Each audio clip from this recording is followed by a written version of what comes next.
Listen, brother, everyone looks at you and thinks you're a tiny little boy. Posting on Twitter. It's the gayest soy thing you can do. Shut the fuck up, you little tater tot bitch. We are 2 minutes and 35 seconds into this video. I'm just as gay as the rest of us, motherfucker. Feels just the same. Another sunny day in LA. Everything is fine, so they say. Wonder what the news is today. 'Cause I know that every day I'm at this fucking job. Hasan is streaming. Watch him on the cloud.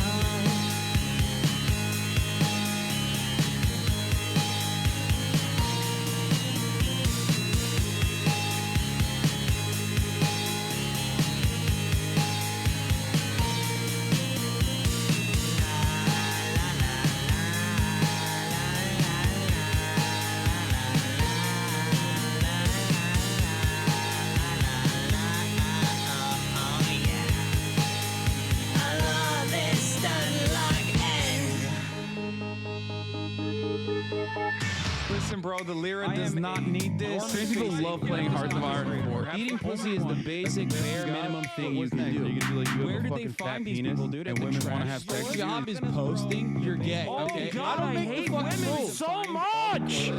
But is he really a socialist? He's such a himbo, I can't handle it. He's got a car and a house, and it's better than mine. How the fuck can I sit here like everything's fine? That's just me being a fucking hog.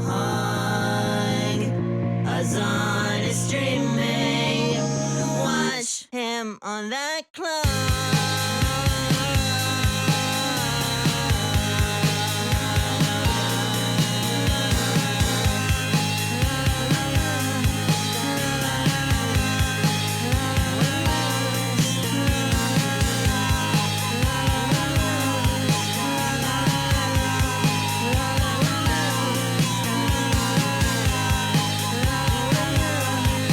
What's going on, everybody? I hope everyone's having a fantastic evening, fantastic afternoon, fantastic pre-noon, no matter where you are in the world. I'm Hasan Piker, and this is the HasanAbi broadcast coming to you live from cloudy California, Los Angeles. This is a sad, cloudy, bummy-ass day here.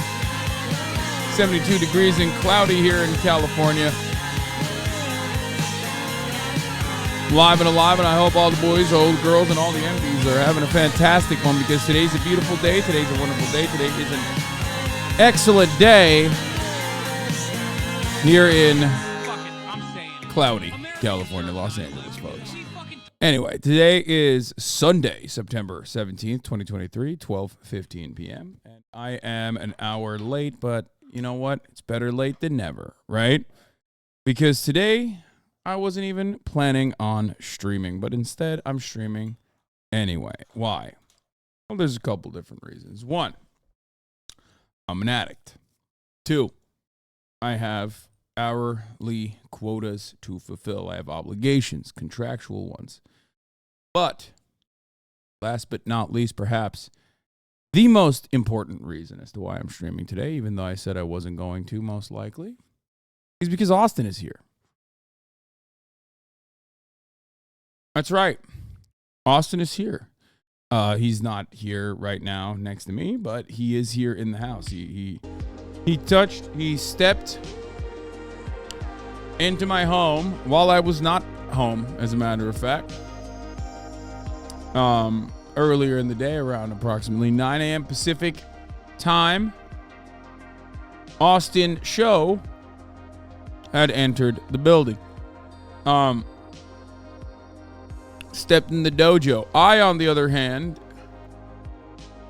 will now tell you a little bit about my personal news about what's going on in my life. This is what I do. This is part of the broadcast where I do that. Let me tell you. Let me get started. So last night I ended the broadcast. Didn't really do too much. Austin was not. Austin was not at Will's birthday, no. Okay, so let me tell you something. Last night I ended the broadcast and, didn't do too much. Just chilled. Watched a little One Piece. Still haven't finished Punk Hazard, but Doflamingo is now involved, which makes me very excited. Okay, that's a good thing overall, I think. But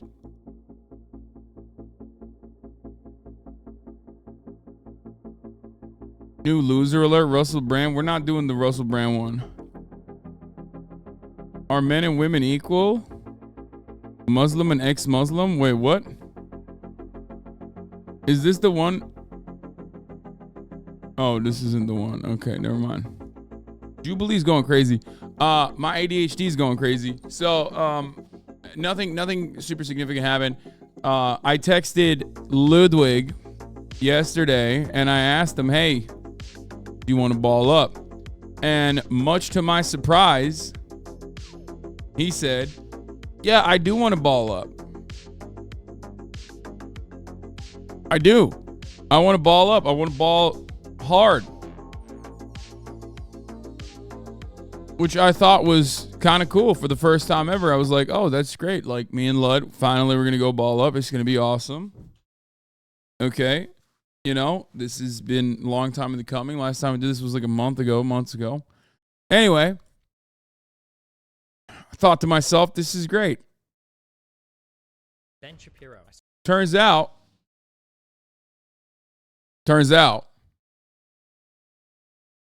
he couldn't make it. It was raining a little bit, and I went and I tried to train Kaya for recall at the dog park around other dogs. She was not good.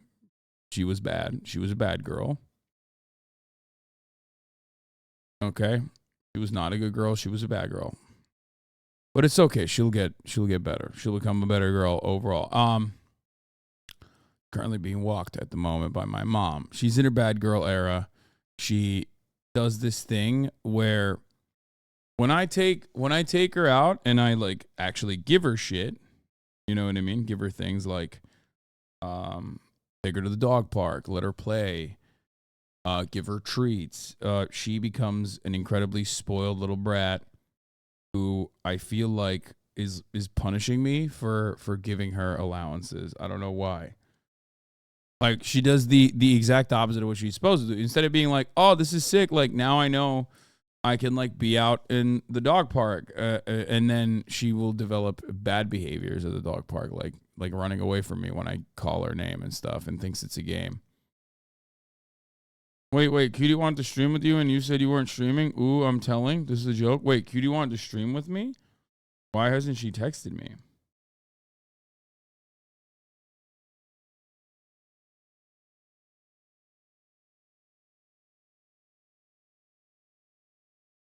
My dog lashes out when given the slightest freedom as well. Yeah, it's really annoying. Anyway, try running away from her. Dogs like to chase. Judy said she was going to show up. I hope she does. But anyway, you want to come in?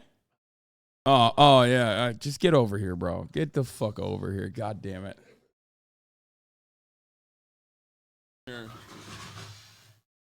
Here he is, ladies and gentlemen. The prodigal son returns. Ugh. There was not enough gay shit happening on this broadcast, so we decided, we got to bring the gay. It's so dark in here? I like it. You don't like the lighting in here like this? I mean, it's okay. It works. I'll take it. I can't believe you just came in and immediately start criticizing my fucking... No, it's okay. It's good to be back here on the HasanAbi broadcast. Hasan, this is a stream. Yes. I don't know if you know, this is OBS right there. Yep. This is a chat. Yep. It's kind of like Discord where you thrive, but in real time over here instead. I haven't been on this in a minute. It's been I know a minute. you've forgotten. Yeah. You've forgotten what it's like. You've forgotten what it's like to stream. I feel like you haven't streamed in a minute either. I haven't streamed. I did a little Housecourt streams while you were on. Every time you take a vacation, I go live and report the news. Wait, really? Yeah. I every once in a while, I'll go on Housecourt streams, but I feel guilty sometimes. Like I feel like I'm stealing your spotlight, and I know. Wait, what? No, you're not. I know. Like I'm the superior commentator when it comes to political related news. Well, that's really interesting you say that. I feel like if I were to do it too much, I'd take it, and I wouldn't want to do that to you. It's interesting you say that because today I am going to be using your superior I'm so excited. Political commentary. Is my water? Oh, thank you so much. Sure. Oh, it's your water I'm now. So thirsty. I'm so happy. No, but look, I've been working a lot actually, Hasan. I know it may be a shock to you, but Yeah, on what? Oh, well, we'll talk about it later. On my tour. I've been working on my tour. Just you. You're going on tour by yourself. No, I mean, look, there's a lot of people going If you on ask tour. people on TikTok, you have a single one-man show, so you might as well be. Okay, I was because you started that meme. I was deliberate in making sure that I shouted out the podcast, but everybody keeps calling the podcast the Austin Show podcast for some reason. And I've been working very hard to promote our podcast, and for some reason they keep calling it the Austin Show podcast. But I keep mentioning it. It's Fear Ann. It's Fear Ann. It's Fear Ann. And now comments in our podcast. I think it's actually working as a good advertising promotion. I have to study football now. Why? In order to just like make fun of you. And Aaron Rodgers exploded. His Achilles heel is done. Did you make fun of Will for that? That's a very touchy subject. I haven't because I don't want him to kill himself. Such a touchy subject. But you, on the other hand, the Vikings. Oh, the Minnesota Vikings, yes. The Minnesota Vikings, what's going on? What's happening there? Was it worth it? Is the question I always ask. Is like, you're like, oh, I can't make it to the stream because I got to watch the Vikings. I had to watch it with my dad. It wasn't even about watching the Vikings. It was about watching the Vikings opener with my dad. I missed the podcast last weekend. So this is what happened. I missed the podcast last weekend. I was still going to come to the podcast. I had them delay the podcast so that I could watch the game with my dad. I booked a flight on Alaska Airlines, and I never fly Alaska. That's how committed I was to coming to the podcast. Wow. The flight gets... I know. What a sacrifice you made there. Did you order, by the way, food? Yeah, I ordered like a chopped salad from somewhere. But I fly... I'm booking Alaska, and I'm like, this plane's in JFK, and it's coming to Portland, and then I was going to take it from Portland and come down. Anyway, I noticed immediately. I said, this plane's not leaving on time. The airline hasn't told anybody yet, but I did my research, and I was like, this plane is not getting there on time. I'm not going to get out on time. So I immediately... evasive action. Booked another flight on Delta this time. Okay. Wow. Right. I was like, okay, finally, I'm making it. Finally, we're back in territory that we're comfortable with. Exactly. Delta. In the bosom of Delta. Yeah, so I'm like, oh shit, I'm gonna get on Delta. Now, right now, the original flight I was supposed to land at like 4:30 or like 5:30, and I would have gotten to the Hasan's by like probably, I said 6, but I would have been late. But at least mentally, everybody thought I'd be there by 6.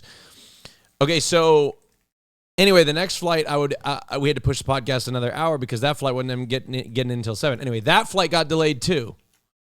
So I booked 2 different airlines. And both flights got delayed, which meant that I couldn't make it. I couldn't make it to the pod. I tried everything. You tried everything. I even looked at how much it was going to be for a private jet. You tried everything except for, coming in early instead. That's the picture right Yeah, there. that's what we're using as a... Wait, fuck, that's not kind of tiny, but whatever. Yeah, it's fine. It'll be blurry. But that's why I didn't make the podcast last week. You tagged my alt again. God damn it. I use my main Bro, one now. I don't know. You keep switching it, Twitter dude. is my thing. You keep tag my switching it. Like, am I using your fucking alt or am I using your main? You can edit the tweet.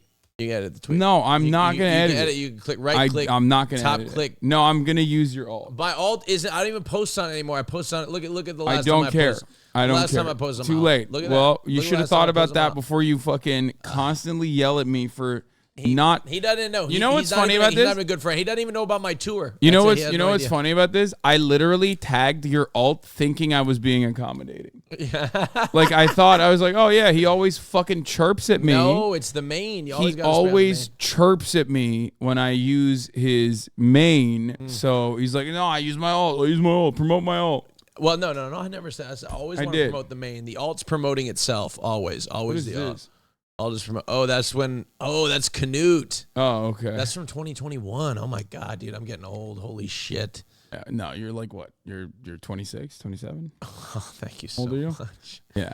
Dude, we're officially at that. We're officially at that age when people fucking think I'm like under 30. I get so giddy. No, me too. Like I get excited. When somebody's like, "Oh, are you 25?" I'm like, "Oh yeah, I'm 25." Okay, yeah, no one fucking thinks I'm 25. Okay, well, yeah, but like, no, some people think. Nobody thinks you're 25 either. Shut the fuck up. Some people think I'm 25. Look, there are people out there that think. No one has ever thought you're 25. Dude, also, here, right, we're blasting off. We're blasting off. Somebody. My mom's calling. Okay, I'm opening. Yeah, a lot of people do. Look at how many people in the chat think I'm 25. Right? Some people think I'm 21. There's like a very small portion of the population. Yeah. There's a very small portion of the population. Yeah, people with like 21 intellectual developmental disability. Yeah. The fuck do you mean? People who are just like people who have like a very specific new kind of intellectual disability where they can't tell age. You can't fight it, man. You can't fight it. No matter how much money. Someone said, "Yeah, the visually impaired." That's awesome. You know what? Like the thing is like, I think you can't fight aging. You can't like no matter how much money you pump into your face, it's just at a certain point it's just gonna come for you. You know what I mean? Yeah. Why are you getting all deep with it? Well, because I pump a lot of money into my face and it doesn't work. Do what I do, which is nothing. Yeah, but see, I see you're gifted. You know what I mean? I don't do shit. I mean, I do a lot with like. Yeah. Look, my skin looks good. Out. Don't get me wrong. Like it looks good. Yeah, you're glowing. You're glowing. My skin looks good. Even though you showered this morning. I showered in my shower. shitty ass shower. No, I did. I used your shower. The water pressure was good. It was good, and I found out how to work the hot water. I did. Your water bill is going to be expensive this month because I took like about 35 minutes to actually get into It's okay, man. Don't worry about into the shower. Sometimes that's my toxic trait. I waste water a lot. Wow, that's the most homosexual thing you could have said or done. Yeah, that's very gay. You have to do that. You like. Yep. What? Anti-Piker, that's the weirdest thing you've ever posted. My husbands, show me how you goon. What is that? It's your goon face. That's when you goon. Is that a new meme that I'm like unaware of? You're a gooner? I don't even know what that is. Anna Nesselud, did she pee or poop? She pooped? Oh, no way. Congratulations. Okay, so Hi, Kaya. Can you take the leash off, Austin? Yeah. Okay. There she goes. Hi. Oh, hi, Kaya. Yes. That's really good. Thank you, Mom. I got you a hot honey chicken plate. No, not yet. It'll be here soon. He didn't even ask me. He didn't ask me for a hot honey chicken plate. I had to order my own food. Gooning is like when you're like a vicious masturbator who can't stop himself from. I don't jerk off that much anymore. Is that concerning to you? No. Oh, Tana just replied. Oh. Okay, perfect. We're good. Are we good? What time? Yeah, we're good. 4:30. 4:30? Fuck yeah. Yeah. Okay. What should I ask Tana? What should I talk to her about? I'm so curious. Like, we need to like. I don't know shit about like, Tana at all. She's a I gay don't know whisperer. anything. I don't know anything. Like, the gays love Tana. So you don't know anything about Tana? No, I don't. Really? I literally don't know anything. I only know like the IDUB shit. That's it. Okay. Well, we'll look. She's gonna. I don't like. I'll be honest. Like, I think it's gonna be. I did my homework. I read all of her Wikipedia this morning. Can we talk about something that's really important for the gays? Yeah, sure. Have you seen Beetlejuice? No. Okay. Oh yeah, the movie Beetlejuice. Beetlejuice. Don't say it the third time. Don't say it the third time, because when you say Beetlejuice 3 times, yes, Lauren Boebert of Rifle, Colorado, shows up with her tits out. Wait, and what? starts jerking you off. Wait, okay. So what happened in this theater? Because I saw like I was trying to like watch it, but I was on a plane, so I couldn't hear. Like I couldn't. You know what I'm saying? Well, let's do it. Let's do it then. Jabri catch up on Tana. TanaCon, a beautiful disaster. Okay, maybe we'll look at this, but I feel like that's like bad. Yeah, I feel like she's like a much nicer person now. Yeah, we're moved on. We moved on. Guys, stop saying it. Oh my God, everyone's so horny in the chat. They're uncontrollably spamming Beetlejuice, Beetlejuice, Beetlejuice. I said it. Oh fuck. Well, I've seen the movie. Here, I have not. I have not seen the movie. I don't know shit about Beetlejuice, but apparently there was a situation occurred in Denver. Oh, where LoBo, who is recently divorced from her sex offender husband, who once showed her and other minors, and she was a minor at this point as well, his penis. Oh, for which he got a sex offense. For the record, yeah. Lauren Boebert went on to have many children with this guy, and now they're on the verge of divorce. Lauren Boebert also is like a 36-year-old grandma, but that's neither here nor there. So LoBo went to a musical theater rendition of Beetlejuice, where she was on a date with a guy. We didn't know anything about the guy at the time. Okay. And she got kicked out of the theater. And when she got kicked out of the theater, at first I thought maybe, these are like libs. It's musical theater, whatever. They probably were like doing this thing where they're like, oh yeah, fuck you, Lauren Boebert, like you suck. Yeah.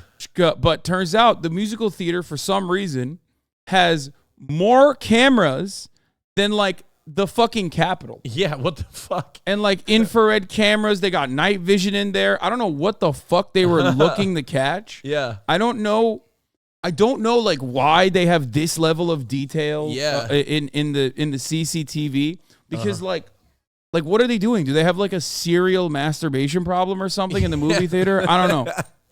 Probably a lot of gooners, yeah. But they are under surveillance, okay?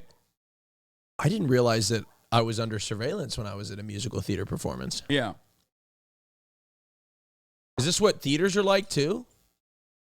I guess. I don't know. I work in a theater. It's normal for management. Okay, so anyway, ever since Lincoln, they needed this. Oh, okay.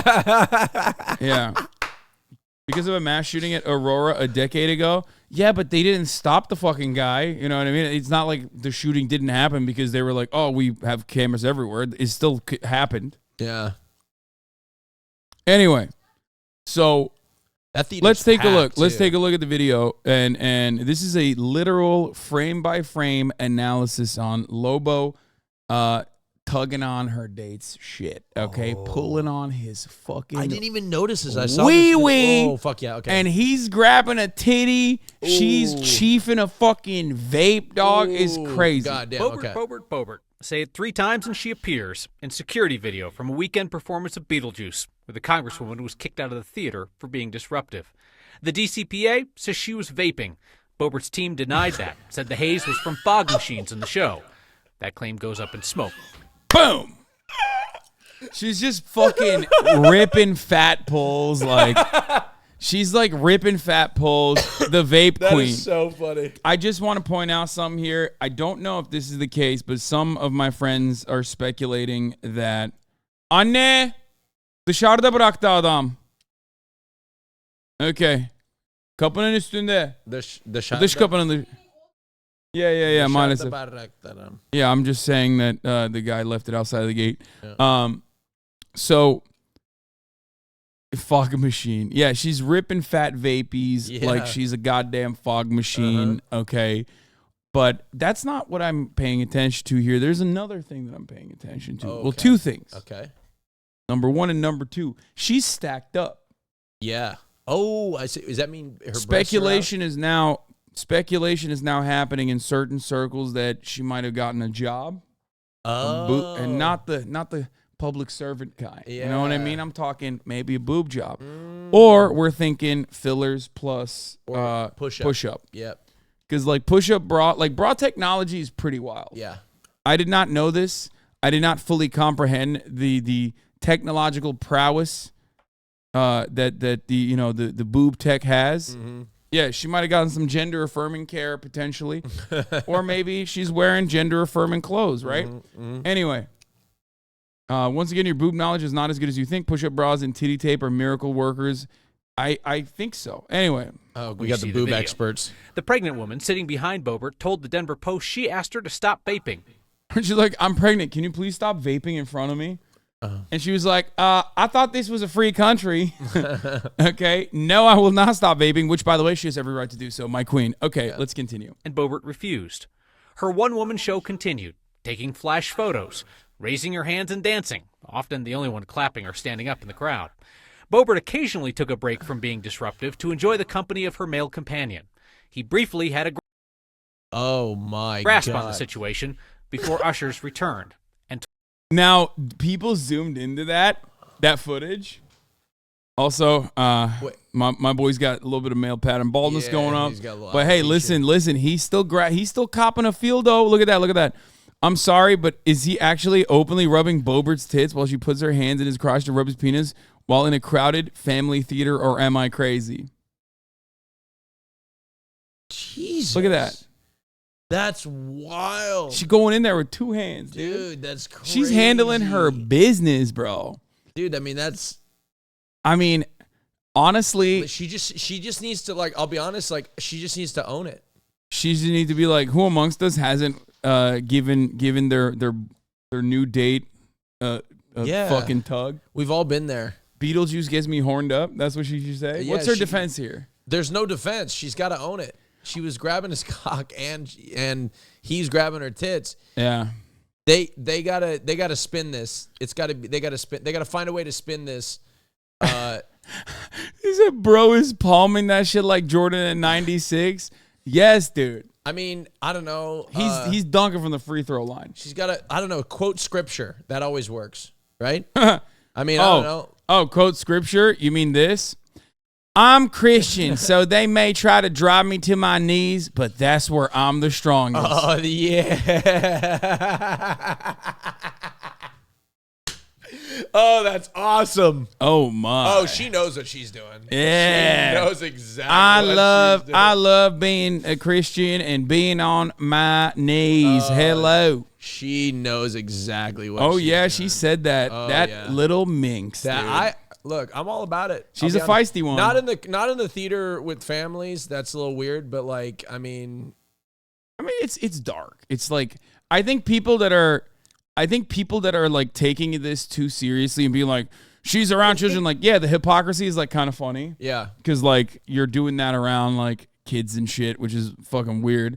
But like, it's a dark theater. You're not supposed to see that. You know what I mean? Like, no one is supposed to see that. Yeah, they had to turn on the infrared. Yeah, they got vision. they got cameras on. They had tit vision on. And also, God, like, people were trying to yell at me about this, but it's like, dude, you go on a date, your date's looking like that, okay? She got them knockers out, dude. You're gonna get a honk. And you can't understand actually, you can understand the carnal pleasures of the flesh in this regard. Okay. Because you've talked about boobs as well. Even as a gay man, sometimes you see a titty and you're like, damn, that's a nice ass titty. I will say I'm not sexually attracted to breasts, but sometimes I do see them out in the wild and I'm like, wow. They're putting on a show, and there's something about looking at them. And it's not even a sexual attraction, but it's just like, whoa, holy shit.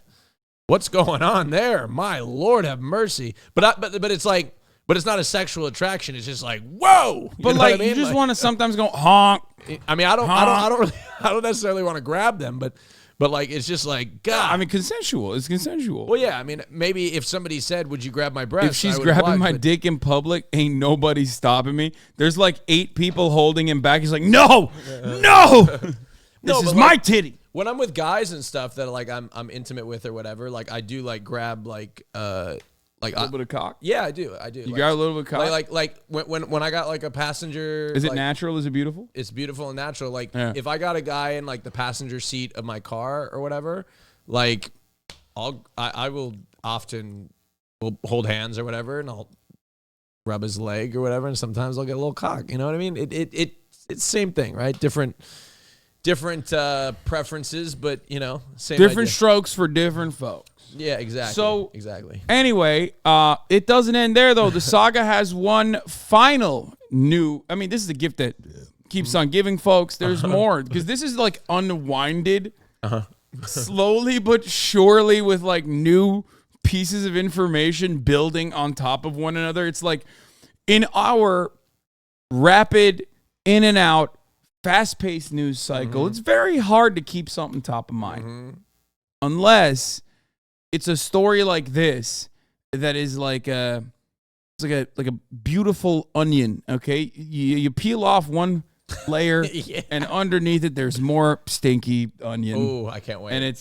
And it's been great. Like that's the reason why this is an issue, I guess, which is now an issue that I have focused on for a week now. Okay, before ushers returned and told Boebert she had to leave. And of course, she did do you know who I am? Did she really? Yeah, and it didn't work out. They were like, yeah, no, fuck off. Yeah. The theater's incident report says Boebert pulled the "Don't you know who I am" card on the way out. I mean, come on, dog. I mean, you mean that man? Give that man a Medal of Honor, okay, for not sucking on him. Do you understand? Like, give that man a Medal of Honor for restraint. Do you see? Do you see what I'm saying? It's like, oh, he gave it a little honky honk. Like, get the fuck out of here, dude. Your date's got titties out looking like that. It's hard.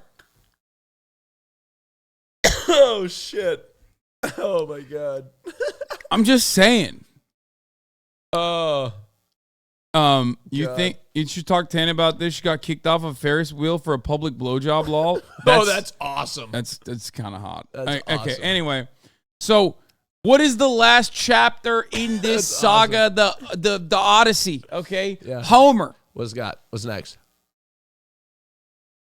Some people were stating that maybe we should look into the fucking guy. Who's she on a date with? What's happening there? Yeah. Some people were claiming that he was a Democrat. Oh. And that I thought was interesting. It is definitely consensual. By the way, that was a consensual date. They're having a great time. They're having a wonderful Giving theater time. Employees the single finger salute. So. That's crazy.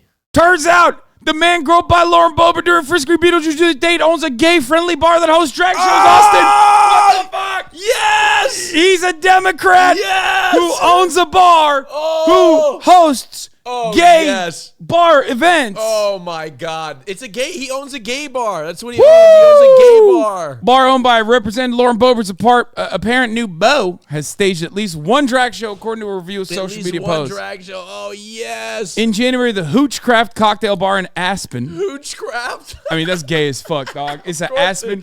It's an Aspen bar. It's an Aspen bar Hoochcraft. owned by a Democrat. Yeah, they're doing gay shit. One hundo P.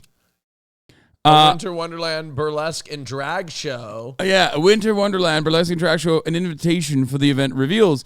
In January 2020, Aspen Gay Ski Week hosted an evening of cocktails, appetizers, and laughs at Hooch, according to the Facebook post at the time. Gallagher, a Democrat who was caught on video getting frisky with Boebert, apparently grabbing her breast to seize while she appeared to rub his crotch as the pair took in a performance of Beetlejuice at the Buell Theater in Colorado. The two have reportedly been dating under the radar for months. Boebert, who also has a long history of arrests, has staked herself as one of the most anti-LGBT members of Congress and the tough critics of children being exposed to drag entertainment. Take your children to church, not drag bars, she exclaimed on X, the website formerly known as Twitter. She also attacked the use of drag queens for military recruiting. Wait, who's using drag queens for military recruiting? Do our military leaders understand that China and Russia see this stuff and prepare accordingly? We need a non-woke military, better yet, an anti-woke military, she said, mate. No, but realistically, like, where are the drag military recruiters? I don't know. I've never seen a drag queen military recruiter. This can't be your first introduction to conservatives. They just make stuff up. Well, I know, but it's just insane. They make stuff up. Not the most ironic part about this is that while she was talking about how like gays are groomers and like we must protect our children from the gays, she was married to a dude who literally exposed himself to her and a bunch of other minor girls in a fucking bowling alley. So like, yeah. You know who society should be fucking, society should be pushing away from children? Your husband, okay? Which now she's getting divorced from, so. They're talking about the USA-themed RuPaul runways. Oh, nice. Dude. Anyway, many online commentators mock the disparity between Boebert's public and private lives. And definitely don't take kids to see Beetlejuice, especially if you're in the audience, said the DNC committee boss Jamie Harrison. By the way, you know the whole Bud Light thing. Like I was in Tennessee. I just got back from Nashville. Nice. And guys, the Bud Light thing is real. Like I was talking about Bud Light, thinking it was like a lighthearted thing. I was like, "Do y'all drink Bud Light?" And they're like, "No, we don't drink Bud Light. Get the hell out of here. We're not drinking that Bud Light." As they're all chugging down Coors and.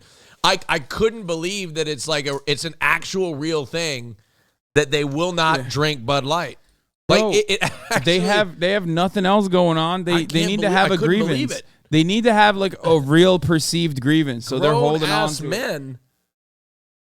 They got one canned that easily. Yeah. So there's one final chapter to this. Boebert is on OAN.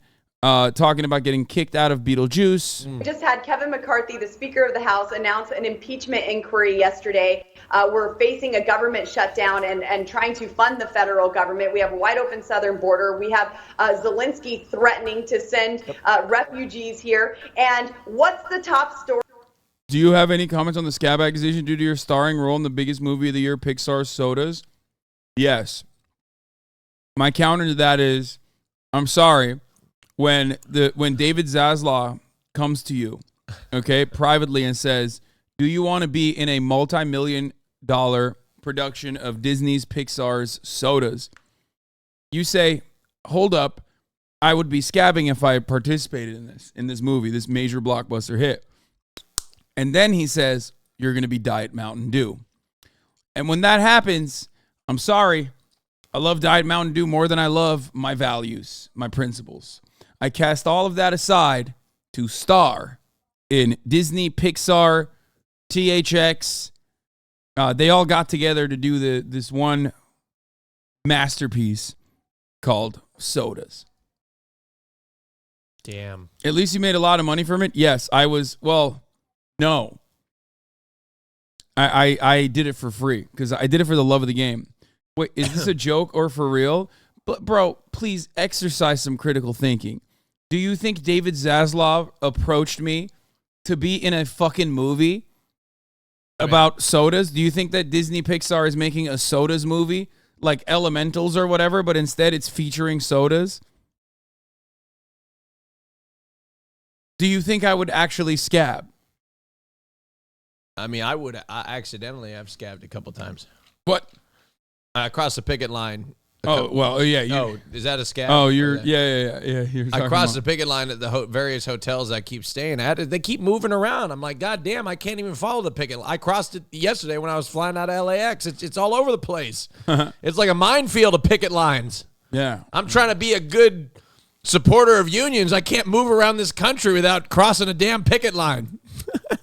Oh, this is a brand new sentence. Did you see this, by the way? Speaking of homosexuality, people are getting ungayed out here. Oh, they're getting de-gayed? Yeah, Tim Dillon posted this photo. He said, just got married. Homosexuality was a phase. Wait, is Tim he Dillon. gay? Is Yeah. he gay? Yeah, Tim Dillon is gay, yes. She's beautiful, Angel Tim. Easy to see how she Robert F. ungaged you. Kennedy Jr., who is currently running for president as a Democrat. Oh, God. As you may or may not know. Yeah, By I the way, remember, watch I out, know. Kai is like right underneath you, so don't push back. Said, she is a beautiful angel, Tim. Easy to see how she ungayed you. Yeah. Yeah. They're- That's is this a thing? You think can you be ungayed? No, in fact, I don't understand. At least from my perspective, the more gay I do, the gayer I get. The farther from heterosexuality I get, the more gay that I participate in, the more I discover. So you're saying you can only go in one direction, so the conservatives are right. That In you what can way? that you can be homofied, but you can't be ungayed. I mean, You're yeah. saying gay conversion therapy only works in one direction. I mean, yeah, fuck it. They're right. You can be homofied, 100%. Wow. Yeah, that's it. They are completely right. And He you know was- what? They're correct. I have been homofied, Okay. 100%. This is as you guys may have noticed, chatters, this is a very, this is a gay heavy Sunday Very episode. gay. Yeah, Very 'cause- gay heavy Sunday. Anyway, let's see what LoBo said. Lauren Boebert getting kicked out of the Buell Theater in Denver, Colorado. It's what the watching media Beatles. does. It's what the media does. So Yes, what? it is. What the What they fuck? do. I hate this. Well, You are I the was media, a you little dumb too, shit. extended. Well, Why do they always You can talk say about that themselves in third? I mean, they're You can say that about Fox News, but like, yeah, I these guys hate are. that. I know, but like Fox News does it too. They're like, oh, the mainstream media, but you're like the biggest media conglomerate in the world. You know, I mean, this is owned, so it's a little different. But they're a media outlet. That's what they do. Austin has been de-gayed. Turns out this happened. Yeah, You have been ungayed already. no. You've been ungayed in the past. I mean, look, Mia Malkova, I love Mia. Look, I've told her this. Well, she knows because she was on my lap. There's nothing. I love Mia. She's gorgeous. She's a queen. She's beautiful. But like her sitting on my lap did zero for me sexually. And she knows that too. Like nothing. That's how you know. Nothing. Like absolutely nothing. Like she's one of the most iconic, prolific adult performers. She's beautiful. She's got. That's how you She's know. an icon, and it did nothing for me at all, zero sexually.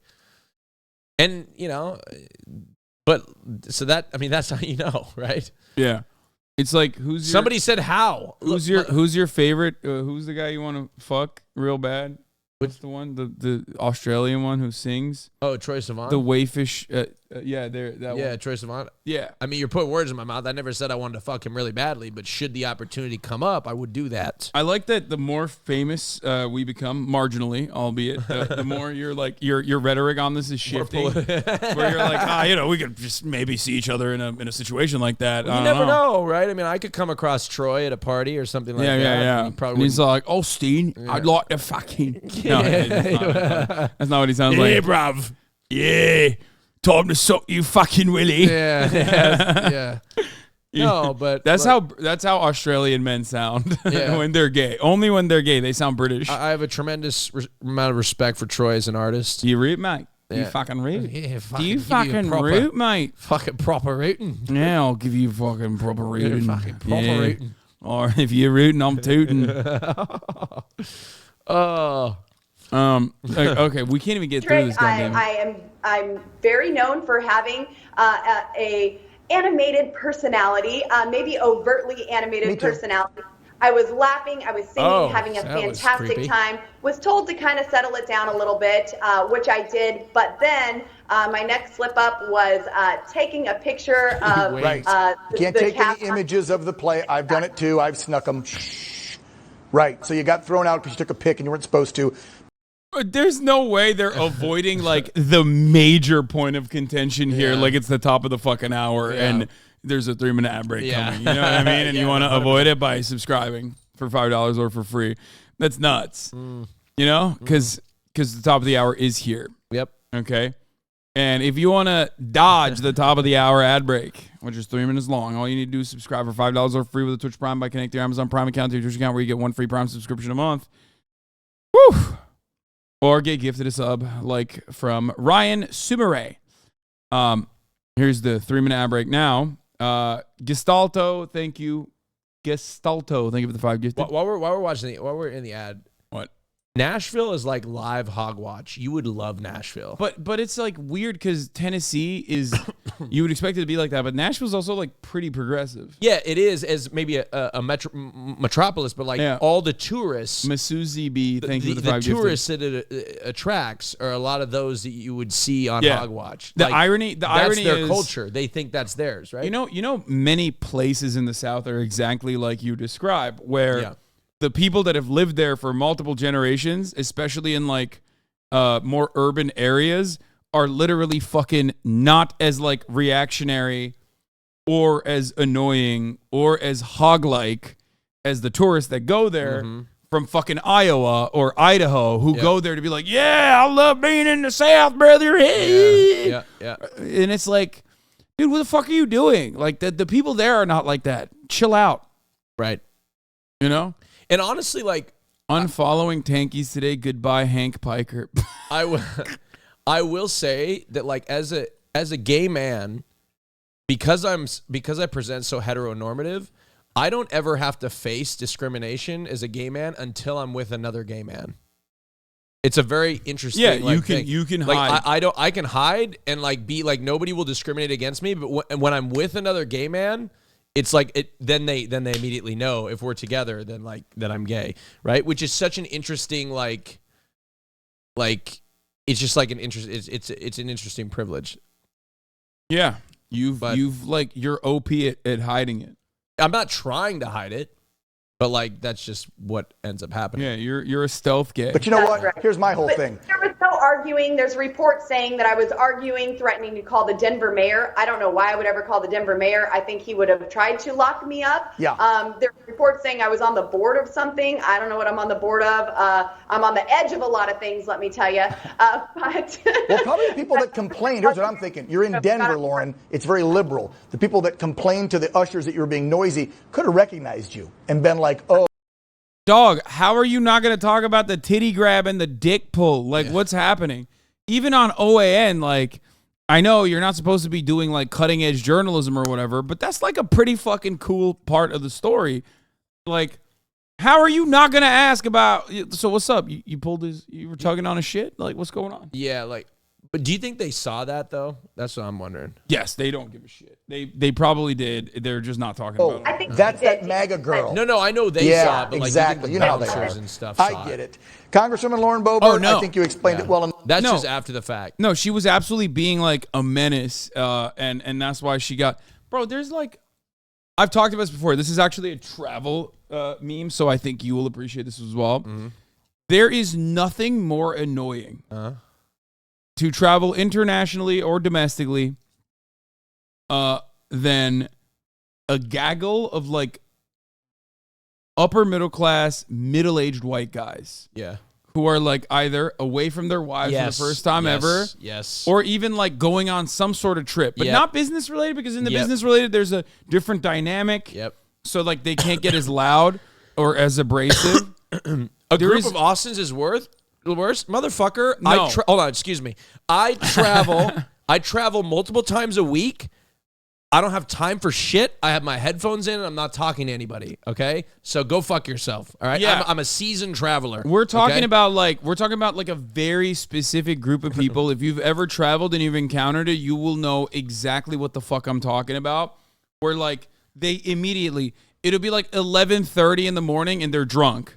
Okay, because they went to the lounge, they paid like 30 extra fucking dollars to go to the lounge, and then they drank that like shit ass Bacardi on tap or whatever the fuck they had, and they're like old fraternity brothers, and they're on they're away from Brenda, their bitch ex-wife or whatever, or their current wife, for the first time, and they're just hooting and hollering. Oh yeah, okay, they're loving it.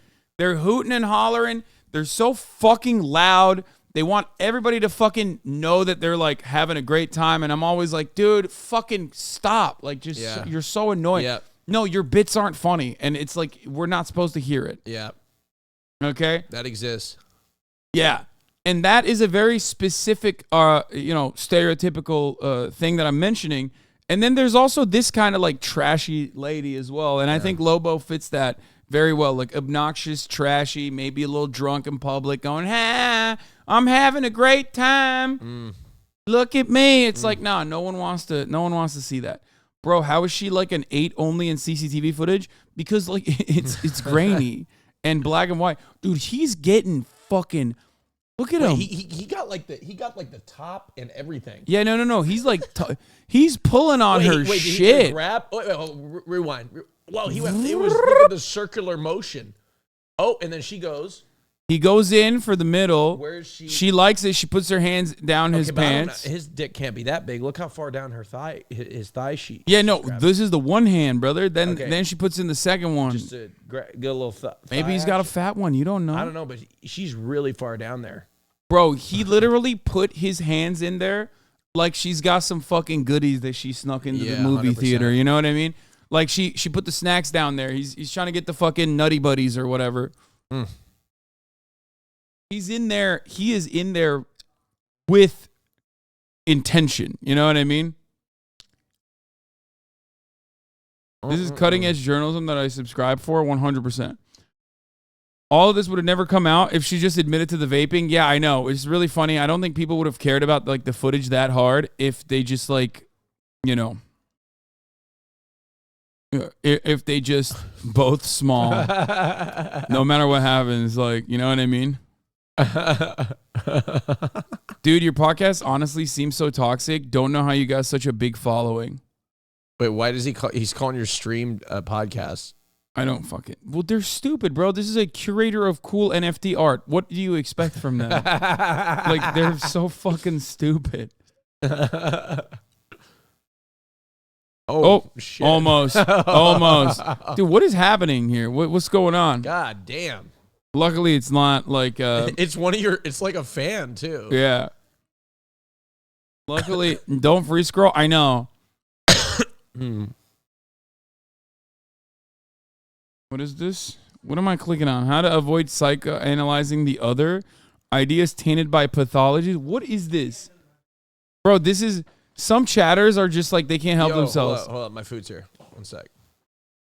This is this chatter's idea of like a fun episode. Just a fun watch from The New Enlightenment with Ashley. Okay? Like, come on, man. Let's talk about, One sec. All right, go get your shit. Like, that's your idea of fun?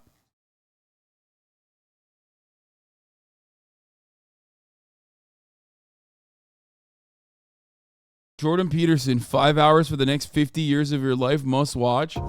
Motivation Madness. Okay, this is unironically more fun. This has 5.4 million views, dude.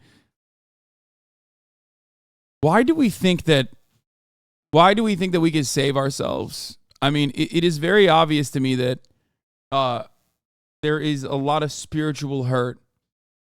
Okay? It's nuts. It's over. It's been over. And it's been over for a minute. So over, more over than it's ever been. 5 fucking hours of Jordan Peterson with 5.4 million views. It's like, done.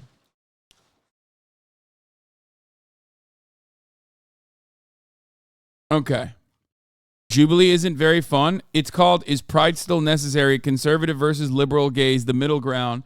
And we're gonna watch it with Austin, so it will be fun. You know what I mean? And don't worry, Austin's got food as well, so he won't be like, men go from Pornhub straight to the motivation content after the post nut clarity hits. Didn't know a 5-hour rambling of a benzo addicted Canadian was that popular. Yeah. What? Are you gay? PBD asks Graham Stephan point blank. I have plenty of lesbian leaders in my company, plenty of them, and see how my relationship is with them. You chose to do that as an adult. Salute. A couple of them were here yesterday. Just watch how they hug me when they see me. We love each other. We have an incredible relationship. Then later on, we need to learn and say, hey, man, can you be a little bit kind to these people? Dude, relax. They just see things in a different way than you do. All good. I think we need to give conservative values to kids when we're liberals. And I think we need to inject a little bit of this when we're older, successful, to be a little bit more understanding. I think the education is out of whack. You know, maybe the LGBTQ stuff can be taught to people that are older to be a little bit more gentle to them. But what the fuck's he talking about? Dude, I don't know. I can't listen to Patrick Bet David. I just like, I can hear him. I can't listen to him. Does that make sense? Like, I hear the words that are coming out of his mouth, but it's just like I immediately tune out the frequency. It sucks, but because it's like listening to Patrick Bet David is always really interesting because he has like so much certainty. Like, he speaks with so much conviction, and it's always the dumbest shit.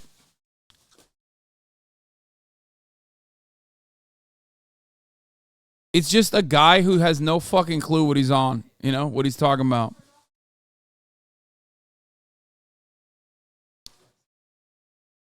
Anyway.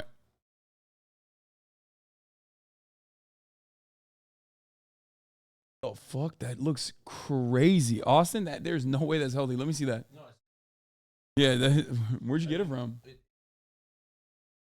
That looks like a banger. That looks incredibly good. Got barbecue chicken in it. If you keep the ranch out of it, it's probably not that bad. God damn. We got, is pride still necessary, Austin? Conservative versus liberal gays on this episode of The Middle Ground by Jubilee. Of course pride is necessary. Number one, like, straight people, come participate in pride. You'll have more fun at pride than you will at your fucking straight bars. I have nothing to be proud of. I mean, you just don't go out. I would never participate in pride. Like, come gay bars, I just think are objectively more fun. Okay. Like, well, if you take the if you're, I mean, I don't know. I just think it's more fun. It's more accepting. It's we more know welcoming. you think it's more fun. We know. I think I've just been to too many gay bars at this point. I've been to more gay bars in my lifetime you don't like than the party. Than you have. I went to the Nashville gay bars. Not impressed. They were not impressive. All right, let's get started. The gay community is over-sexualized. True. Can the agreeers please step forward? Damn, even the libtards, they said, the gay community because what do you think? It's based off of. Would you agree with There's that? gays, conservatives. Yes, Austin. What do you? Wait, what? You didn't know that there? I mean, there are, but like, God, it's just weird to see them. You know First of all, much like any marginalized community that is conservative, they're professional. Okay, right? They are like professionally gay and conservative, but also, brother, gay conservatives. You're in West Hollywood. This is the gay conservative mecca. You have gay conservatives in West Hollywood? Fuck yes, bro. The white cis the gays. What do you mean? I haven't seen, like, they're not out. They're not out. They 100% exist. They still mask it and they still hide like they're, Democrats or whatever. But yeah, no, there's definitely plenty of. Am I chewing into the microphone? The gays in Equinox and WeHo are almost all conservative. Yeah, gay conservatives are not even like a unique phenomena. Well, look, do I think the gay community is over-sexualized? Austin, you might be a gay conservative. Look, I sexualize myself a lot, but like I do think this is what I think. I don't think there's anything wrong with being sexual, overtly sexual at that, but I do think that there needs to be more We're saying keep it in the bedroom. No, don't keep it in the bedroom. I don't think it's too much. I just think maybe we should elevate more stories of love and showing that, like, He said keep it in the bedroom. F word. no, like That's what he we said. should elevate more stories of love and romance and things like that because it's deeper than just sex sometimes. But that being said, like I don't think that being too sexual is a bad thing, right? Our sexual attraction, it has a very easy time going into a space that's all about sex. To me, being They didn't have to put conservative under Clarkson. His name is Clarkson, and he looks the way he looks. Like, we know he's conservative. gay is a lot more than who I sleep with, you know? Just like we know the liberals are also liberals. Like there is a look. You know? It's an experience from when I grew up. Yeah. The movement used to be about That's a love. good take, yeah. But then you go to a pride parade now and you're seeing old men with their genitals out. Wait, hold everybody on. has Wait a right- fucking second. They've always had their genitals out, right? I don't know if there's ever been a moment where Well, I've never seen somebody's genitals out, but like I don't know, like you know what I mean? Like we've always been sexy at Pride. Like it's right, hasn't that always been the case? Right? yeah, this immediately they hit the Like- kink at Pride discourse, which is so fucking tired and old and boring and annoying. Log cabin Republicans have mass migrated to Andrew Yang's campaign staff and RFKs as well. Yeah. God. I'm getting into topics that I'm not equipped to discuss. right to like express their sexuality in the ways that they do it. So on those grounds, I'm not like offended by these old people like doing what they're doing. But I do agree with that. I think like one of the biggest challenges when I was coming out to my dad, who's Muslim, it was like my sexuality, being gay, isn't just about my sexual lust for. Bro, you kept that ranch out of that salad for approximately 5 minutes. No, I and know, you- but I gave up. didn't. But see, no, this is the key, and I want to. This is a lesson I want to teach people. Go ahead. Look, you can have a little ranch, but look how much is left in this container. That's a lot of ranch. There's a lot of ranch left. a lot of That's a lot ranch. of ranch, and most people would pour the whole thing. I only poured about a quarter. Legalize it. Right? Legalize it. That's all I'm saying. All right, let's keep going. Other men, it's more about the spiritual connections, the in-depth things. Like me as a whole complex person, I do think that our experiences and our existence has kind of been trivialized by the over-sexualizations. I don't think it's inherently an evil, And but the over-sexualization is apparent in the apps that we can get. I mean, you can literally have sex on demand, or you could. This guy's a conservative. Get the fuck out of here, dude. Look at this. My man is out of control with this fit, okay? Find God it in a damn, location Mario. wherever you want. Certain businesses are actually keeping doors open because men are having sexual relations in the bathrooms, and that's inappropriate. I mean, we want our privacy too, just like women, and now we can't even have our privacy because a small sect of men ruin it for us. Yeah, and that was really frustrating too. When I came out the closet, it was like I had this innate pressure, like, oh, I have to download Grindr, I have to be super sexualized, and that's. Oh, come on! You don't have to grow. Oh, He's like, oh no, why? Dude, this guy is literally doing the classic Onion bit of like, why are all these homosexuals sucking my cock all the time? But he's literally doing it as a out and about gay conservative. Like, he took it one step further. He's like, man, I hate how I came out and then I was pressured to fucking download Grindr, and I was just like, constantly sucking and fucking. I hate it. Oh, just hold off, man, It's really bad on our youth because although everyone has sex, I get that, but why is it that our community is so hyper-focused on that? I haven't attended many Pride events because of that. I have an answer for it. Men. That's it. Because you're men who want to fuck men. Oh. That's it's kind on demand, baby. That's it. That's literally it. There's no other. It's testosterone. It's because you're both men. That's it. That is the whole point. Okay? Mm-hmm. Yeah, you want a nut. You speak the language. Everybody knows, okay? Nut and knees. Everybody knows how to speak it. All men know. So if it's a men-on-men situation, it's just like, I want a nut. And then the other dude goes, I want a nut too. And then boom. Reason, and I was able to go to Portugal, and there was this queer retreat. And it was like the first time I felt like safe and secure as a queer person because it wasn't sexual, and I could have these relationships with queer men, but there is no expectation to be sexual. Yeah, we see it at the bars. I fundamentally, there are many places that you can find a non-sexual queer gathering. Okay, this is so funny. This is funny because like a lot of the things that the gay conservatives are saying are like memes in the gay community where like they would agree with it, ironically. But when they're saying it, they mean it with like all sincerity. But I mean, I guess like it's still cynical. Like there's no instance where like a public conservative is going to, especially one from a marginalized background, is going to say shit without like trying to appeal to the broader conservative masses. Yeah, true.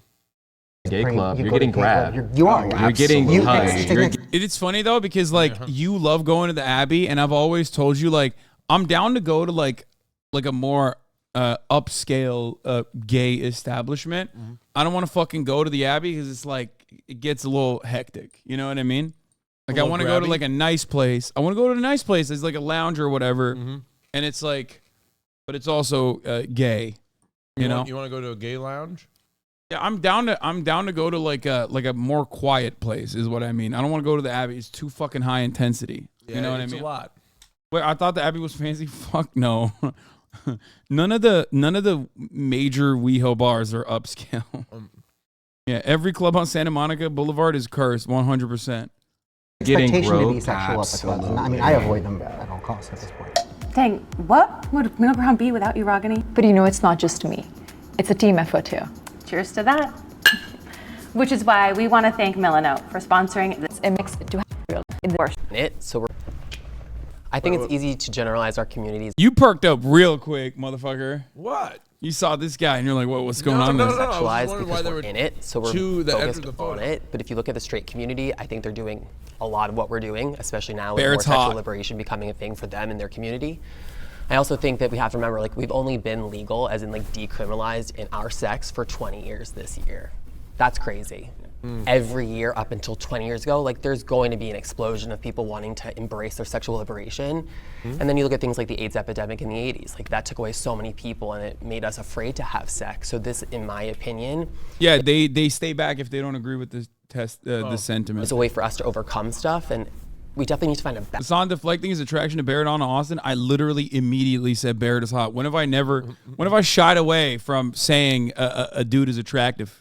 You know, balance. The basis for making us illegal has always been based on sex. Right. And so being openly sexual in any way at all whatsoever is inherently a protest, inherently subversive. Yes. I mean, there are sexual things that happen in public that I'm sometimes uncomfortable with, but that doesn't mean that all the things we see and all the things our friends see represent the majority of experiences. A huge portion of LGBTQ people exist in zero public LGBTQ spaces. I think you draw the line of, you do this in the comfort of your home and you can show affection in public.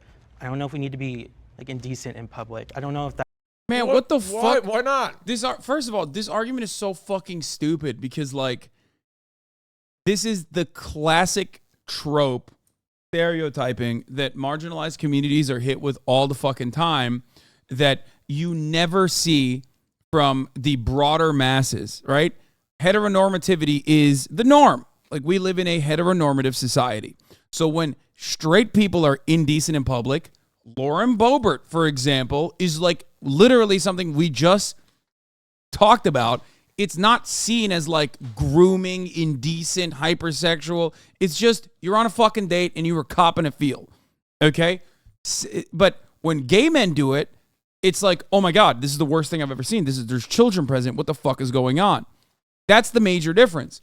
Straight people are allowed to push the boundaries because when they push the boundaries, okay, and go even way beyond what Lauren Boebert was doing, okay, when straight people do that, it's never considered a stain on the entire straight community because that would be ridiculous as the overwhelming majority of people in society. So everybody has the understanding that like, oh, this is just this individual person behaving out of pocket, let's say, right? But when gay men do it, it's like, no, they're all doing it. They're all crazy sex perverts, which is the reason why this prompt in and of itself is one that I do not agree with.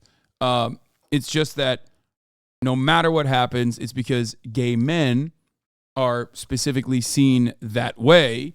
And it's a very common stereotyping, and it's outside of the norm. Like, homosexuality is considered outside of heteronormativity, which is precisely the reason why when gay men do something inherently sexual, then it's seen as something that is significantly, more in your face and more offensive than when heteronormative straight people do it. That would be considered. How do you define indecent? I'm in a 20-year relationship, a 20-year monogamous relationship with my husband. And I say husband even though we're not married, but we're not groping each other. Mario's like, he's not getting married because he hates Obergefell. He's like, as a conservative gay man, I think marriage should be between a man and a woman, which is why I'm not getting married. By the way, I'm saying that jokingly. If he does legitimately fucking say that, I'm going to lose my mind, okay? We're in public. We can peck, we joke around. When we walk into a room, they know we're together because we give. Yes, absolutely. We show extra affection at home in the privacy of our home or in the privacy of friends' homes because we feel comfortable in that. And you know that though is your specific preference for public affection. There are a million rom-coms out there with heterosexual people, and a funny thing seen in that movie is straight people having sex in some public space. Correct. I still don't think that's appropriate. I don't necessarily do either. I don't necessarily do either. This isn't a problem that exists, or not even a problem. This isn't something that exists exclusively in homosexual relationships. Heterosexual couples express themselves in a variety of different ways in public. Exactly. I go to the Abbey. I frequent the Abbey. And I'll be honest, like, if I just think about it right now, just like looking at a bunch of couples around, like, you don't really see that often. Like, yeah, people are like, a little kiss, holding hands, just like you would see for straight couples. It's not like you go to a gay bar and they're just gay couples that are just fucking tongue down each other's throats. And for the record, like, you know, when you're clubbing, like at night and everything like that, things get a little wild on the dance floor and people are making out and everything like that, which is what you would see at a straight club too. Like, no different. Like, people are grabbing ass and making out, and, you know, nothing you see is any different. It's just they so happen to be gay. Like, it's not it's not something that exclusively happens in the gay community. It's normal and natural and beautiful. Thank you, Austin. You're saying we're talking about personal preferences. I know, but I think a lot of times in this, and I don't disagree with what you guys said, but a lot of times what I'll hear is like, well, the straight people do this. And I always grew up saying, I clean my house before I tell somebody else to clean theirs. I'm not straight. Right. Therefore, if straight people are doing something wrong and gay people are doing something wrong, I'm going to address the gay people that are doing something wrong. And not addressing like the people who have been setting the stage for all of us to like follow suit with. You know, like, we live in a heteronormative culture. Like, everything that we see is based off of the way that they exist. The whole idea of over-sexualization and things like that, I think the danger in it is that for so long it's been weaponized against us. So we're always kind of like under this magnifying glass of like, oh, well, can I hold hands? Can I kiss this person? And then, you know, I don't think we necessarily have to like mimic quote-unquote bad behavior simply because that was what was served to us. I don't know if all these gay conservatives are actually media people, because some of them do seem genuine. Pride is still necessary. I mean, that's... Yeah, I think pride's necessary. It's ridiculous to say it's not. Like, it's not like... Dude, this is so dumb. First of all, even if, like, all matter of issues that pertain to the gay community and, like, the LGBT community as a whole was, like, completely solved, right? There was no transphobia. There was no homophobia. There's no, like, attacking queer people on the basis of their sexuality, gender expression, yada, yada. Even then, it would be a celebration of the historic achievements, like getting to that point, right? Because that's not what it was like in contemporary Western society for quite some time. So there is no moment in time when like pride becomes unnecessary. Okay? Like there's just no moment. There's no moment in time where that becomes unnecessary, right? It's idiotic to make that statement, but we are also not in a time mansplaining homosexuality to a gay man. Now, Hasan is... I'm gonna fucking... I'm gonna lose my Hasan is mind. more educated in gay issues than I am. There's no doubt about that. Listen, I don't need to suck a cock I was to gonna know say, what I'm like, talking about. Okay. I was like, when we're talking about eating ass or something like that, like man ass or something like that, or sucking dick, like maybe I could advise a little bit more. But like these are issues that Hasan has studied for years. Yeah. So pride is always going to be a necessity, even if it's like even if it's not immediately addressing like issues that the LGBT community are facing. But we also do live at a time where the LGBT community is definitely fucking under attack. Okay. Like it's ridiculous to it's ridiculous to say like, nah, everything is so great for everybody in the queer community. Like things are awesome. It's like there's like 50 different fucking pieces of legislation passed in state legislatures around the country that specifically carve out like anti-trans and sometimes even anti-gay legislation. It's so fucking stupid to make it seem like we've completely moved beyond. We're gender abolitionists now. Okay? We're not living in that world at all. Sorry, but we need a PR revamp. Yeah, I think we need a rebrand. I take a lot of issues with what I see at Pride parades now, just because, as we've discussed previously, I think that it's a little bit over-sexualized. We're celebrating essentially sex rather than love, and we have people running around riding bikes with their balls out in front of kids, and it's always like hyper-focusing on like a bunch of random people that are doing not even the balls, the fucking nudist bike ride or whatever. I was gonna say Portland has a naked bike ride every year. Yeah, no, that's what it is. Where they go. That's what they're talking about. Yeah, and it has nothing to do with Pride. That's not Pride. Exactly. That's the naked bike ride in Portland, where just grown ass men and women drive around the city naked. which is odd. Like Yeah. I don't like it. It's very Portland. I get it. They're not celebrating shit. I get it. I think it's weird, but like also at the same time, one, it's not fucking gay pride.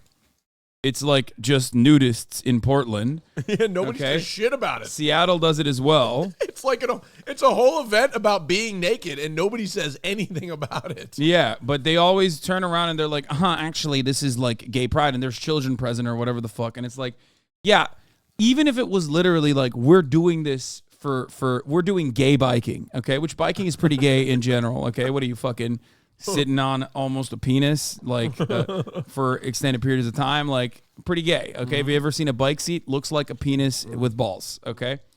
But like even if it was for some gay shit, for some gay reason, okay? That's like one singular instance. It's not like this is you as a gay man. Why the fuck are you rushing to like make this the entire community? Like you are so desperate to be welcomed into conservative circles that you are literally doing the bidding of homophobes. Okay? Like why are you doing that? Your very existence as a gay conservative betrays the argument that you are trying to make that like, yeah, no, it's all about like being gay. Homosexuality is now all about fucking being gay and naked in public as an old man. It's stupid. For me, where are you seeing this? Yeah, what prides are you going to? New York City and Seattle, both of those had naked people walking the streets. San Francisco. One of them was on a bike. I saw the video of him on a bike. I didn't want to. I would never have my balls out on a bike. That sounds dangerous. No, me either. That's dangerous. Me either. But it's the fact that it is allowed because we have this shield of it's pride. Don't mess with gay people because of our history, which is granted. But people are afraid to look at our culture and say that's not. Around EU, I've been on many cities pride parades and nothing is sexualized really like at all. Yeah, it's not like that even in fucking many pride parades around the country. Obviously, if you go to WeHo, yeah, people are getting a little nutty with it, especially at night, okay?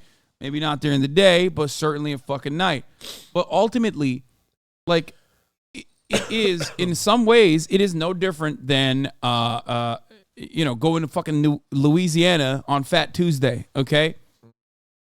That's it. It's the same principle. Yeah, it's what like about Mardi Gras when tits are flying out? It's fucking trashy. Well, dicks are flying out at Mardi Gras too, but it is in a straight setting. Mm-hmm. You know what I mean? So it don't matter, right? Mm-hmm. Because it's in a setting that isn't exclusively a gay one. Why are we talking about kink at Mardi Gras? People only see that as like a singular instance of people being trashy, okay, and never see it as a stain on the entire cis het population. Mm-hmm.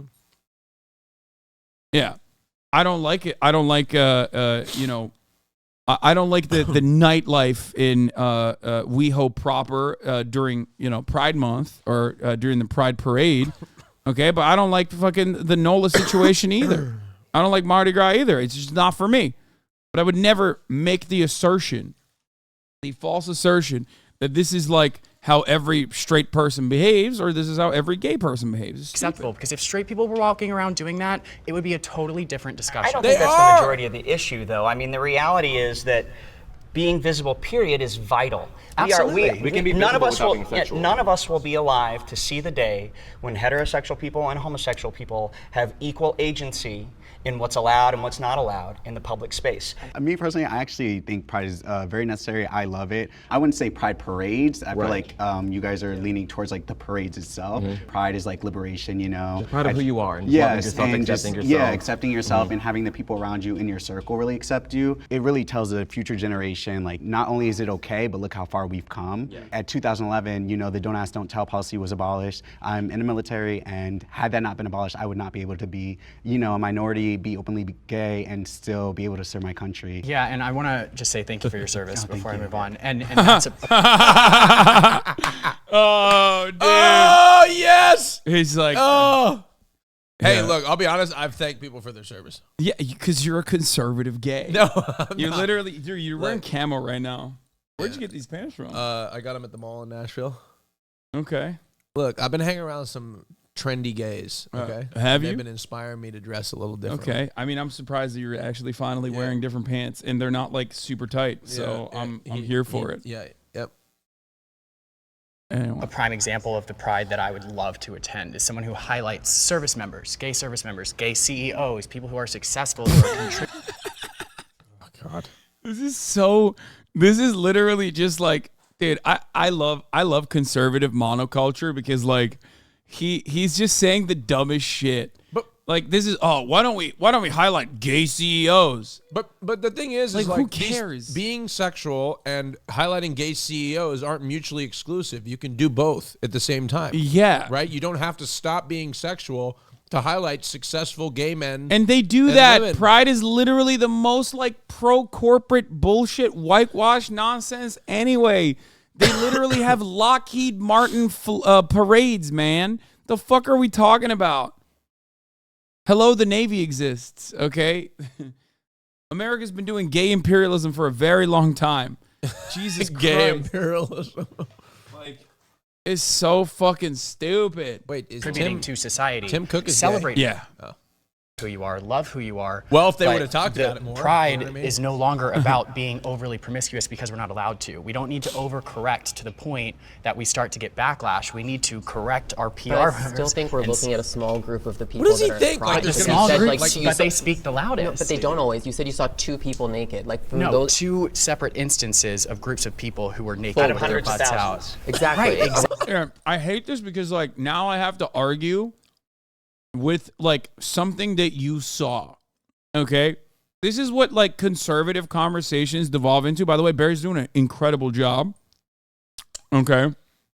Dismissing that by being like, "Oh, so you saw a naked person? Great. You know? Cool. Out of hundreds of thousands of people, like shut the fuck up." It's so stupid. It's like, "No, I saw a video." It's like, "Why am I debating a video you watched?" Okay? What the fuck is going on? around the world, and but like that you were gets saying, highlighted. looking at specific things with a level of shame, and then have to look at like where are we shameful within ourselves, and why is that something that we should be ashamed of in general? Like why is nudity shameful in general? I agree with you about nudity itself is not sexual. I don't think so. Because I have been into new places and it's not sexual, but Ooh, Zane is a freak. Yeah. Look at him. Nudity itself is not Like sexual. when you make it sexual, that's the problem. It can be indecent exposure at some of these things, and Pride needs to not be complacent and address it. This should be interesting.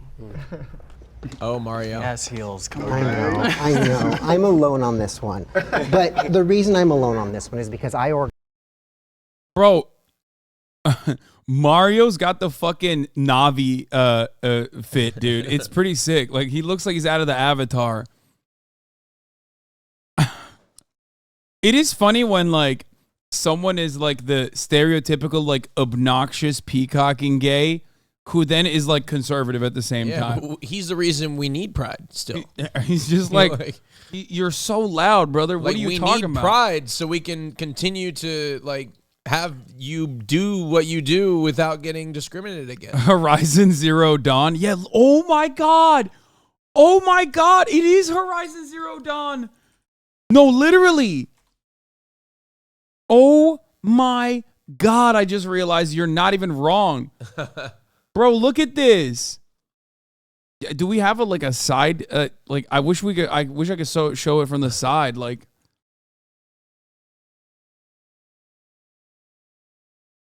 it's just like, I just want to point something out here, Mario. I don't know if you know this, but like, the dudes who you are aligning with think your very existence of being like a loud gay guy who dresses like this is the same kind of like moral degeneracy that you think you're signaling. You think you're like carving out by saying like pride is not necessary anymore. Okay? It's so dumb. Like those guys that think like pride is not necessary anymore, or just like in general homosexuality is a sin or whatever, they think you looking like this alone is just like, you looking like this alone is like, all right, nope, get him out of here. What the fuck's going on?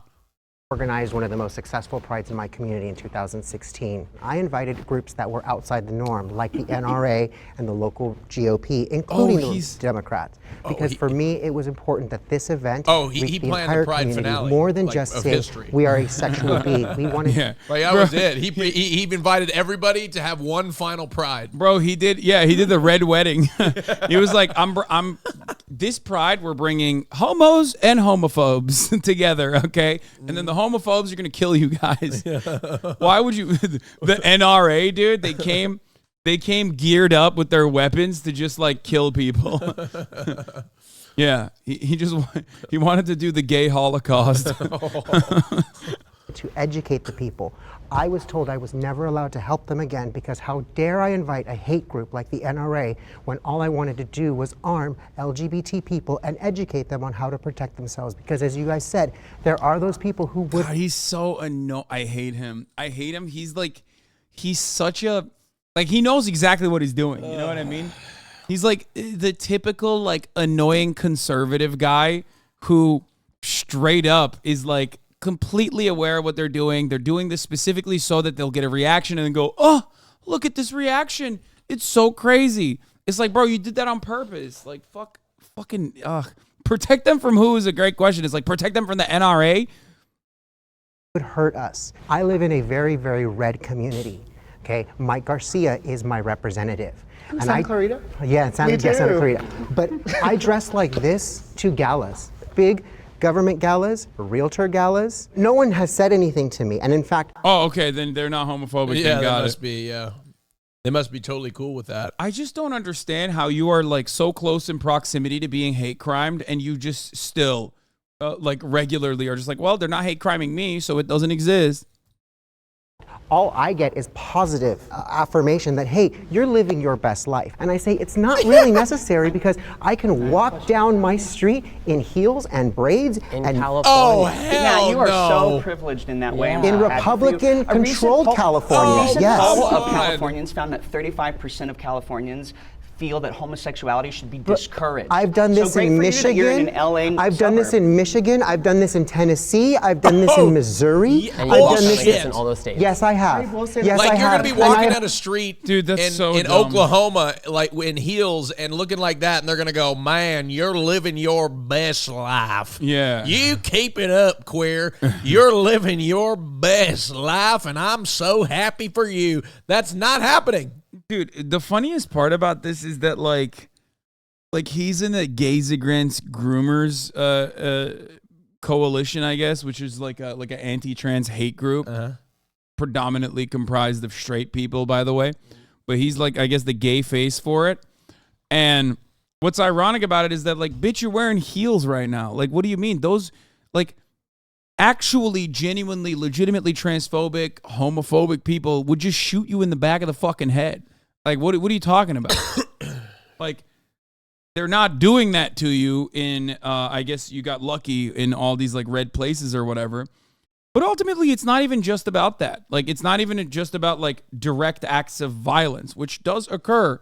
But it's not necessarily just about direct acts of violence. It's indirect discrimination that exists all the time. It's you know, the lack, like, not feeling secure and safe everywhere. Like, it's all this shit that's happening to most normal people that have to live in these places every day and not just, like, become a tourist. in a protected, GOP event or whatever the fuck, where you're like the gay token, so they're letting you exist. It's just, it goes beyond that. But the irony, of course, is that like you can't on the one hand say like, oh, trans people should not exist or whatever the fuck as a gay man and wear goddamn heels. You know what I mean? Like what? Like you are also destroying gender norms. Okay. The types of gender norms that like most people would not be comfortable destroying, like your allies. Okay. It's crazy. It had absolutely no issues. I walked into a backwoods bar in the middle of Nashville where it was a double wide that had been converted to a bar, and it was one of those record scratch. What does your husband look like? My husband is 6'4", and he's there's your protection. A man. That's not my protection. That is I walk in that community dressed just like this in these heels, and not only do I not get hate, my husband gets more business. I'm so happy for you that this is true for you. I really am. Yeah, totally. But the reality is that you represent a small minority of LGBTQ people and how they actually experience life in America. To your like sense of freedom, which is so admirable, I think that those things are built on blocks of people who probably did feel that pride was necessary. So it's a good point. Oh, this is a great point. Doesn't feel pride is needed anymore, but instantly had a list of unsafe areas he goes to. It's like, why did you bring up Tennessee immediately? You know what I mean? Why did you bring up Missouri? So what's going on? To tell everybody how safe you felt in those places. Why didn't you just talk about fucking California? You know? Like, it's just also Nashville, saying backwoods about Nashville is pretty funny, but, you know. The bar he's talking about is a hipster bar in Nashville, yeah. But even there, he felt an air of... He was at play in Nashville. It's funny to be like, there was an air of like tension that he expected at the very least. Why did you expect that? It's a beautiful thing that we can have the freedom to, change our mind. Admire that. Yeah. And I think we all want everyone to feel the way that you feel, like you don't need it, but that's just not the case. My name is Sean, and I am a Patreon member who is asked to read you this next prompt. The LGB should be separated from the TQIA+. Oh, God. Well. Oh, here come all the conservatives. Here they come. Oh, shit. Wait, what? Saying they should be separated. What is happening? Saying that one is, less important. What? Yeah. So I do want to start with that. But I do think that the LGB is very specific, rooted in science. It's very clear as day. You have lesbian, gay, and bi. Main difference. Dude, you can't. That's so funny. Dude, when a gay person says the LGB is rooted in science, it's such a funny, in order to discriminate against the T's and the Q's, right? It's like, brother, what year? Okay, science according to which year? What do you mean rooted in science? Like, this was considered a mental disorder not that fucking long ago, okay? What are you talking about? Rooted in science. It's so funny to look at that, like, stand on the progress that other queer people have made for him and just stand on top of it to be like, all right, no more. And, like, use the exact same terminology that people who would want to kill him used back when, for other gay people and other queer people were fighting for equality and rights. Okay? Yeah, 50 years ago, they would have lobotomized you in the scientific institutions for homosexuality. Straight and LGBT is science. All other sexual preference is magic. Between male and female, we all know what that is. The reason why I stepped forward with hesitation was because I think that there are such lived differences in experiences that we experience. Although collectively, I think that we all know the collective experience of being a sexual deviant. There just is a difference in lived experience that I think is important to talk about and acknowledge, and that's my grounds for agreeing with perhaps a separation. Mine is very different. To be clear, the science is very solid on identities other than gender assigned at birth being valid. Science is very clear, robust, there is no question that it's legit. We, as cisgender people, do a really bad job of standing up for people who aren't cisgender. I call out the fact that cisgender queer people are treated differently than non-cisgender queer people, and until we do better, we don't deserve to have the letters be together. Oh, shit. I mean, he he pulled a fast one, but like that was quick. No, solidarity. No, Yeah, solidarity is the way to go. That's ridiculous. Yeah. Like Can't I leave 'em see on what their he's own. saying. I see what he's saying, but it's like, yeah, no, it's not. Like I get what he was trying to do. He tried to flip it. Yeah, no, he's just like, you don't have to stand up for We that. don't though. deserve them. Yeah. Better grounds.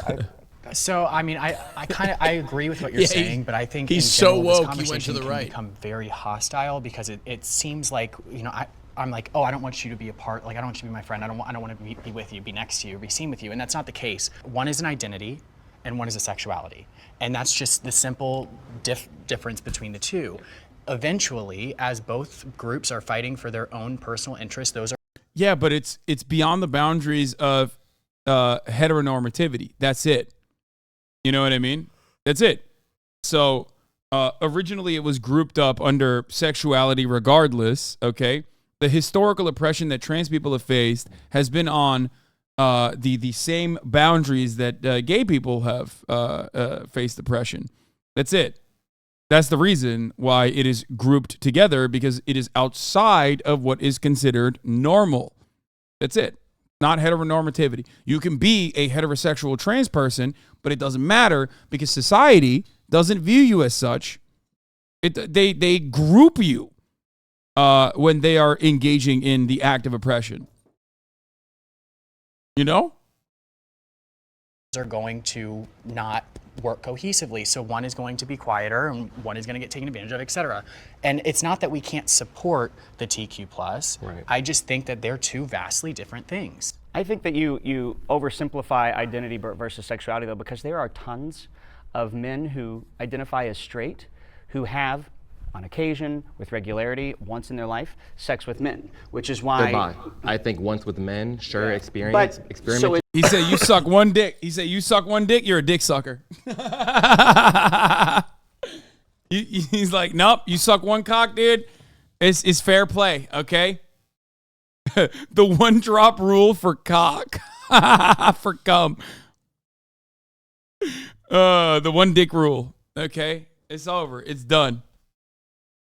But I think if there is a guy that's identifying as straight that sometimes dabbles with men, He might identify as straight, but he's not. You're bi. So two things. First of all, there are lots of gay men that we are allowed, that we can call gay all day and all night, that occasionally have sex with women, and we don't question whether or not bi. they're gay. They're bi. But are you entitled to titling?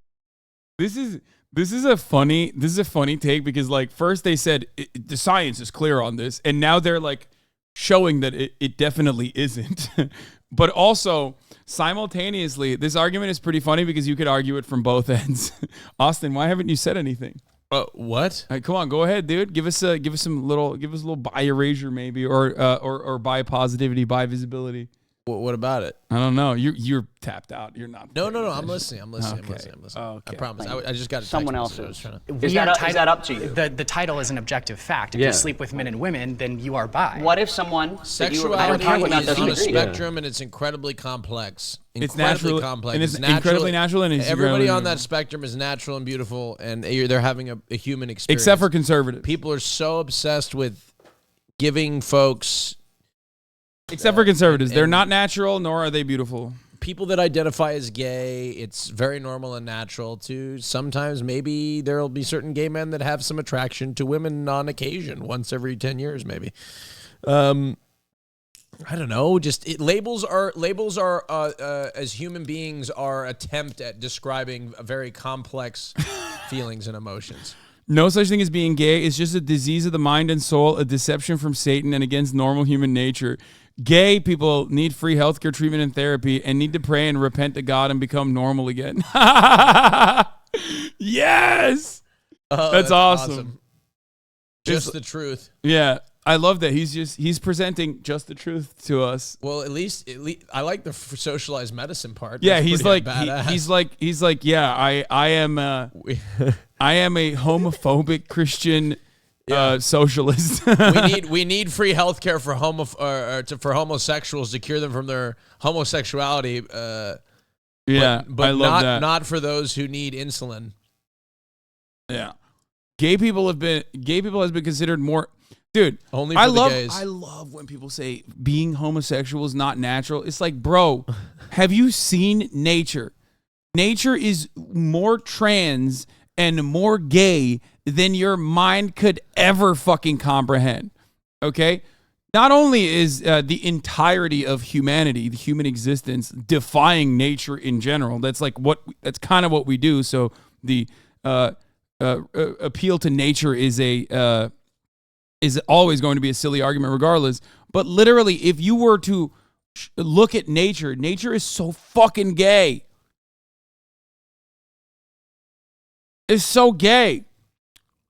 It's more natural to be gay. If you were to look at nature, you'd be like, wow, holy shit. It's weird that people even breed. Yeah, why do you think the G-spot's where it's at? Like, it's literally weirder that people just like That was have by design. Yeah, people having straight sex for any other purpose outside of like reproduction would come across as unnatural to you. Okay, if you looked at nature. If you don't agree, that's fine. But the fact is, you sleep with men and women, so you're bi. Flat out. Can we not talk about who we're having sex with? Just for this problem. Because a lot of what's in the media today is sensationalized content about, targeting children. A lot of it How is would they valid, leave that and some in of there? it is not. But a lot of times, it's gay men that are doing it, and trans people are getting blamed for it when it's really gay. This guy's really interesting because like he's saying that like in order to protect trans people, we need to separate our fucking devious, degenerate ass gay men, which is pretty funny. He's literally saying that like trans people are being attacked unjustifiably because of actions that we freak ass gay men are engaging in. This is a brand new sentence. I have not heard of this before. I love that.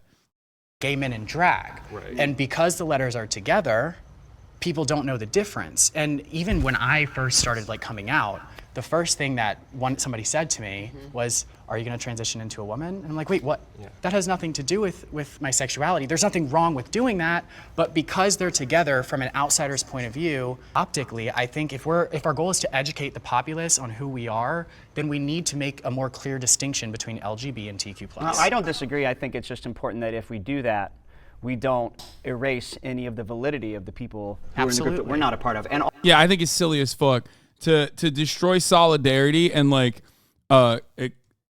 self-excise like a group of individuals who, by the way, even on the sexuality front, more often than not, also still are a part of like the L and the G and the B, right?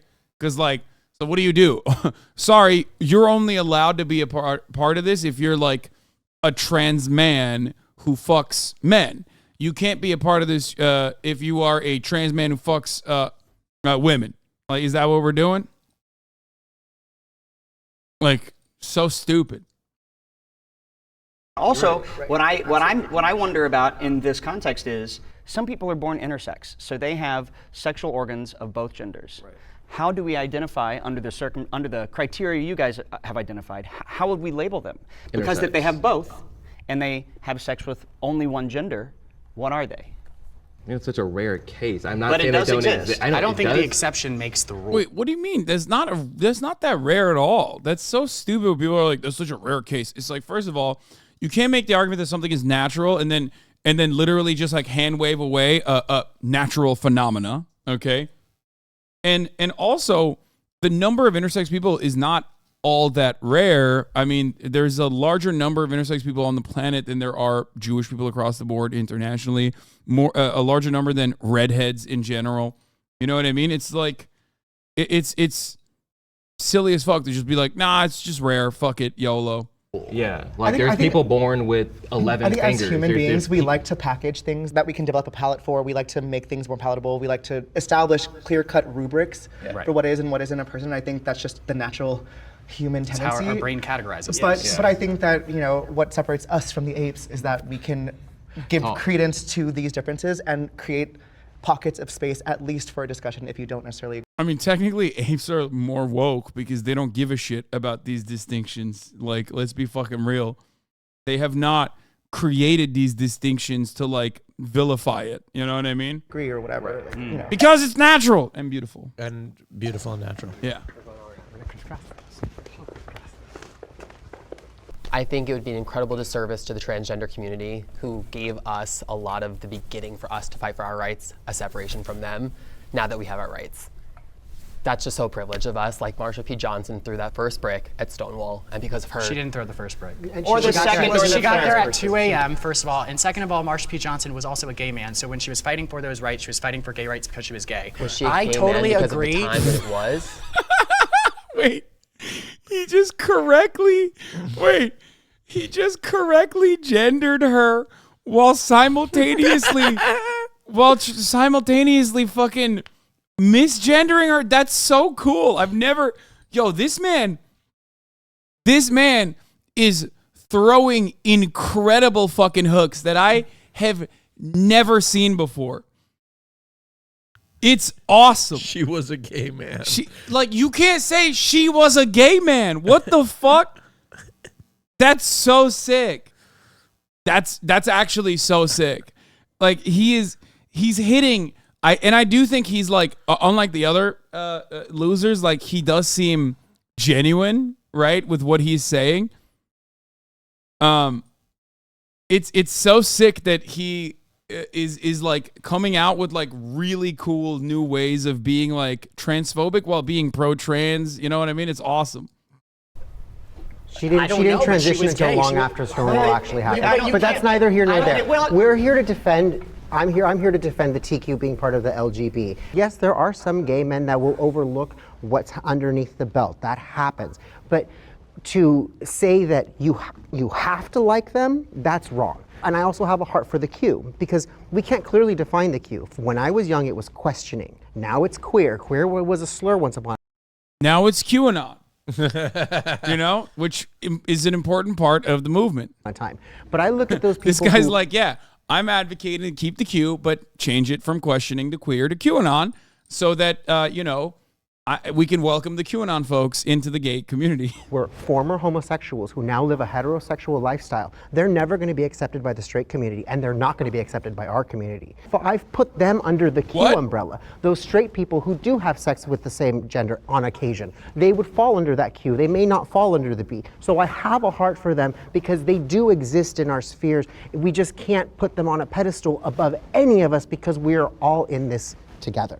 I also don't think that they should be divorced because What do you mean former homosexuals? What the fuck?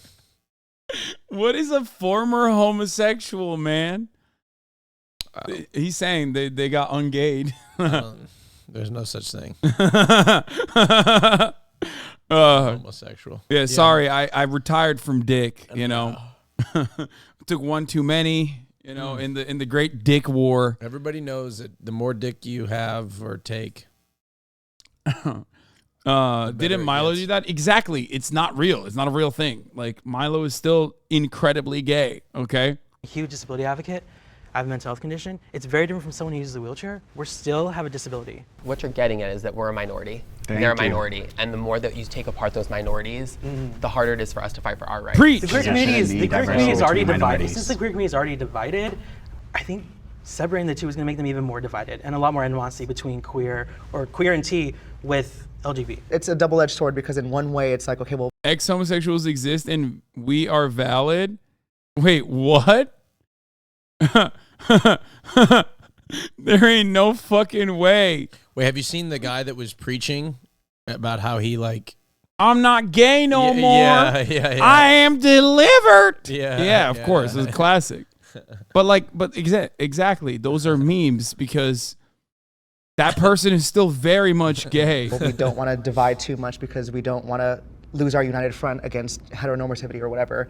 But then at the same time, if we can't teach the nuances of our various identities to a heteronormative society, then it's like, okay, well, aren't you gay? Aren't you trans? Like it's all the same thing to them. So I think it's a balance between being all awash and then also noting that we are uniquely made up of all these different different experiences. And But I think if we had a all stronger agree here that they community, all like matter. that wouldn't be the case. I'm sorry. No, you're good. Like if you don't like me because who I am, I know that my brother right here or my sister right there is gonna like me and they're gonna support me, and that's all I need because it's all about my personal experience and what's in my circle. You don't need to be in my circle, but because it's within my own circle that I'm getting all this, belittlement and hatred. Everyone just wants to be accepted. Honestly, like that's the way it's looked at. And can't we all, to some extent, identify underneath the Q? Your attraction maybe has shifted in some way to different types of men. Like, things are constantly evolving and, in my opinion, fluid. So to kind of force ourselves even into the LGB is to sit within the binary that doesn't help any of us anyways. But I think all the Q stuff is just a matter of your personality. Right. Like we have so many different labels, and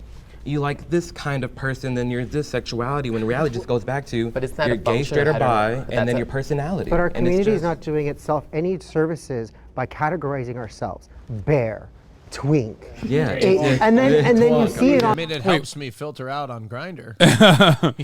Okay, that does help. Like objectively speaking, it does help find what you're looking for. Okay, but that's not like a legal distinction. Like, what the fuck's he saying?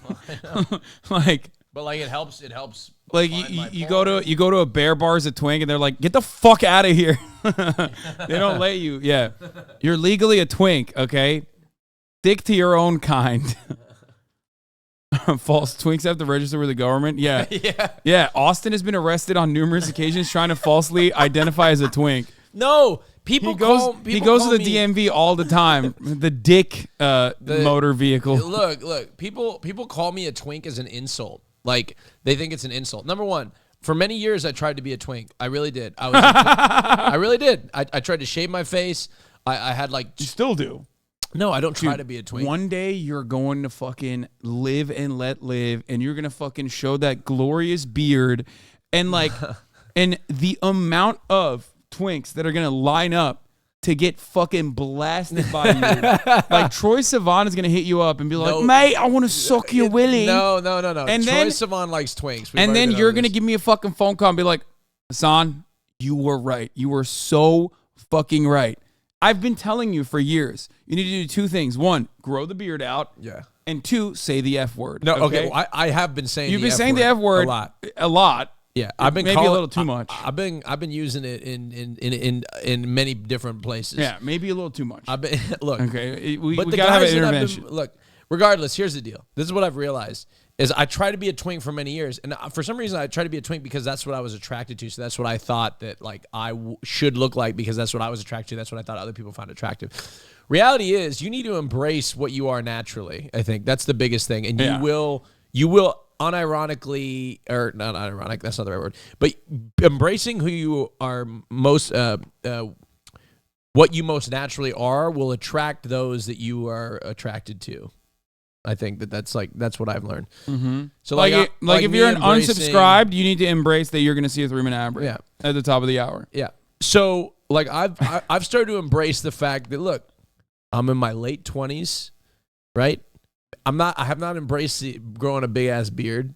Okay, dude, you have to do it. But like that's that. Yeah, okay. Take your own advice. Embrace that you're old. No, I'm not old. Okay. Yeah. I'm Okay. in my There you late go. tw- Exactly. Being in your late 20s is not old. You're okay? old. You're old. late late 20s. Yeah, I am in my late 20s. Uh huh. I'm not in my 30s. For how much longer? Okay, a couple years. I got a couple years left. Remember when you had to? You remember when you had to? Don't you dare! Remember when you had to fucking don't lie you to a foreign government? Don't you dare! Remember when you had to lie to a foreign government? Hasan, I am 26 years old.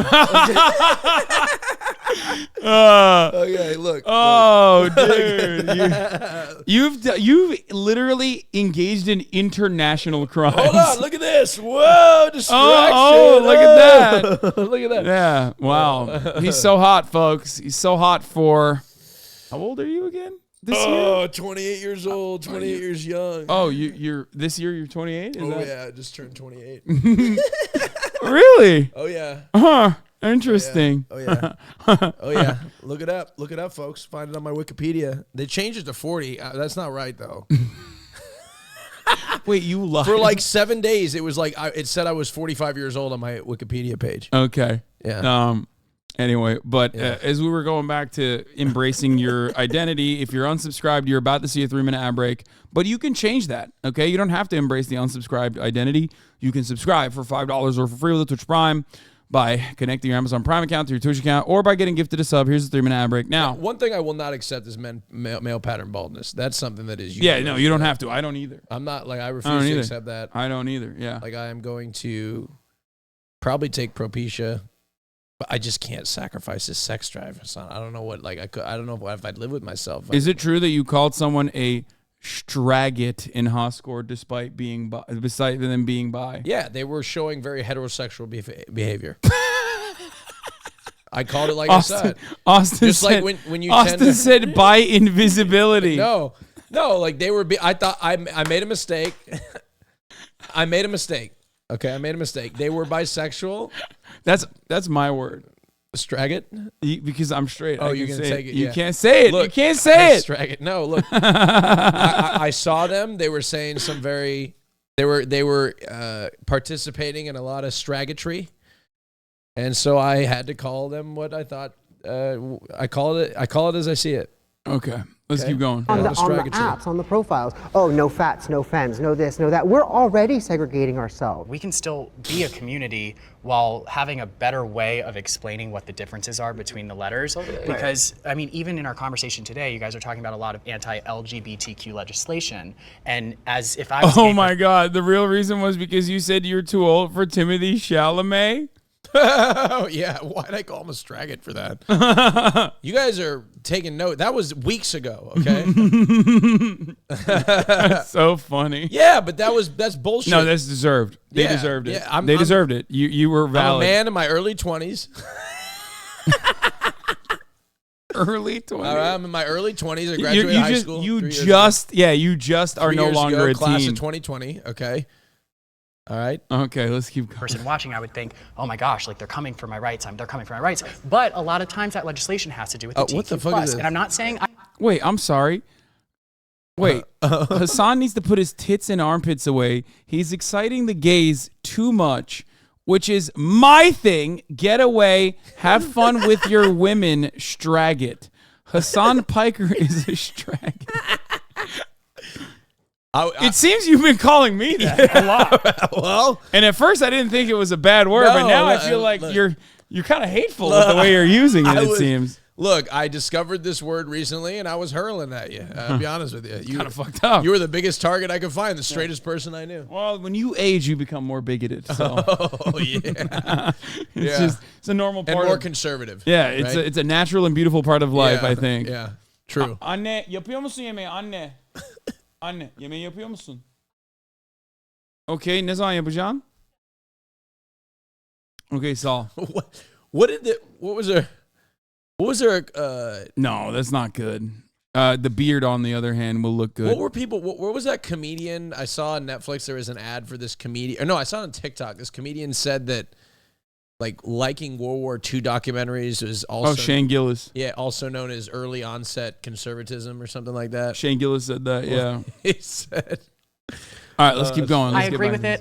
We don't need to go into the legislation. All I'm saying is that the narrative that gay men are being attacked when other letters are not giving any merit to the attacks, it is confusing and it's harmful to young gay men and their success because they're force-fed this narrative that they can't. That's totally fair, but there's been over 560 legislation bills put into some sort of vote, right? And over 220 of those have been for transgender. That leaves, around 300 plus, not just at the TQ.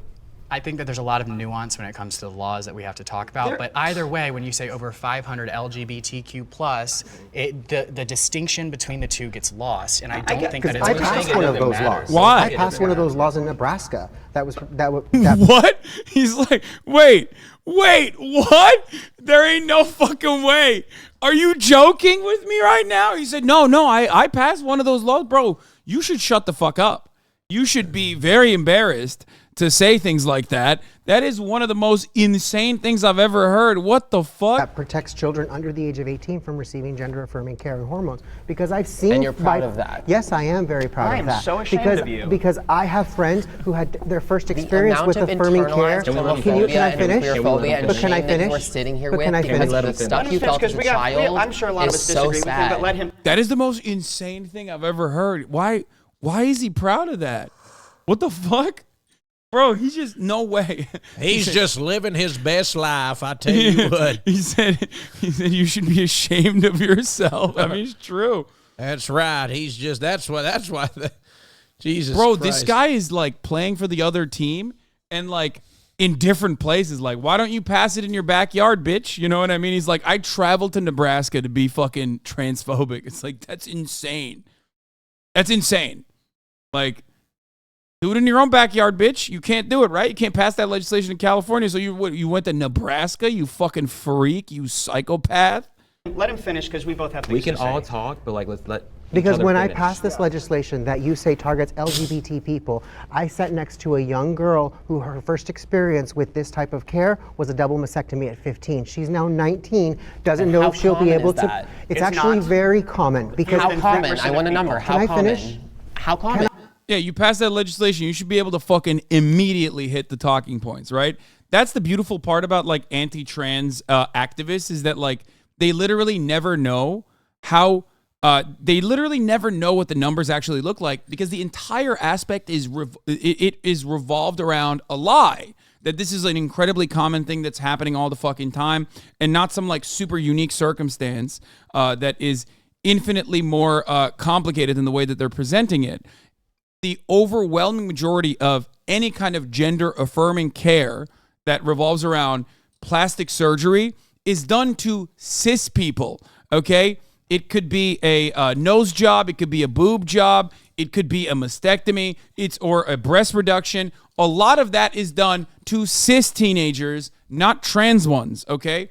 And not only that, but also the empirical evidence is never on their side, which is why they refuse to fucking learn about this information, because not only that, but also the actual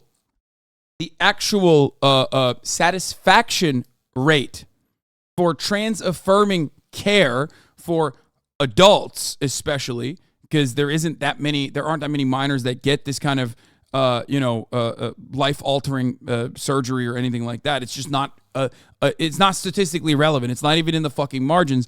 But adults have an infinitely higher satisfaction rate than trans adults have an infinitely higher satisfaction rate when receiving plastic surgery in the form of gender affirming care than fucking cis people do. Cis people's gender affirming care in the form of plastic surgery is quite literally like they have way more post-surgical regret, like unimaginably more post-surgical regret than trans people do, okay? Trans people's surgical regret is like around, 1% or something? For cis people, and this isn't even just plastic surgery, but for like even fucking knee surgery and things like that you need for survival. I'm not saying that you don't need it for other things, but like people getting hip replacement, for example, is that like 65%? It's nuts. It's nuts. It's ridiculous, okay? The regret rate of gender affirming care is like at most 1%. Yeah. I just found this from Voice of America News. How common is transgender treatment regret detransitioning? So detransitioning is incredibly uncommon. Not only that, but like a lot of people who are detransitioning, for example, are also oftentimes still trans, okay? But they will be non-binary or go with they, them pronouns, and yet they are still lumped under the category of like detransitioners that are no longer a part of the trans community. Okay? It's very, very, very stupid. Anyway, how often do transgender people regret transitioning? In updated guidelines issued this year, World Professional Association for Transgender Health said that evidence of later regret is scant, but patients should be told about the possibility during psychological counseling. Dutch research team from several years ago found no evidence of regret in transgender adults who had comprehensive psychological evaluations of childhood before undergoing puberty blockers and hormone treatment. Some studies suggested the rate of regret have declined over the years as patient selection and treatment methods have improved. In a review of 27 studies involving almost 8,000 teens and adults who had transgender surgeries, mostly in Europe, US, and Canada, 1% on average expressed regret. Okay? When you look at that number, you realize that this is completely a made-up problem, because 1% regret, okay? 1% regret on, remember, trans people, which is already 1% of the population, okay? You're talking about 1% of 1%. Like, it's literally like a handful of people. The numbers are literally a handful, okay? And these guys are making a fucking big stink about it, trying to like justify sending bomb threats to children's hospitals and shit, when yes, knee replacement regret is like 20%. It's fucking nuts. It's nuts.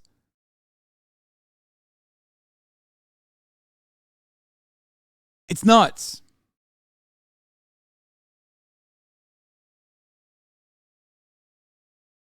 What is this?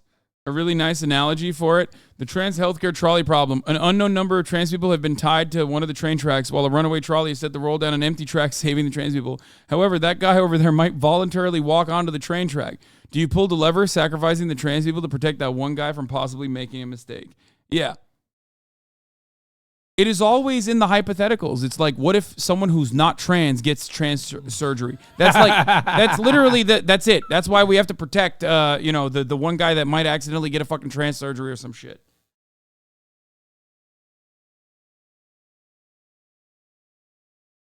Anyway. And the irony is, because it's 1%, 1% of the population is transgender, and of that percentage that go through transitioning, 1% regret doing so. That is a minuscule amount, definitely not a strong argument against it. There is no other medical intervention on this fucking planet that this much legislation would pass against. Do you understand? Like there's nothing else. There's no regulation. If only 1%. Can you imagine? What percentage of of flight, for example, lead in fatalities? Like what percentage of commercial air travel lead to like an actual fatality? It's like 0.0000001. Yeah. Imagine if they fucking banned air travel now because for that reason. Like they're like, nope, sorry, can't do it. What if people get in a plane and then they die? I have a plane-related frustration to air out today. But okay, well, we'll keep it save for the pod. Save it for the pod. Okay. Yeah. Imagine being like, we are no longer allowing knee surgeries because knee surgery regret rates are at 20 to 30%. So you can no longer get a knee surgery. That would be insane. That would be fucking insane, right? Except of course it works because for trans people, because trans people are marginalized. They're gross, they're icky, they're weird, they're scary. I don't really understand it. What if I like girl dick? That's the major reason why so many of these fucking freaks are like so many of these freaks behave this way.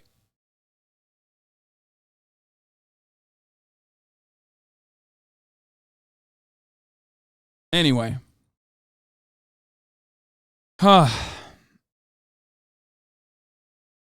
Oops, wrong one. All right.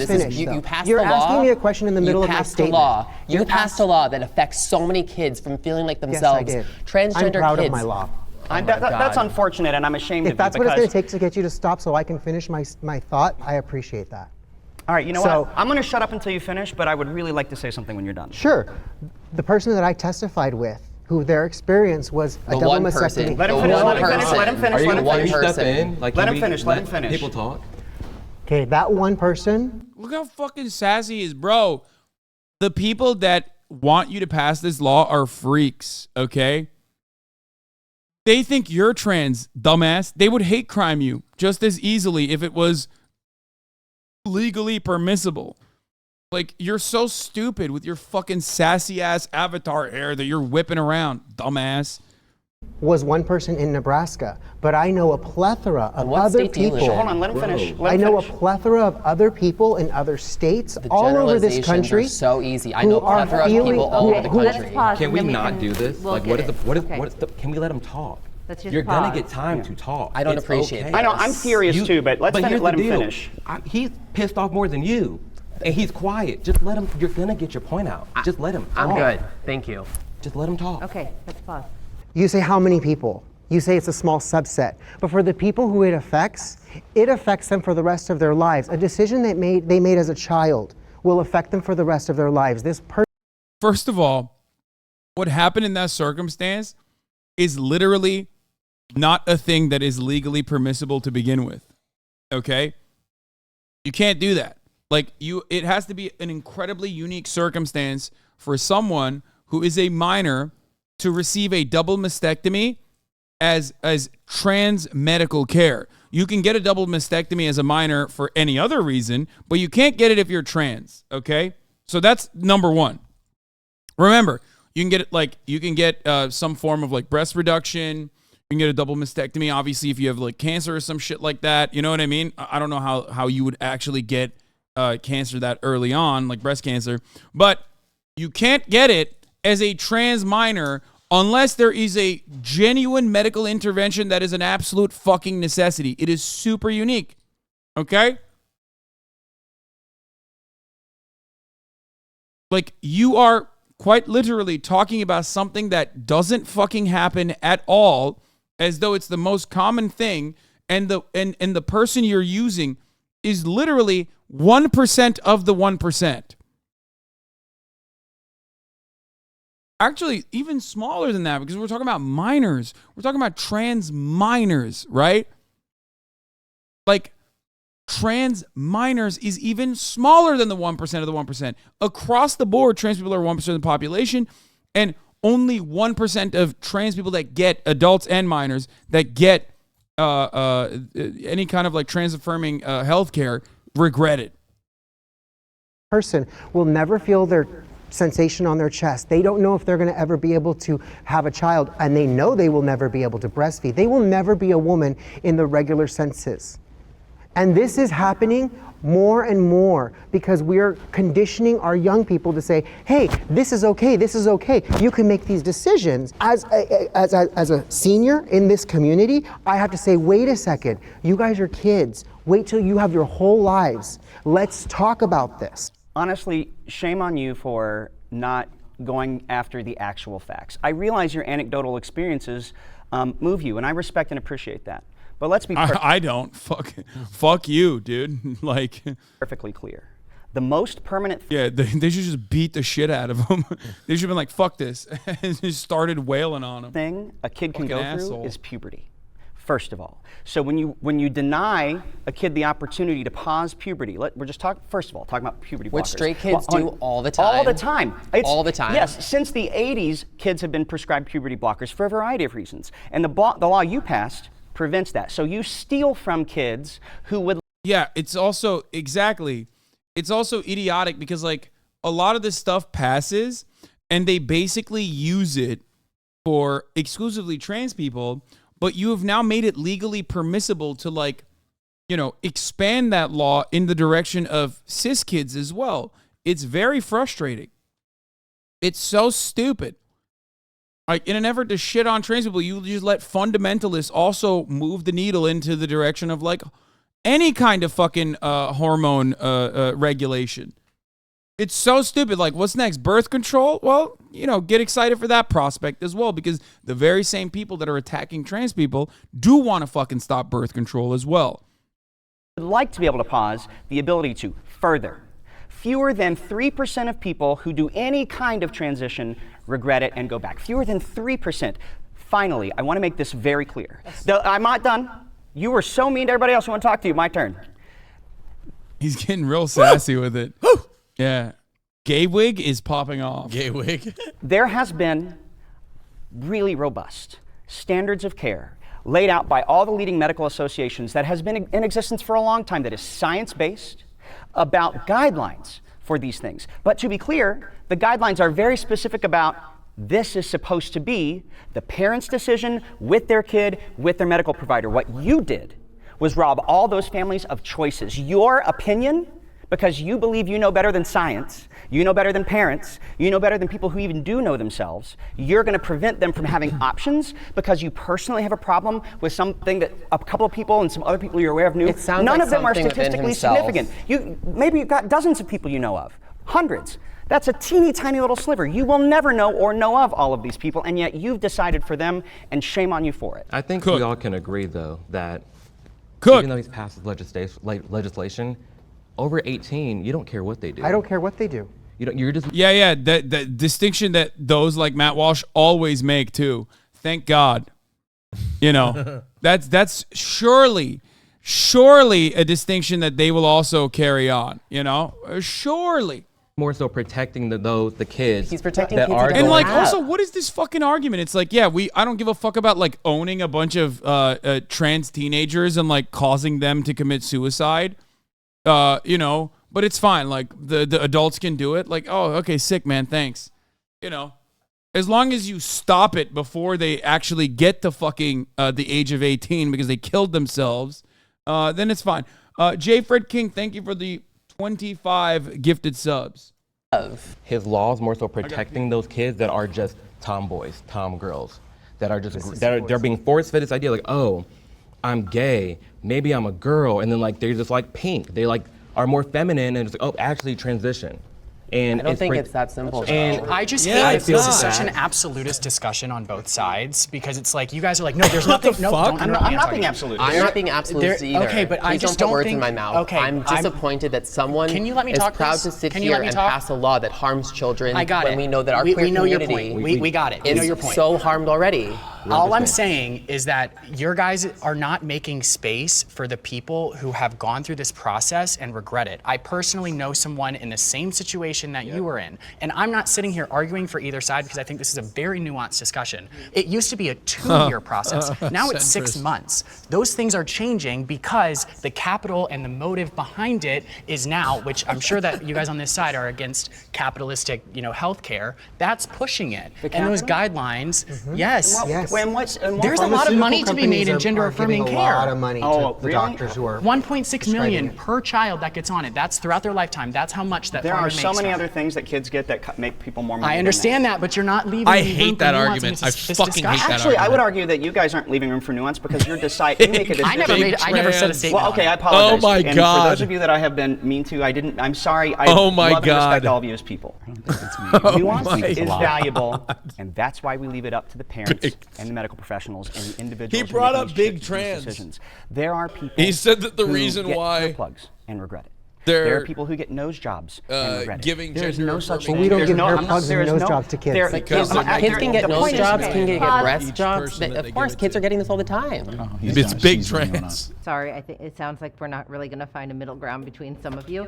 We will have to hug But later. can I actually sort of like wrap it up into a middle ground moment? Yeah. Go for it. I think this is exactly going back to the point of why there is a separation because it's a very lived, different experience than just being a cisgendered gay man. That was the whole point of the prompt. This is everyone's opinion, and no matter like how frustrating it can be, going and attacking people, like it was just a lot. I see and, liberalism if so that much was me, differently like after I would be watching so this mad, broadcast. and I would just go off. Like so, me, you know, like I commend 5 or you 6 for really, years like, ago holding would have your been And I like, just want to apologize because that's absolutely right. Let's and just I broke my all own rule agree to in disagree. being fired up in the things I And said. love I'm one sorry, another. that's not how you deserve to be treated. And I ultimately do side with my liberal brothers that I don't.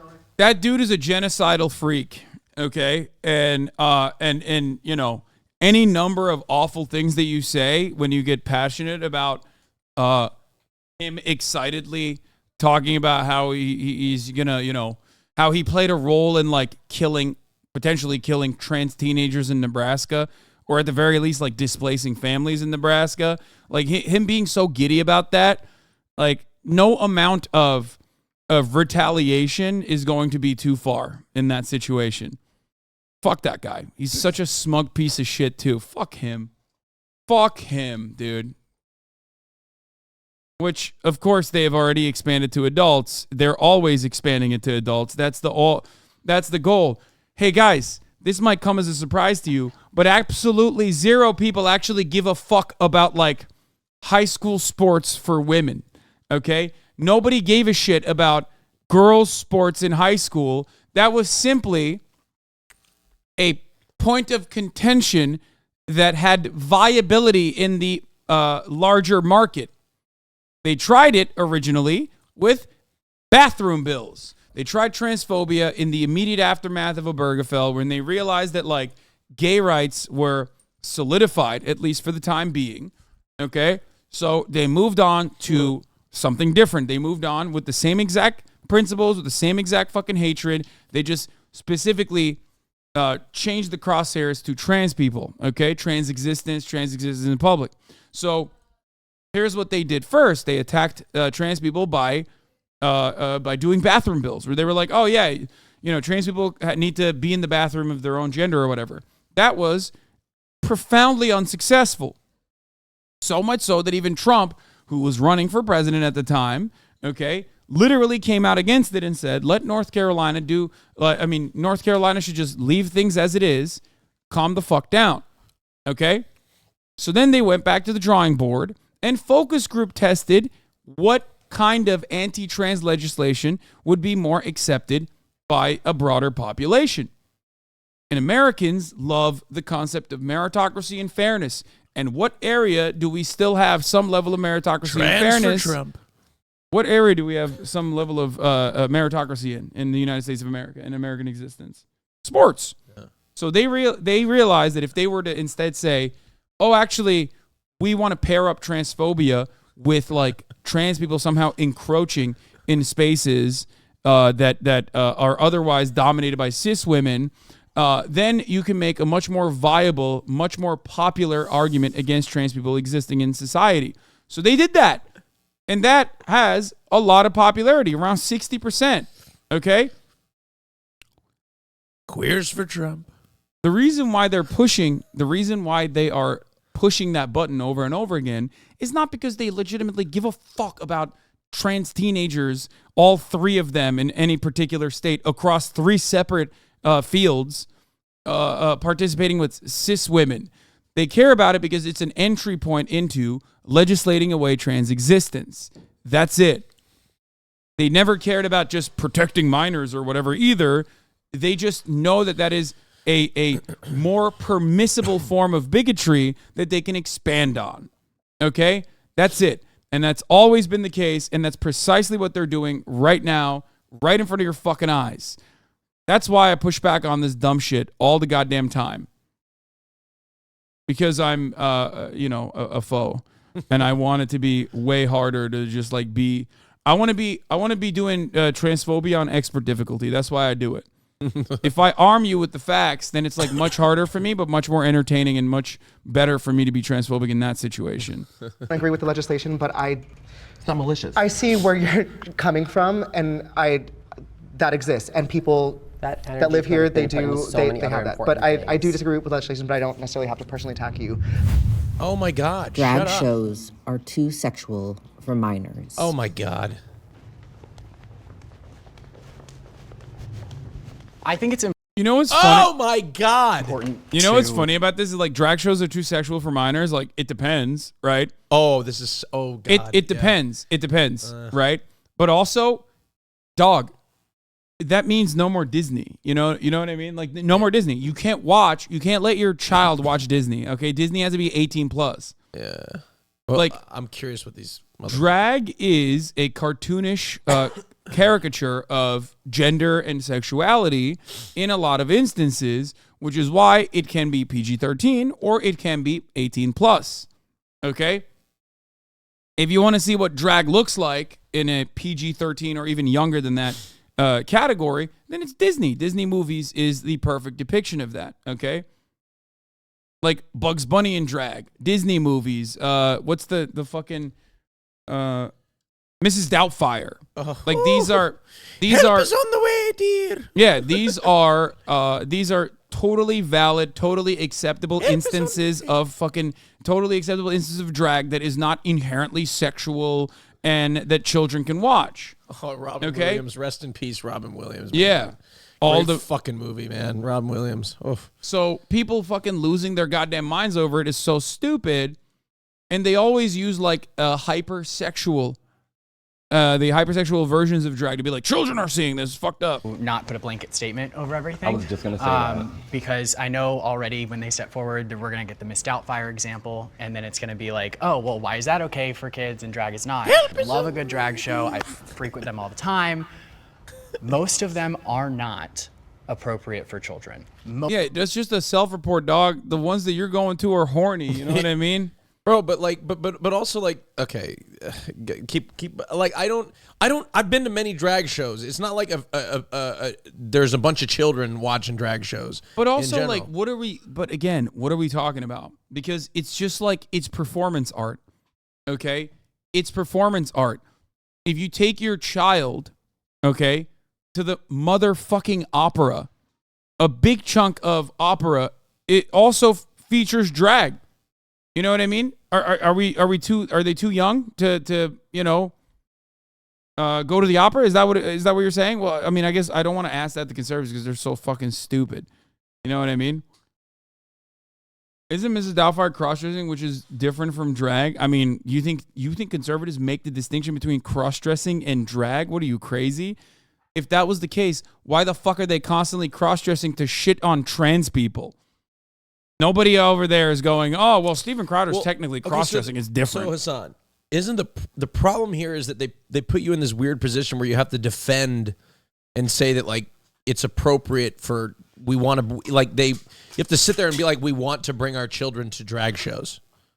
Like, I don't want to bring my fucking nieces and nephews to a drag show in general. You know what I mean? You see what I'm saying? Like, they put us in this position, and they're just using that as, like, it's inappropriate for children to ban drag shows, right? They're leveraging that sort of argument to try to ban all drag shows. Professional wrestling has sex, makeup, vulgarity, violence. Professional wrestling has sex and all of that, and 5-year-olds can go. Exactly. And absolutely zero people should be making an argument to fucking ban professional wrestling, okay? That's what I'm saying. But look, as you said, some drag shows are inappropriate for children, but it's just like they act as if like we're trying to put on drag shows for a bunch of children. I've never seen a child at the Abbey. I'll be honest. On a Sunday. I've never seen a child at the Abbey. It's a 21 plus establishment. That's why. No, it's not. Not during the day. It's not. They don't card during the day. Oh, really? No, you can come in. Right? Anybody can come in. I think past a certain time. Regardless, let's be real. You can't go to the. Or maybe they just don't card me. Yeah, you cannot go to theaters in the Denver region now because LoBo's out and about and she's sucking and fucking. Okay, so if you have a child, do not allow your child to go to a movie theater or an actual theater where they're playing plays. You can't do that. LoBo will be sucking and fucking in the near vicinity of your child. Okay? Most of them, not all, but most of them. There are instances that are circulating on social media that represent a small minority of drag shows.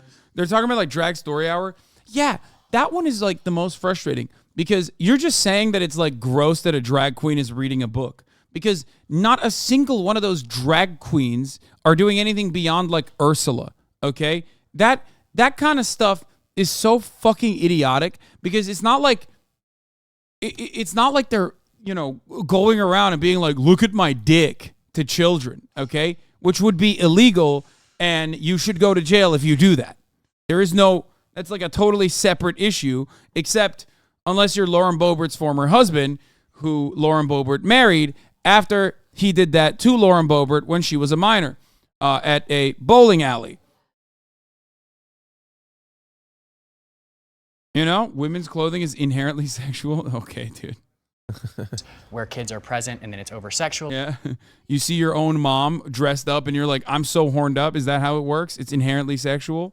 People pleasuring themselves, wearing Fucking outfits weirdo. that are representative of genitalia. For that reason, I would say that People are drag pleasuring typically themselves is not at drag appropriate for shows? children. What? Do I think it needs to be legislated? What kind of drag shows is this He's a freak, motherfucker dog. going to? He's a freak. That's what I'm saying. He's going to the fucking craziest drag shows, bro. Drag shows are about what? I've never seen somebody pleasure themselves at a drag show. Yeah, he's a freak, dog. He's a freak. No, because I don't trust the government to legislate it responsibly, but I do trust parents to use their better judgment and know that when something is typically sexual, it most likely will be, so just don't take your kids there. Yeah. And I disagree with when there were folks trying to ban drag. You can't do that. We have the First Amendment for free expression. I think drag should be able to be celebrated and just kind of dress however you want. I think it is good. I think it's great, but then sometimes there are instances where it's not, and like we have to talk about that rather than ban drag or no. It's completely safe. I'm not trying to not bring my kid. Like I'm not trying to. I don't want to bring kids to drag brunch because it's hypersexualized. I don't want to bring them because I'm trying to fucking get hammered. And I don't want your bitch ass kids. And I don't want my fucking kids around. I don't want your bitch ass kids around and watch a drag show. Up. Like I don't understand why they have to make it about this. It's so sexual, so it's inappropriate for your children. No, it has nothing to do with that. I just don't want my fucking kids around while I'm trying to have a good time. Yeah, Austin said, I'm trying to party. No, Austin said no kids at Pride, no kids at fucking drag shows. I'm trying to get my nut on. Yeah, this is not my Sunday. If I want to have my kids with me, I'm going to take them to the zoo. This is my or kid. Disneyland. I'm not going to. This is my kid, and I will bring her to any drag show I want. You see, this kid is allowed at drag shows. You can't see her face right now, but right there. You see her? I hate how they try to put us in this position where it's like we have to be like, we want children at drag shows. Nobody wants children at drag shows. And it's not because it's hypersexualized. It's because I don't want my fucking kids around my fucking brunch and my mimosas when I'm trying to have a good time. Austin is anti kids at drag for a totally separate, completely self-interested reason. Yes. I don't give a damn. Yeah. Yeah. No kids on airplanes either. I'm trying to travel, not hear your fucking bitch ass Also, kid cry. as a matter of fact, like, you shouldn't be allowed to travel until you can shut the fuck up and not cry. It's like I wouldn't take my kids to the club either. Like, I don't understand it. It's like there's a lot of places you don't take kids to.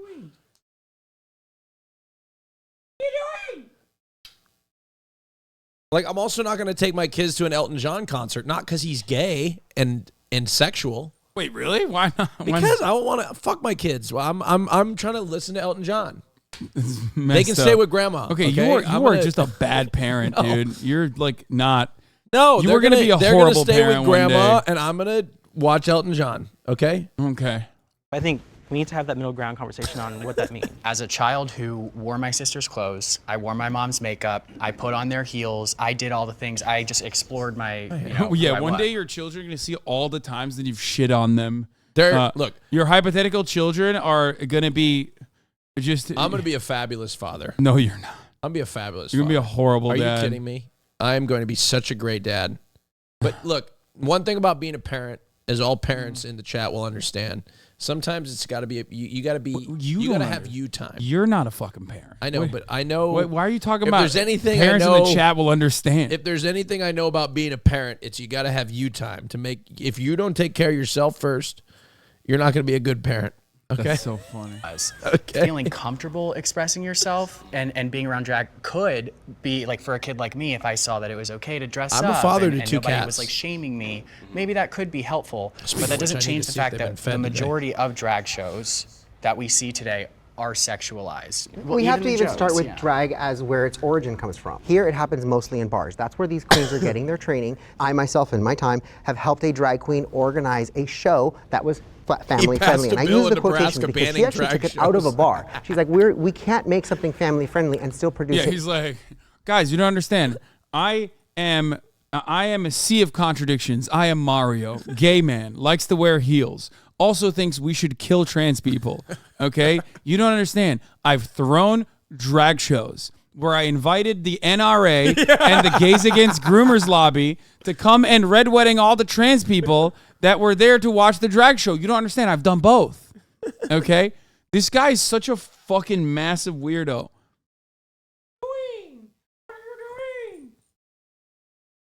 Oh, so fucking cute today. In a place where they serve alcohol. So she actually ended up renting a theater, asking people to pay for tickets, and she put on a produced show where they came in from backstage and they would come on stage like you would expect to see a Broadway show. And she made sure that she told anybody that was going to come in and perform, you don't grab your breast, you don't grab your crotch, you don't shake. I don't get it. So you don't shake.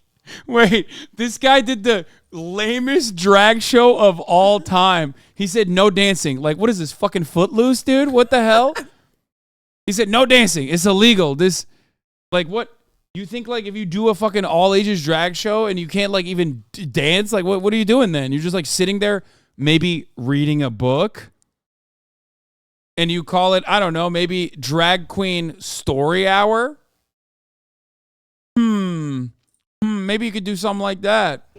We have to make sure that it has to be available and consumable for the general public, because why is there this idea that that's what people want to do with their kids? Confuse children. We don't. Who wants to take their kids to a and if fucking we want drag the show to be a I want to success, meet we have to make. Bro, the irony is, like, there are plenty of things that you could consider drag that are all ages appropriate, and that's like. I know. I agree with that. Trust me, I agree with that. Don't get me wrong.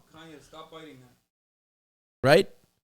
Like, I agree with you 100%. That's what I'm trying to say, is that they're not inherently sexual, number one, and there's ways to present it in a way that they're not sexual children. I just don't understand why you would want to go enjoy a Sunday fun day with your kids. That's just my opinion.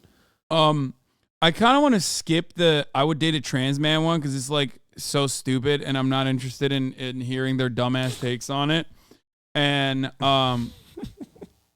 and move directly into the more contentious one. LGBT topics should be taught in school. I think I'm going to skip the drag show one as well. Like, we've seen enough of it, you know what I mean? Because this one is at least, like, interesting. There's a point of contention there. They're just forcing me to think that I want to bring my kids to drag brunch, and it's not because it's sexual. It's because I just don't want to fuck with I just don't want to fuck around and have my kids when I'm trying to have fun. You know what I mean? Just trying to have fun. Especially in a gay club, like, you would think, like, you know, everybody's just kind of hyping people up, but it's not the case, where it's like, you know, you step in there, pumps on, you know, wearing a skirt, and you have like six cis gay men. Like, you know, sometimes it is not what you say, but how you say it. It is one of those, if that's not what you like, then can't nobody. It is not what you say, but how you say it, you know. Wait, they're still talking about I would date a trans man. I've gone to, like, gay clubs, and trans people have been there, and, you know, we're all supposed to be, like, under one umbrella. We're all supposed to, especially in a gay club, like, you would think, like, you know, everybody's just kind of hyping people up, but it's not the case, where it's like, you know, you step in there, pumps on, you know, wearing a skirt, and you have like six cis gay men eyeing you down or treating you differently, all because you're transgender. So it's not even a situation of, oh, I don't like you because that's not my type, but it's the way you go about it. That's fair. I only didn't step up because I've never faced this. However, of all the kinds of men that I'm into, and I kind of am into a wide variety of men, my assumption is I don't think I'll be sexually satisfied. Austin is an ally in this field, by the way. He has said before that, what was the twink? I forget their name. There was this fucking twink with a trans man. Yeah, Noah Waybabes, that Austin said he would absolutely do nutty things to. When I asked in a private conversation, to be fair, so it's not like he was being like over the top horny. Wait, let's see. Yeah, no way, baby. Oh yeah, be careful. Whoa. Yeah, I'm not showing any. I'm not showing any of that. Don't worry. Oh my goodness! Holy shit! Jesus. Okay, that's a lot. Oh my god. I'm in. You know what I mean? Okay. Let's continue. My partner doesn't have a penis. That's it. That's it. And that's good for you. For you, that's fine. For me. Yeah. For me, I have other plans. LGBTQ topics should be taught in school. Oh, this would be interesting. Oh my god. He's gonna come up and be like, "It should be taught in schools so that everybody knows who the gay students are, so they can bully them." Oh, ooh, I'm very passionate about this one. It should be taught in schools in the negative way. It should be taught in the schools as degeneracy. I'm gonna sit in the middle. I think age appropriate for sure.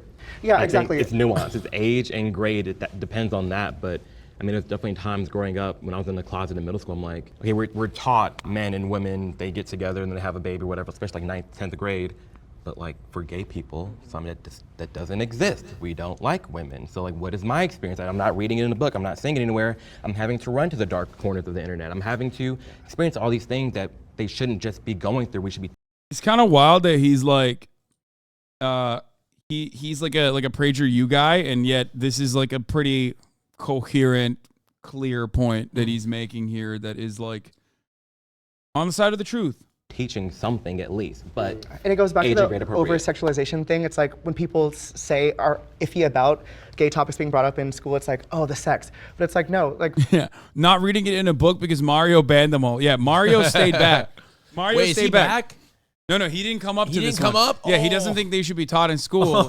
and he's going to come up and be like, I actually Passed a banned. bill in Nebraska. I actually passed a Don't Say Gay bill in Florida. I was very proud of that one. right? Like, why can't we learn about wholesome relationships, or like, and just the having good history credit? Mario's like, it was really difficult for me to do this in Florida because like as soon as I went into a parent-teachers conference, everyone knew I was a homosexual man because I was wearing fucking heels. Did this guy say we need to teach gay people, teach about gay people who have good credit? That's how we normalize homosexuals. Yeah. It's talking about gay people with good credit. God, I can't get over Mario. I'm imagining Mario going into a parent-teachers conference in Florida, and they're like, what's this gay man doing here? Are you a woman? Get the fuck out of here. And he's like, no, I'm here to ban pornographic books. Like, I promise these are, get the fuck out of here. They're like calling him a slurs and shit, misgendering him.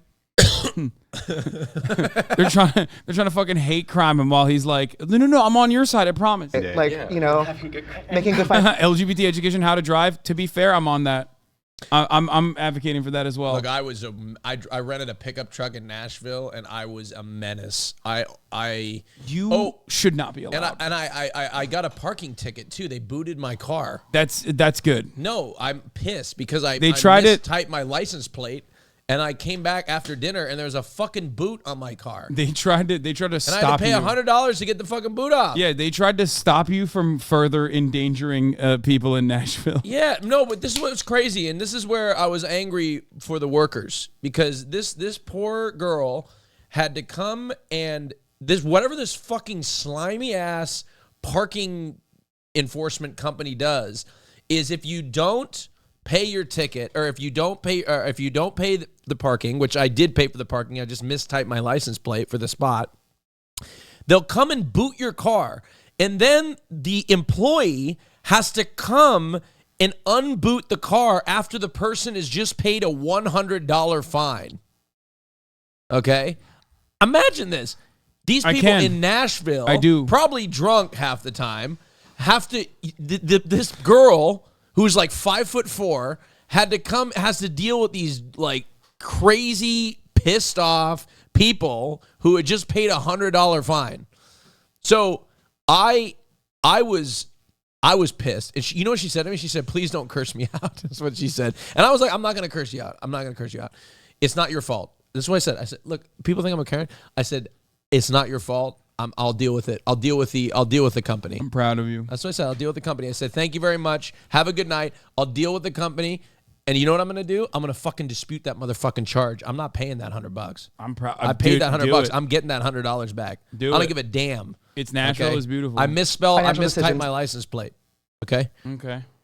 People of the same, like, just things that are so much bigger. Well, yeah, and that's why I originally was hesitant to step forward, because there is a fine line. People are talking about the Don't Say Gay bill or the Parental Rights and Education bill in Florida, which was... This is a good question. How did you rent a vehicle when you're not even 25 yet? When you have AAA, you can rent one actually at 21. Oh, okay. How old are you? 23. Oh, okay. You're in your early 20s. Yeah, I'm in my early 20s in the state of Tennessee. Got it. We know you've lied before to official. We know government agencies. We know you've lied in official government agency situations before. Oh, I got searched today at the airport, like an extra bag search, because I keep my jewelry in the front pocket of my backpack, and there was just a bunch of jewelry, so it set off the TSA like thing. So they searched it, but also in the front pocket was, when I go to the Abbey, I get like $200 and $1 bills. So they thought you were like a jewelry dealer? No, they just pulled out like the stack of $100 bill or $1 bills, and they're like, "Ooh, somebody had fun." And then I had to explain to her that I go to this bar in West Hollywood called the Abbey, and I was over explaining. They should ban homosexuals from travel. But I've decided. Yeah. Up to grade 3. It's important for kids to know that Haven't they changed that though? Yes. Have they changed it since It then? goes up to Okay, 12th well then, grade now. Either way. Well, when it was originally up to grade 3, that's when I would say I agreed with it, right? Because I don't think that it is the Will is government's literally trying to place bail to right teach now my in the future group child chat, by the way, from about showing up sexuality. today. Now, Yeah, hear but me I out. knew This he is why it's a didn't gray wanna go on area. this one. When Why? teachers open the He discussion was to going to be young- busy today. Wait, what? No, he's not. Well, That's you not know, what I he's wouldn't- saying. I just wouldn't say. Yeah. Yeah. That's ridiculous. Children about sexuality and inherent sexual attraction, it puts them in a position where they could step on the toes of parents. And that's what I don't agree with. I totally understand where you're going with sexuality. I totally understand what you two said, age appropriate. I think when you're talking about sexuality, that's like sex, that's in terms of like sexual education, sex ed. That's literally what they teach in school. So that Right, those and I'm types not of for talks. that either, which is the point I was going to make. Okay. I don't think- I'm a conservative. Wait, what did Sex, that's in terms of like sexual education, sex ed. That's literally what they teach in school. So He doesn't that, bring those I'm not types for of that talks. either, which is the point I was going to make. Okay. I don't. They're like, okay, you're fucking crazy. Yeah, he's saying no sex ed, even for the straights, which is the OG conservative position. By the way, it's not wrong. That is literally like the major reason as to why there's so many fucking teenage pregnancies happening in red states where they don't do sex ed. Or a fun little trick that conservatives also pulled in this field is abstinence only sex education. Okay. They literally would turn around and be like, no, we do have sex ed here. It's just abstinence only sex Let me guess, ed. Hasan, that doesn't work. What? Abstinence only sex education. No, it does not. Because historically, sex is amazing when you're not supposed to do it. Yeah. Like with an ex, right? Okay. You know what I mean? Okay. Yeah. You know what I mean? Like, it's amazing. It's always great when you're like, it's not supposed, you know what I mean? I don't think I'm a conservative who favors small government. I don't think it's the government's place That's not small government, dog. You're literally what? to teach anyone's kids about sex. And I know Okay, you can make that argument about all matter of education. I'm a conservative in favor of small government, which is why I think there shouldn't be any education. there are kids that may need to learn about it because their parents aren't good parents, but I don't think that exception makes the rule. And wait, that's good for you. Yeah. I'm sorry, that's yeah, good go. for you, but it's taught. With the way the world is moving now and the way that the community is just so open and so expressive, and the child is gonna see regardless. So like he was saying, instead of going to, the dark web or, just looking stuff up on your own and having no guidance, if you're gonna teach somebody or if somebody's gonna learn it, you rather them learn the correct way. I can totally get down with that too. You want to have parental rights in what they're saying. My whole point is that it has to be all or nothing. We can't keep straight sexuality and then I agree. I agree. I'm the one, always the one. Oh, God. Hey, girl. Always me. Sorpresa. I'm just kidding. Always me. Oh God, I hate him so much. Oh, Jesus Christ. It's Megan Thee Stallion. God damn. Okay, well that's not my fault. It just like showed up on my Twitter feed when I Holy turned on shit. Twitter. Every time I see a Megan Thee Stallion video that goes viral on my timeline, I'm like, Tory Lanez deserve the death penalty. Jesus. Wow. That transcends everything I preconceived. It's like I'm anti-capital punishment until I see a Megan Thee Stallion video and I am reminded of the crimes that this man has committed. Okay, Austin just got ungayed, by the way. Yeah, Megan Thee Stallion just ungayed me. Holy shit. Yeah. Wow. That's incredible. Anyway, let's continue. I was listening in, and Clarkson kind of made the point that the government really shouldn't be in the business of teaching your children about your sexuality. No one taught us how to be gay. Who taught you how to be gay? Anybody? Was it the internet? Okay. It would have. It's not about teaching kids to be sexual. It's equipping them with the tools. Wait. He's saying nobody taught me how to be gay. I was just gay, but like, yeah, if you don't have any representation for gay things or gay people in general, like, yeah, it makes it infinitely harder to come to terms with your sexuality because the assumed position is heteronormativity. What the fuck? Your uncle did what? What do you mean? What? Actually, I didn't know he was gay. So it was a family member. Yes, I didn't know he was so gay. For me, as a gay man who grew up with parents who were very, very prudish, they had no idea. They didn't even want to have the conversation. I am that example that should have been taught at school, but I learned. I figured it out on my own, just like many of us ultimately do. I know as an individual, it would have helped it's a me miserable if someone in my experience for own a lot family, of an people. uncle, a parent. For me, I think it's the government's job to start educating these parents, because the parents need to have these sensitive conversations with their children. The best metric for a child's success is the parental involvement. And what we're doing right now, where we're teaching the children about sexuality and completely not involving the parent, we're leading them down a road for psychological issues because they've got no support system at home. We're creating. I hate this argument. It's like he's not even wrong. Yes, like parents should be taught like how to have these conversations with their children, but you can do that while also simultaneously teaching LGBT education in school too. Like, what the fuck? Why are they so weird? All these like gay conservatives are so odd. Like, at least with black conservatives, when they have black conservatives on to talk to like white liberals or whatever the fuck, like the black conservatives, like they operate on a very expected stereotypical boundaries like that you hear from conservatives in general, right? They're preaching the same exact conservative talking points. Gay conservatives are on some unique shit where like they're like weirdly tolerant. Like, I don't know what the fuck's going on. Or they want the same things that like homophobic people want in general, but they want it in like a pro-gay way. Like, I don't understand what the fuck's going on here.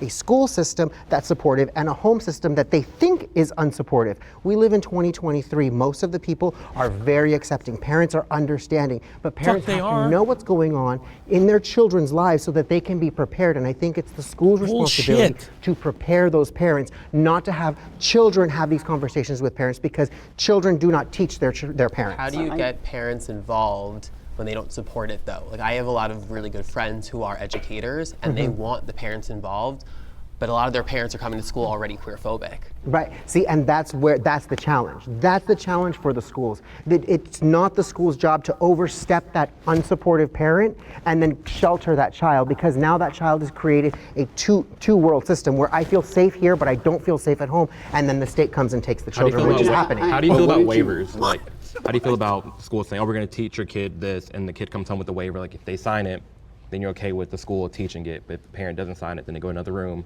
and the parent teaches it. Yeah, Are you absolutely. cool with something like that? I would completely agree with that. Yeah. I just keep thinking about it as you say that is, I have a friend who... Why? Like, why? I don't even like the fucking permission slip concept. Like that your school has to get parental supervision and permission to like learn about sex ed. Like, fuck you, man. Actually, fuck that. I know that it exists, but like even that's dumb. No, man, you have to learn about it. You want to know why you have to learn about it? Because it's a part of fucking like human civilization. Okay? It's so stupid. Sorry, I need a parental permission slip to learn fucking algebra. Like, well, what are we doing? What are we doing? Yeah. The fuck? That would not work. That's so dumb. Oh, sorry, if you're teaching the theory of evolution, well, that's just a theory, okay? I believe the earth is hollow and only 6,000 years old. You need a permission slip. You need to stop my child from learning about that shit. And it's like, no, dude, shut the fuck up. We want to make sure your kids are not as fucking stupid as you are, okay? Jesus Christ. Had a great life at home until his parents found out he was gay. And then they shut him out. They kicked him out of the house. They still haven't spoken to him. He's in his late 20s now. And he was unable to get in-state tuition in college because they would not help him fill out the FAFSA, which requires him to have their tax information. And so would it be great to live in a world where, A, it's possible to reach all parents and educate them and change them from being bigoted? Great. Would it be great to be in a place where that is doable? Awesome. But, you know, I was groomed by a teacher, and it was only possible because it was not okay for teachers to talk about being gay, except the one teacher who went out of his way. Dude, that's it. Sex ed also is the first time that like kids who are being like literally sexually abused and exploited come to terms with that and can recognize it, because, you know, children just don't know, right? Children don't know. So if you like want child exploitation to continue than be against sex ed being taught in schools. And maybe that's the reason why many of these fucking QAnon perverts who are actually expressly anti-sex ed being taught in school are sex offenders themselves. To make his room a safe space. And because he was the only teacher and happened also, separately from being open, to be a pedophile, he was able to groom myself and others. And so unless and until kids feel like they can be completely safe wherever they are, and knowing that changing parents is kind of an impossible lift, to be frank, not making it mandatory to create safe spaces for LGBTQ kids in schools is begging for disappointment, begging for failure. And to your point about learning about being gay, the ways that I learned about being gay, especially from the internet, I'm almost 40, there's baggage from that I still carry with me. 100%. And so if I had been comprehensively educated when I was a kid in school, my life would be meaningfully different today. I think for me, the easiest thing to look at is like where you have sex education, teen pregnancy goes down, right? Yes. Education is power. I think it would be something similar for queer people. Like if we had information about who we can be and how we can exist in all these different ways, it would empower kids in a way that they should be empowered. There wouldn't be billboards for PrEP everywhere. Monogamous relationships are difficult to find in the gay community. Damn. Step forward on this one. There you go. What do you I think it's difficult in today's day and age, and like I don't just have in any general. problems with it, but Damn. Austin said, I got that top shelf dick. Don't even matter to me. He said, I'm a service top is what he's saying over here. I'm a service top. No, you're not. 100%. You're a selfish top. You're selfish. Fine. Hey, look, I will put you in contact with a few references. Yeah, you're selfish. But that's the expectation. People want next time I'm gonna bring around one of my references, and they're gonna tell you exactly. I'll record it and I'll send it to you. Yeah, bro has a gay resume. Exactly, he's a CV, dude. Yeah. Dick CV. Like to find a monogamous relationship. I started with experience at an earlier age. So I'm 22 now. I lost my virginity at 16. Me being 22, I know from all the experience with different partners and just having, I guess my fun, I am looking for something with substance, I'm at the age gap where a lot of, people around my age, they want to have their fun. They probably just lost their virginity at 18, 19. Some people are losing their virginity now, which is fine, you know what I mean? So they want to experience life or hookup culture. And then there are some people who that's just what they want to do for the rest of their life. They don't want to be tied down. So it makes it very difficult because a lot of times even meeting someone, it's one of those things where they want their cake and eat it too. I literally think there's this a is lot of.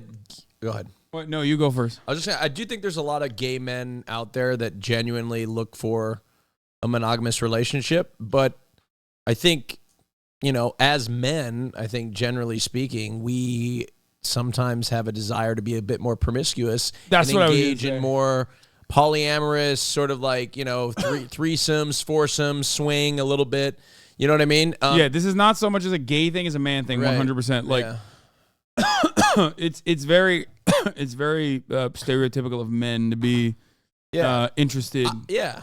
So I would say I would say it's probably a little bit more challenging to find monogamy within the gay community. Yeah, for sure. But I think you can find monogamy. But I think that even those monogamous relationships bend the rules of traditional monogamy. You know what I mean? I think you find a lot more gay men that are in monogamous relationships kind of having, you see it on Grindr all the time. Open-minded approach. Like they're not open, but they'll like invite a third in. You know what I mean? Like that sort of thing. So, and you know what? And I don't think there's nothing wrong with it. Every relationship. It's natural. It's beautiful. It's natural. It's beautiful. Every it's like the relationship top has of the its hour ad boundary. break. Also natural. Also beautiful. Invite a subscription to your home so you no longer see it though. You know what I mean? At the top of the hour is an ad break.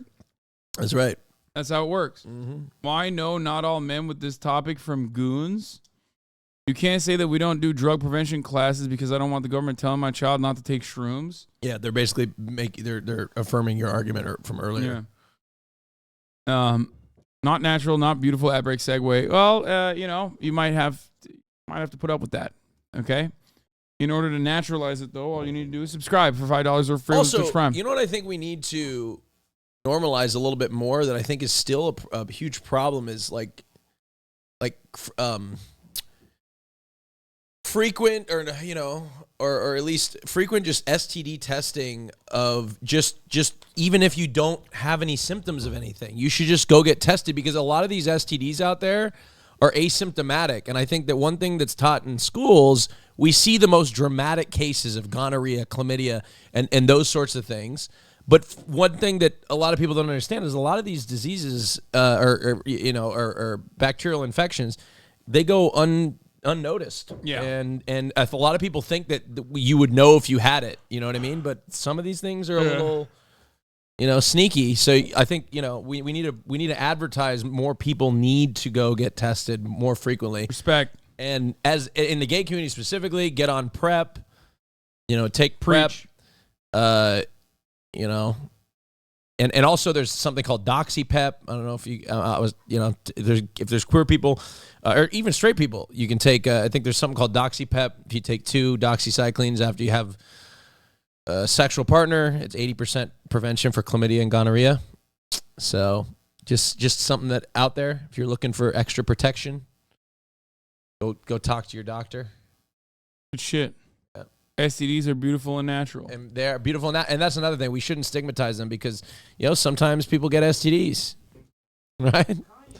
I'm not saying we should normalize it, but I'm just saying, don't normalize disease. I'm not saying we should normalize diseases. I think there's something to be said about a lot of gay men. And again, this is straight people do this too, but we're just talking about gay people that say they want monogamy, but they don't actually want it. They just want it for the person they're with. And that's a little shade to my ex, but anyways. No, but I think it has more to do with the fact that we are very focused on our pleasure a lot in our community, and we haven't really learned, not necessarily to repress it, because you shouldn't repress sexual desire, but we haven't really learned how to control it in situations that are particularly hard to do. Like if you're around somebody that you're extremely sexually attracted to, if you haven't, taken the time to examine yourself and make sure your actions correlate with the way you want to live, then you're going to cheat, or you're going to need an open relationship because you just have no capability of doing anything otherwise. I think we're still healing from the generational trauma that came from the AIDS epidemic. I think a lot of people are still trying to figure out how to heal from that. And I do think that we have a big problem with substance abuse,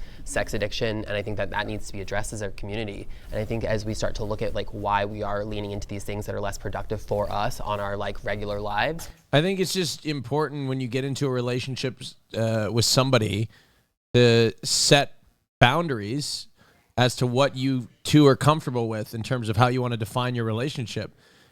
There's nothing wrong with an open relationship or having multiple sexual partners within somebody's relationship or being completely monogamous. There's nothing wrong with any of that. It's just about how people want to what they want to do. There's nothing wrong with anything on the spectrum for relationships. And I don't think this guy seems to be, who's this guy back here? This guy seems to be saying that it's wrong to have anything other than monogamous. You know what I mean? It's not and it's not wrong for him to want to have a monogamous relationship. And I would probably agree with him that it is probably a little bit harder to find monogamy in the gay community. But also I would challenge the fact that as human beings, we're meant to be, I don't know. I don't know if we're even meant to be monogamous. You know what I mean? Are we? I don't know. I would challenge that. Because no. Some people say yes. Probably not. Nope. Yeah. See, I don't know. I would challenge it. I think for me personally, I think eventually I want to be monogamous. But even my relationships in the future will probably include some sort of version of stretching the traditional definition of monogamy.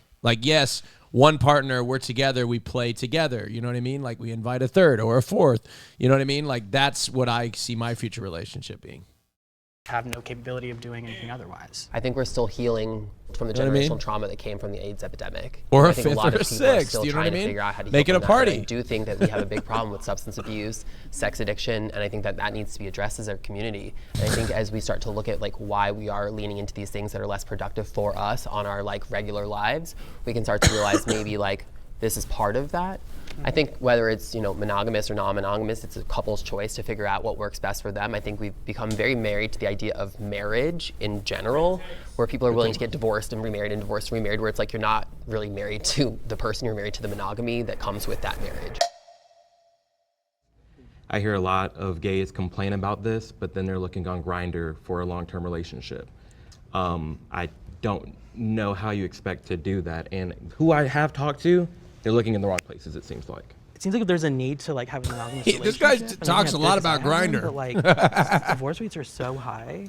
I wonder if it would be best if people did share each other, not like all the time, but it's like you date Wait, someone, hold on, go back to what maybe you a relationship, and I think that's good because I have one. But like, since divorce rates are so high, I wonder if it would be best if people did share each other, not like all the time, but it's like you date someone, maybe you try something else with someone else. I'm not saying that's the right way. I just don't know because some monogamous relationships work and some don't. I don't know. I think love involves sacrifice, and I think sacrificing your desire for somebody else for the person you're with. Yeah, but love involves sacrifice. I agree with that, but it also doesn't involve fucking misery. You know what I mean? You shouldn't be miserable in a relationship. Like, I don't understand this idea. I think we're starting to get rid of the idea that we have to be miserable for the sake of monogamy for the rest of our lives. You know what I mean? Like, that's what this guy's advocating for. And look, and for some people it works. And for some people, monogamy for the rest of their lives, it's not a miserable experience. But for a lot of people, it is, right? Is ultimately what makes your love grow deeper. It's very hard for me to see an open relationship and think you're not willing to just commit to one person and just not be with somebody else. But is that a Christian idea? Is that a heteronormative No, idea? that's it's just an that's a idea of scientific me. idea because as a student of science, the most stable bond is a pair bond, period. Sure. But a pair bond for how long?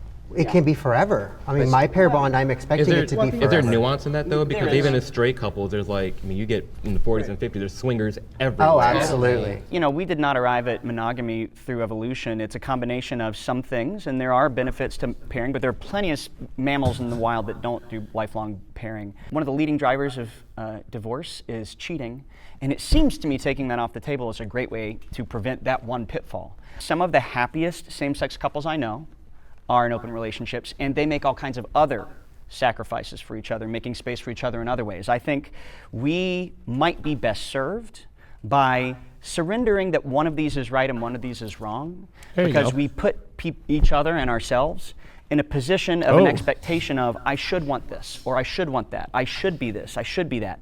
And if that's inconsistent with what best serves us, that's good. Yeah, that's a recipe for a failed relationship, regardless of whether or not it's supposed to be. Amen. Amen.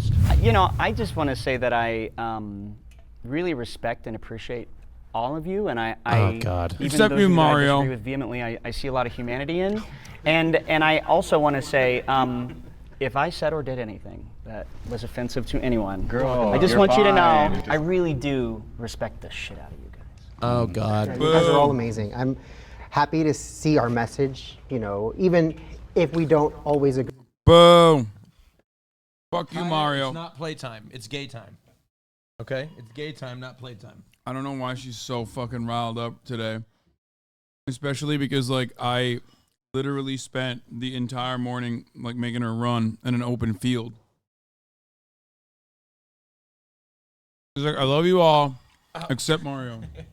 So we said Austin and Hasan Great. kiss The for the best gays. part You is put your that we dick each away, get to okay? say This is what we wanna educational. say, all right? and that's Hasan and going I to are not help kissing. move our community forward. That's really what this is all about. I definitely respect all humans. I just feel like you have a lot of energy and passion that I wish would be used to help move the needle for all of our community. This guy's not having taken Mario's shit. at Okay, all. somebody said Barrett had some thoughts afterwards. Where's the TikTok for that?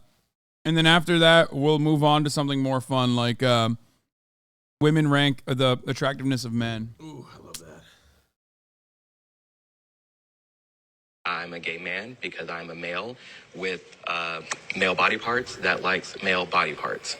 I'm going to play the rest of that clip in a second because this question keeps coming up versus this thing and preferences. As always, this is for educational purposes and not intended to bully or harass anyone, and please don't go send this person any hate. They were genuinely asking a question, which is not the same case for a lot of other people in the comment section. And as always, please remember to save and share this as this helps get more eyes and ears on the real important conversations that we are having here. Thank you, Love Why are Art. you standing up? Also, hi for my backup.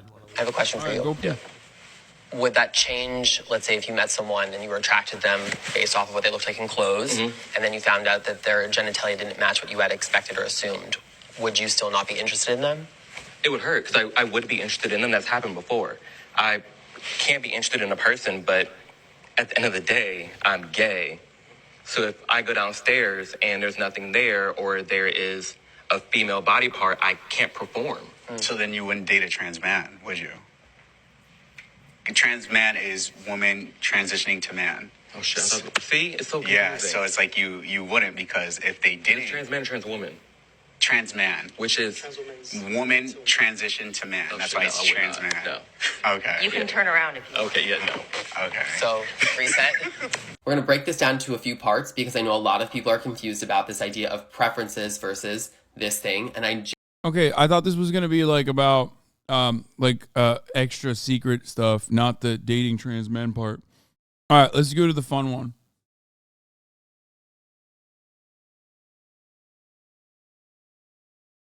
Wait, is this the one? Oh, this is the follow-up. Seeing people with lighter skin tones have opinions on what the world should be like because they don't even realize. Well, isn't that interesting? This video is for educational purposes and not intended to bully or harass anyone. And as always, please remember to save and share as this helps get more eyes and ears on these important conversations. Thank you so much, Love Army. Y'all have been asking me for a while to make a video on that specific person and a few of the others that are profiled in the video that I am stitched with for this. To be quite frank, it didn't feel like I really needed to make a video on these people because a lot of people ratio the people that I'm talking about quite frequently. However, the time has come. I'm a part of a middle ground conversation that aired yesterday, and myself and the person that you just saw in the beginning of this are both in that. I've now been told that he has gone on to make a video addressing me on his own profile. I have him blocked. He's not safe space. I don't want to hear what he has to say. I don't really care what he has to say about me in that video. In my opinion, there is no argument or debate around human identities, period. And I have a feeling he will see this, so I want to say this. It's really sad for me to watch someone actively say that they don't believe in things that they know would have helped them as a child, because that's not you showing up and being the person you needed to be for your younger self, which is sad. Also, for the record, I took it easy on these people because I knew other people in the conversation were going to point out the hypocrisies that are very present. Ultimately, what this boils down to is that there is no place for hate in this Love Army, and that when we hear any kind of bigotry, we stand against it. If you're new here and believe in equality for all humans, then welcome. Nice. Women rank 5 men by attractiveness. Hey guys, What's up? What's up? how's everyone doing? Great. A little nervous? Definitely a little nervous. No, God, no, I'm so stoked.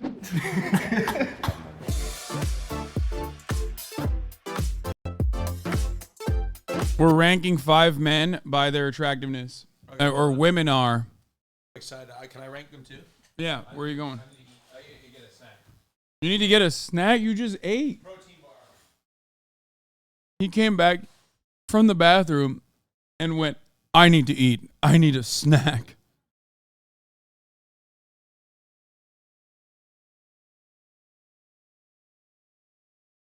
Those are seriously awful hearing protection. They will hear everything.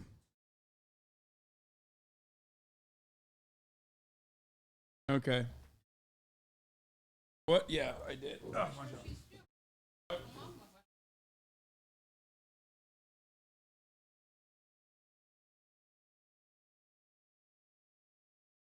Oh,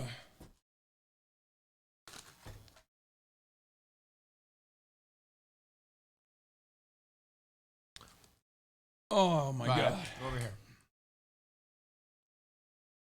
All right, let's do it.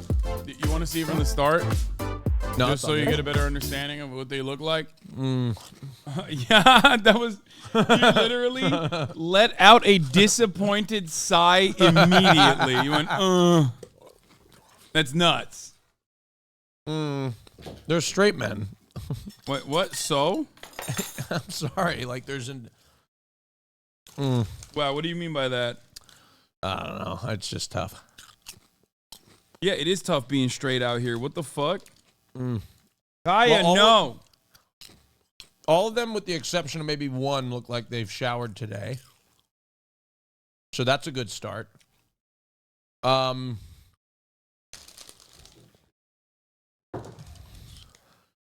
That's messed up. Okay, rank them. Rank 'em? I think. And based on my personal opinion, the dude in the blue T-shirt's number 1. The Here. dude in the blue button-up shirt is number 2. Dude in the yellow pants is number 3, and then tall white guy's number 4. Shorter white guy's number 5. Okay. Fuck.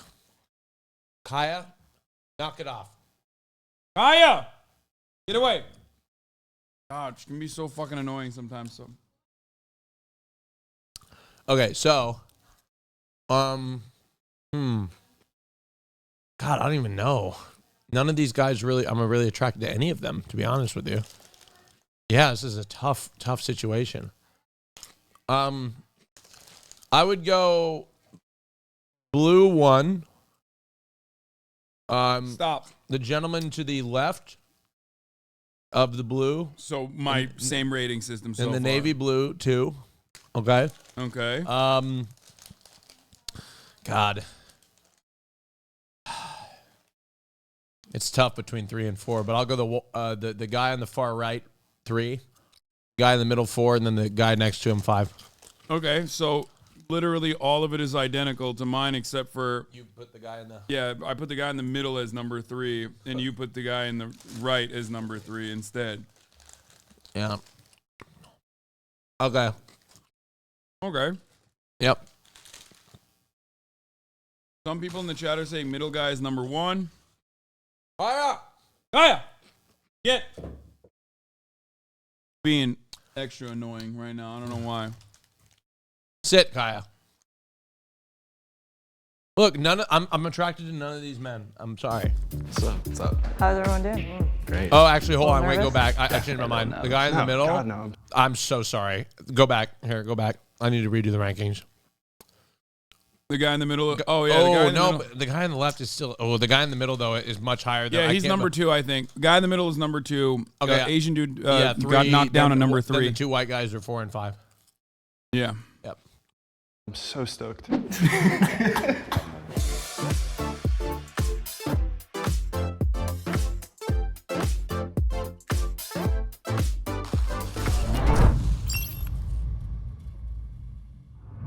All right. Okay, guys. I say the one that's in the middle. Unfortunately, he is fine. Top. Damn. Okay. Yeah, He is fine. Agreed. Hi. We'll start there. To the He got there because of height. Yep. He is fine though. The guy in the blue is going to be number 2. Yeah, I think the guy in the blue is number 1 by pure attractiveness, but he's not as tall. That's a height buff. This isn't to say the other guy isn't attractive, by the way. He's a very attractive guy, but height is the buff here. yes. All the way. Do you think women often find you attractive? Yeah. So why did you pick him for? I think I saw his smile. The smile was nice. Yeah, He's the smile tall, captivated. and he has like really nice hair, and he's tan. What are you looking for in a man physically? Definitely someone who's tall, taller than me, that's for sure. Definitely good teeth, says a lot about personal hygiene. If it looks like you haven't brushed your hair in a day or 2. Someone with bad hygiene, that's just immediately you don't take care of yourself, So it's and like I don't want to be near you. I like smiles, I like eyes and energy. Maybe like demeanor, like how they're standing. This is so funny because she is literally describing that every man can be a 7. Like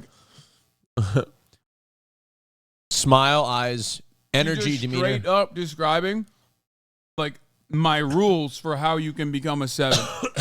Now, obviously, if you have a fucking major hang up on the height thing, you're screwed, right? But it's pretty funny. Not really, she said tall first. It doesn't matter, man. No. Chat. Yes, if you're taller, you are going to be perceived as more attractive. I am not fucking discounting that. Jesus fucking Christ, dude. Stop. Y'all are so fucking annoying. Yes, you are going to be, you're going to have to clear a higher hurdle, okay? No pun intended.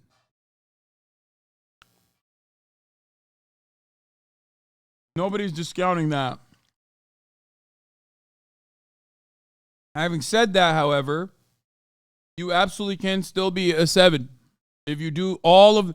I love when people literally look at like 8 different categories that they all are identifying and immediately hyper focus on 1/8 of the conversation and be like, no, it's over. It's nuts.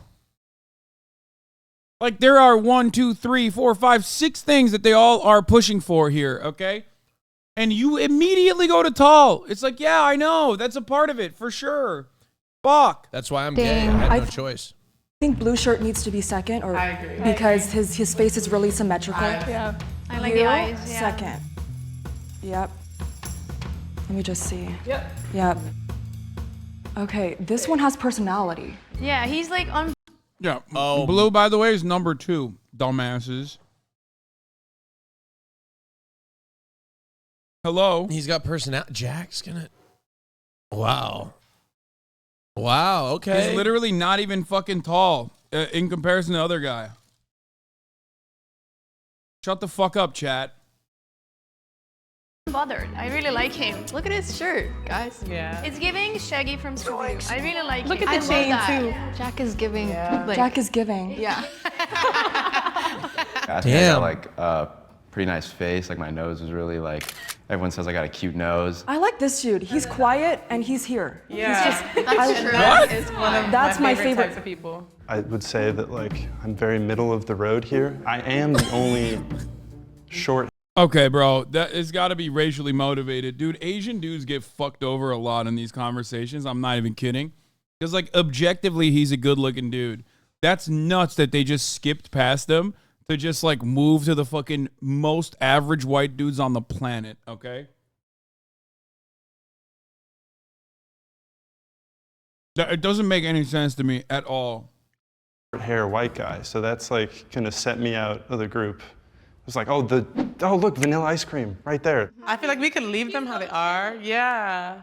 Oh, but then, wait, he last. He's so cute. This is hard to. Oh god! Oh no! Damn. Okay, this is literally gonna be featured in some dude's manifesto on AZN identity, dude. Holy shit! They collectively hit him with the he's so cute. Like you're looking at a fucking, like you're looking at a plush toy, man. What the fuck? Nah, that's bullshit. That's bullshit. Listen, I stand with my Asian brothers on this one. That's fucking bullshit. He got violated for no reason.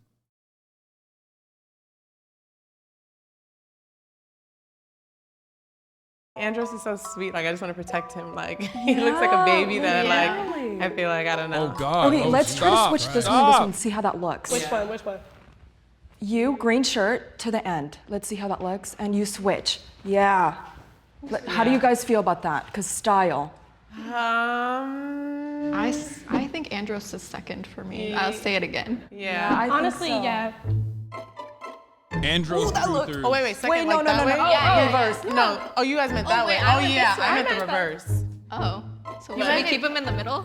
Wait, should we keep him in the middle? Yeah, let's keep him in the middle. switch It's a back, happy. switch back. It's giving average. Okay. Middle ground. Sorry. Okay.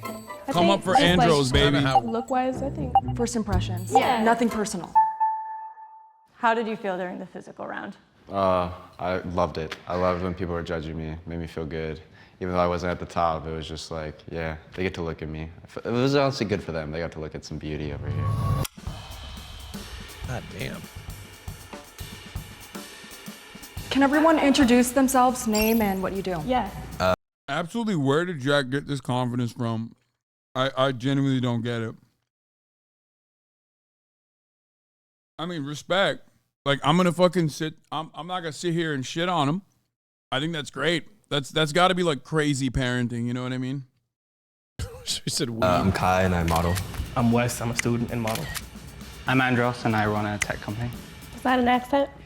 Is that an accent? Yeah. Yeah, what do you think it is? I have no idea, but I like it. I'm Jack. I'm an actor and I coach volleyball. I'm Nick. I'm a painter and I make furniture. Cool. Oh wow. Very cool. Oh, Nick's gonna. What are you looking for in a man personality-wise? Nick's. Someone who's confident. Just Nah, Nick's a fucking Furniture maker? Get the fuck out of here, bro. Girls are gonna love that shit. Are you kidding me? Like someone who knows who they are. I'm very attracted to humor. Humor, that's 100%. I like someone who's funny and who can take a joke because like I've had experiences with super serious men who just, they take everything personal. Yeah, Joe Rogan Experience watchers, 100 P. Okay? Straight up. I hear any sort of bragging or any sort of, I've got this, I made more than, I don't want to already stop listening. Someone who's cocky. I think it's important to be confident, but there's a very clear distinction between the two. Hey Grace, what do you find attractive in someone? I mean, personally, I love it when guys care about the quality of products they use. I've never actually thought about that, but you know what? Favorite movie? Everything Everywhere All at Once. Okay, that's a really good one. Tears of the Sun. Okay. It's about What? the war in That's Africa, crazy. African nations go against each other, and wow. U.S. forces went over to save I think it was a princess or a king. That's a really deep one. Okay. Okay. He seemed like he was very nervous. First That of all, nervous energy was. that is not a deep movie at all. It's a fucking Bruce Willis movie. That's such a weird movie to point to. What the fuck? I remember watching it pirated when I was like 12. The nervous energy was a little bit off-putting. Yeah, because he was speaking.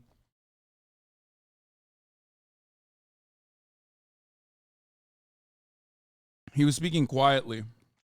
That's why. See, this is the difference in men and women. If I'm attracted to somebody, like, and I have a conversation with them, like, I don't know, like, if I was attracted to somebody, like, dating them is one thing.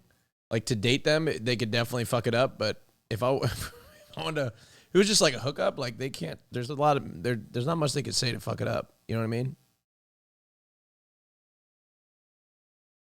Yeah, bro, you're horny. No, I'm not horny. Like, I'm a little bit I'm actually off-putting, not. so that energy just didn't match. I would say Game of Death is like an old Bruce Lee movie. It's like the first movie I ever saw with my dad. Oh, wow. I really like the SpongeBob Oh movie. my God, he sold it. Oh, the Riz King, brother. Like, he came up with a movie that is like, whatever, it's an action movie, but it's also vintage, so that like signals that there's more there than just like, oh, I just like an action movie. And he said his dad is over. He's coming in with the SpongeBob SquarePants movie. I'm the funny guy. We're here for the ha-has, okay? Oh my God. I watch that like every month. Oh my gosh, yes. Drive. That's also a good movie. That's a good one. Okay. I'm gonna be that person. What's your zodiac sign? I'm a Libra. Okay. I'm a Cancer. Are you just asking for sun or like all? Damn, he hit him with that. That's crazy. That man is ran through. Andros, you're a slut. Okay? That's a red flag, brother. What are you doing? You can't be out here saying that. What do I always tell you guys? Know your fucking signs, but like don't go overboard. You know what I mean? You're fucking ran through, you whore. He said all three? Unacceptable.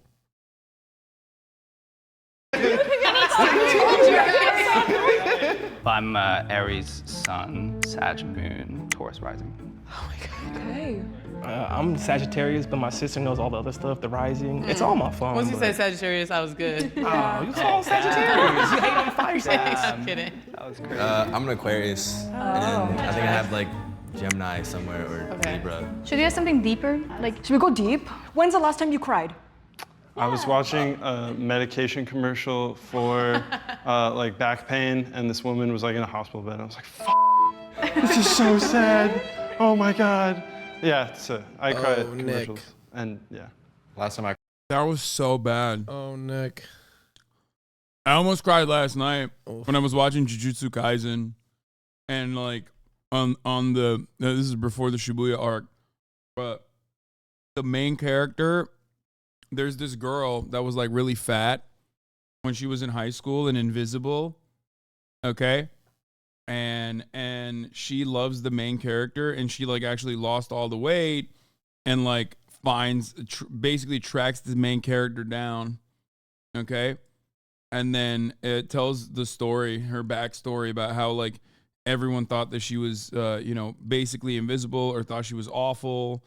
And the one guy was him who she overheard talk about her when they were asking the main guy, like, oh, who would you date if you had the option to date somebody? And he said her. And then they were like, ew, she's fat. And he was like, it doesn't matter. She's like genuine. And you see it. Almost cried. That's so sad. When's the last time you cried? I haven't cried. Last time I cried was yesterday. Wait, why? Last time I cried was yesterday too. When I imagined what would happen, when I imagined what happened to women after Roe v. Wade. Yeah, that's when I cried. Me too. No, I cried yesterday, but that was because of the same reason. It just hit me. Yeah, like a ton of bricks. You cried about that too? Yes, as I was coming down the elevator. Yeah, I was I was crying and thinking how natural and beautiful it is, and how. Well, you know what I was crying? I was just mothers in general. Yeah. Wow, what they go through. Yeah, that's me too. But the also, hardest job in the world. But also, at the same time, if you don't want to be a mother, then you shouldn't have to. I 100% agree with that. Because I was crying about that too. I was crying about both of those things. Yeah. Yeah. It's very moving. Yeah. Anyway. I was just crying about women in general. Yeah, me too, actually. Like just broadly, just everything that women have to go through. Yeah, yeah. In a patriarchal society, it's really fucked up. Like they have to deal with men who are misogyny. Just pigs. Yeah. Just pigs eating slop. That's what men are. Why are you looking at me while you say that? As I'm like putting slop on my fucking. God, dude, I was out in Nashville and oh my God. What? Holy shit. Were men being trash? Anything's going to turn you against just humans as a species. Just go out in Nashville. Really? Oh God. Why? Oh, it's just a mess. It's just a mess. Broadway's just a mess. Holy shit. Look, I had a great time. Don't get me wrong, but you don't see America's finest and brightest out there. It's such a mess. It's a mess, folks. It really is. You cry about that, yet you scream at short people? What? What? What are you talking about? He doesn't scream at short people. I don't know what that is. It threw me for a loop because Sufi Masoodi usually hits me with some like you. No, they usually hit me with some like crazy shit about how like I'm not a good representative of Islam or defend Islam. Well, you aren't, to be fair. Yeah, no, I cried about Islam as well. Yeah. Oh yeah. Did Yeah. you? Yeah, Where I'm I not cried a very about good representation. Any religion, really. You love Christianity. What do you mean? You were across all time to suck dick. I haven't had sex with I can't do that yet. Fucked up. If I ever see a complete. I watched this film called Past Lives recently, and I cried at the end scene. It was crazy. Now we have to watch it. That guy, he is lying. He did not cry. You trying to cry now? No, I lost my best friend this year, so it's still been a hard thing for me. Yeah, I'm so sorry. Like you made me think about it. I'm so sorry. I don't know. I don't. Oh, see, I think that's too much. Can we give him a hug? Damn. What do you mean it's too much? They're trying to give him a hug now, brother. Dude, dead best friend Riz, undefeated, dog. Okay, hey. Well, maybe I'm not a woman. I don't know. Hey, get it, dude. Get it. It didn't do anything for me. No, I feel bad for his best friend dying. Yeah, no, dead best friend Riz, dude. He's about to literally, dude. His pipe game is over. Wait, is that allowed? He altered. You think so? Oh my gosh. Group I'm hug? so sorry. It's I feel so bad. Get the tissues. Oh my gosh. Oh, I'm so sorry. God, Told now you. Now I'm an asshole. Okay, I thought this was a game. Bro, his best friend's now looking we're bringing real life into this. His best friend's looking down at him from the heavens going, hell yeah, brother. You fucking do that. God damn it. You do that shit. You get that nut. Oh my God. That was my brother. Damn, whose question was that? No, I'm sorry. I'm kidding. Would that put you in the friend mine zone, was though? like I think last week. No. I think it was at the movies. I was watching a movie. Okay. This one's not straight. I don't know shit about women. It had something to do with family, and I just made me cry so hard. That makes sense. I was like, damn. And I cried like 3 times in that movie, I I'm think. so lucky I'm gay. Like there's Okay, bro. I'm so lucky I'm gay. I have no, like for the period of time in my life where I tried to be straight, I was so just awful. Like, I had no riz whatsoever. Bro. I'm so lucky I'm gay. I need to point to something here. What? This motherfucker admitted he watched Blue Beetle and cried at Blue Beetle. Okay? If he wasn't tall, his ass would be set to the back of that line. I'm sorry. There ain't no fucking way. There ain't no fucking way he just got away with that. Get the fuck out of here, bro. Nope. Doesn't matter. He's Latino? Okay. So what? Yeah, he cried because the movie was so awful.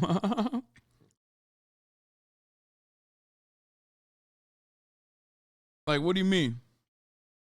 Kaya? No. I'm crossing my legs and she dropped the toy on top of my foot. Brother, She's tying it around my foot. Brother, what's funny her, about this is you're saying, what? Look at her. Good for her. She's doing the right thing. She's dropped it on my foot. Bro, it's pretty funny to be like, he cried at Blue Beetle because he's Latino, so it's valid. And it's like, you have, what's his face? As like one of the main characters, the dad.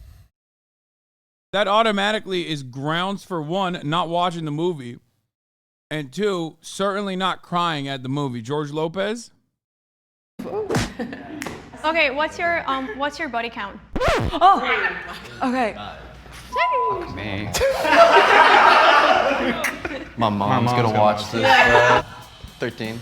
Okay. I think 10. Okay.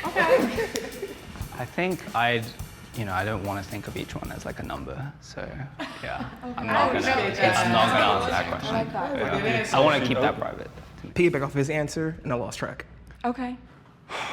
Lost track is a crazy response. Yeah, I mean, I never counted this. I never kept like he's like when you said I never kept track of this. So at the point I never actually counted in my head. It's like the point I was like in my head mentally now I'm counting. Okay. Damn, they're Nick, you've owning been him. reacting back I've just there. been hearing. It's interesting. What was your reaction when he didn't want to think of everyone as a number? I would like to ask you when the last time you got tested for anything was. Me? Yeah, just out of safety. Damn! Bro, they're throwing daggers out here, bro. What the fuck? The fuck? Oof. God damn. Did he just like lightly imply that, oh, if you have multiple partners, you probably have a STD? What the fuck? I hope the girls clap back at that. Come on, ladies. Damn, Nick. I was riding for him because he's like a carpenter and shit. You know what I mean? He makes things out of wood. You know, that's pretty. That's wild that he just hit that. That's a very like weird Nick's just mad he incel. couldn't fuck as much. That's a wild, very incel-y fucking thing to say. It's very incel coded. You know? Yeah. Fifth place syndrome. Yeah, sit your ass down. You know why you're on the fucking fifth place, okay? You know why. Safety, dude. Like, keep track. March. Okay, there you go. I'm just saying, that's what I thought. It's like, what the heck? Oh. No, sorry. People are people and not just numbers, obviously. But I'm just saying, like, all right. Yeah, it's better, much better. I gotta keep track in my head because I forget things all the time. God. So it was a little bit dramatic for me, and that was coming from the quiet guy, so it was just kind of confusing. I'm kind of with that. You should get tested. I mean, I think the delivery kind of came out a little harsh. I didn't mean to impart any judgment upon him for that at all. I was just thinking, like, it's like, you did. Well, I mean, duh, dude. Everyone here thinks women are people. Like, I think we all agree. Like, no, they're not just numbers. They're not like wins. But if someone's asking you the question, I was thinking, like, well, what's the rough answer? Yeah, sorry. He violated the bro code, for the record. That was an absolute violation of the bro code. Like, the other dude was trying to rizz him up by being like, oh, I'm so fucking thoughtful. Like, oh, look at me. You know what I mean? Like, oh, yeah, women are people, like, not numbers, whatever. I don't think of them as, like, body counts or whatever. And then immediately the other dude was like, oh, yeah? You must have a lot of sex then. Well, what about your STDs that you have? And it's like, did you order more food? Oh, it's Cutie's food? I was going to say, holy shit. Respect, dude. You look great, King. So thank you.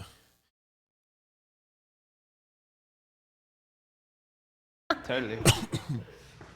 We skipped him. Okay. You don't have to say No, I actually. don't really care. I don't care. Like 27, 28. Okay. Who pays on the first date? Oh, I do. Oh, yeah. 100%. I would. Honestly. Who makes more money? That's I think it sometimes depends on who invited who, but most of the time it's like in a heterosexual setting, it's like the guy inviting the girl. So With Andros, I felt like he had direction in his life. He just screamed provider man mindset, and that's something that I'm very attracted to. God damn, Victoria. You don't see the fucking podcast? Crypto bro jumping out. Yo, women fucking need women. How are you a woman and haven't developed the red flag that how is that not in your radar? Oh, look, I've got provider tendencies myself. Like the way he broached that was so silly. I kind of I was defending him for all my for all my Asian fellows out there, but he immediately was like, well, in a heterosexual setting, the man provides. It's like, what do you mean, brother? Somebody said Austin's selfish. Fuck no. Okay. Look, I will be in my relationships, I've always seen it as I'm going to be the provider. Is that how you've always seen it? Like my partner can work if they want to. Look, financially. Now, in terms of the rest of it, I'm Turkish. I'm Turkish. I love paying for my friends. I love paying for my partners. I love paying for everything. I love paying for my family. It's just I will never let anybody do that. But the problem is, when I was broke, Kaya, I am going to literally give you up for adoption. You need to stop. Okay, I'm no longer providing for Kaya. I'm providing her with an adoption paper. That's what I'm providing. Look, you may think I'm selfish as a top, okay? First of all, that's not even true. Second of all, when it comes to my relationships, the ones that I've been in, I provide everything. All right, minus anything that has to do, I'll pay for everything, mostly. Okay, but I'm lost. If you want me to do laundry, it's just not happening. Not because I can't. I'm just really bad at it. I also don't really know how to clean very much, or do many domestic duties in the household. But I'll make sure I'll have cleaners. I'll have a chef. We'll have all those things, so everything will be taken care of. But I see myself as a provider, right? All you're providing is cash flow, homie. What is happening? What do you feel like is something that you struggle with the most that you're working towards? Good sex. You said and good dick? Yeah, good dick. You literally good are dick, selfish shelter. You're such what the fuck? How are you any different than Andros? Bro, you're literally Andros. It's Austin's about to be in a heterosexual relationship. The man is supposed to provide. The top, the man. It just jumped out, dude. The crypto bro jumped out at him. But look, if I give good dick and I give shelter, I give you shelter. You don't brave the elements with me, which means you need to be a good boy and know your place. No. A good bottom no. is barefoot and pregnant in the kitchen. You're fucking out of your mind. He likes it too much. Barefoot and pregnant. He likes it too much. I'm telling you. No. Look, although the idea of getting my partner pregnant is a cool idea, it's not possible, unfortunately for me. But look, if my partner wants to work and do whatever they want, I encourage that. You know what I mean? I encourage that. I would love for them to do whatever they want. I'll be the provider. Now, one thing I will not be is a sugar daddy, okay? I'm not going to be a sugar daddy. I will provide the bare essentials. Okay, food, water. And then you're out. You're braving the elements. Food, water, shelter, transportation, and vacations. Okay? No. Fighting. I'll provide a good life. Okay. Yeah. Prevented you from like healthy relationships.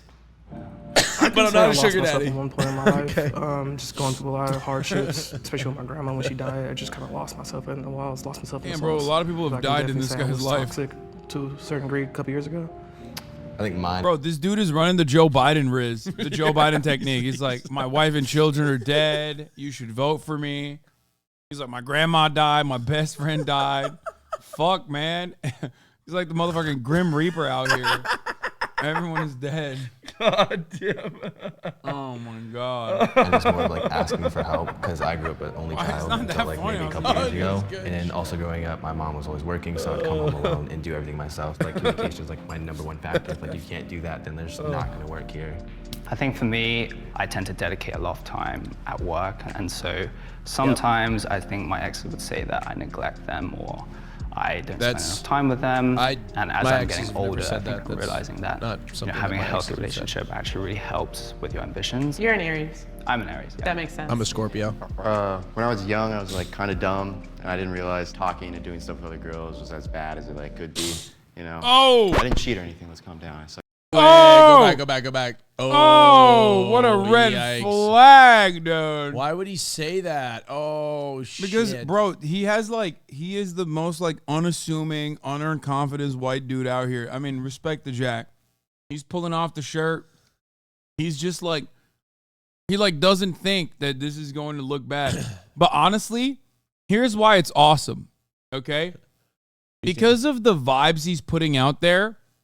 The type of person that is going to be attracted to that vibe already like probably factored in that they're going to be cheated on. You know what I mean? Like they're like, oh yeah, this dude is going to fuck my life up. Okay. Classic guy who's like, you know, he's got like an interesting sense of style, sleeps on a fucking mattress, no sheet, no nothing. Okay. Hits the mattress raw and the mattress is on the ground and gives the greatest dick game you've ever seen. That's what they are ready for. Okay, they've already signed off for that. They know. Saw your face. But I was just like you know, like hanging out with girls and not being like vocal about it. I learned that was like pretty bad, and like you know, just messed. That would like that's what all my exes would say. I don't know. I definitely like. I get like pretty bad seasonal depression, and I'm like, I'm gonna go crawl into a hole and die. And then I'm not really there for everyone in my life. So working on that has been like a big thing. Is everyone here single? Yes. Yes. For the most part, yeah. How? She's gonna watch No, this. she knows. Like we talked about this. I communicate these things. Do you guys believe in monogamy? Yeah. Yeah? All of to you? a certain Let's just extent. hope. I think the way our generation is going, marriage is kind of dying out. You don't need to be married with somebody. It's just like someone that you trust and have a good relationship with. That you can build a relationship, and it's like I do believe in like one person finding another person, and they can be together for as long as that happens. And then respect. Maybe one day they break up or end things. Who knows? It happens. It's realistic. It's just... Respect. He's ran through as well. Yes. Respect for my ran through brothers, you know? Okay. So, number 1, I said he should be at the front at the beginning. Number 2, he's very attractive, but he knows it. Number 3, funny.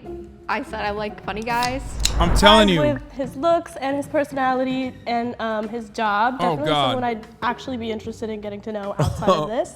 I really didn't agree with a lot of his views on. Bro, Kai fucked up. Dude, the crazy. Kai fucked up because he just looked too much like a fuckboy, especially at the end. Especially at the end when he was like talking about how like monogamy. That's when he ruined everything. Especially when he ruined everything. Also, I'm not gonna lie, but the more Andros talked, the more I didn't like him. And I feel like he is like a big podcast crypto bro type dude.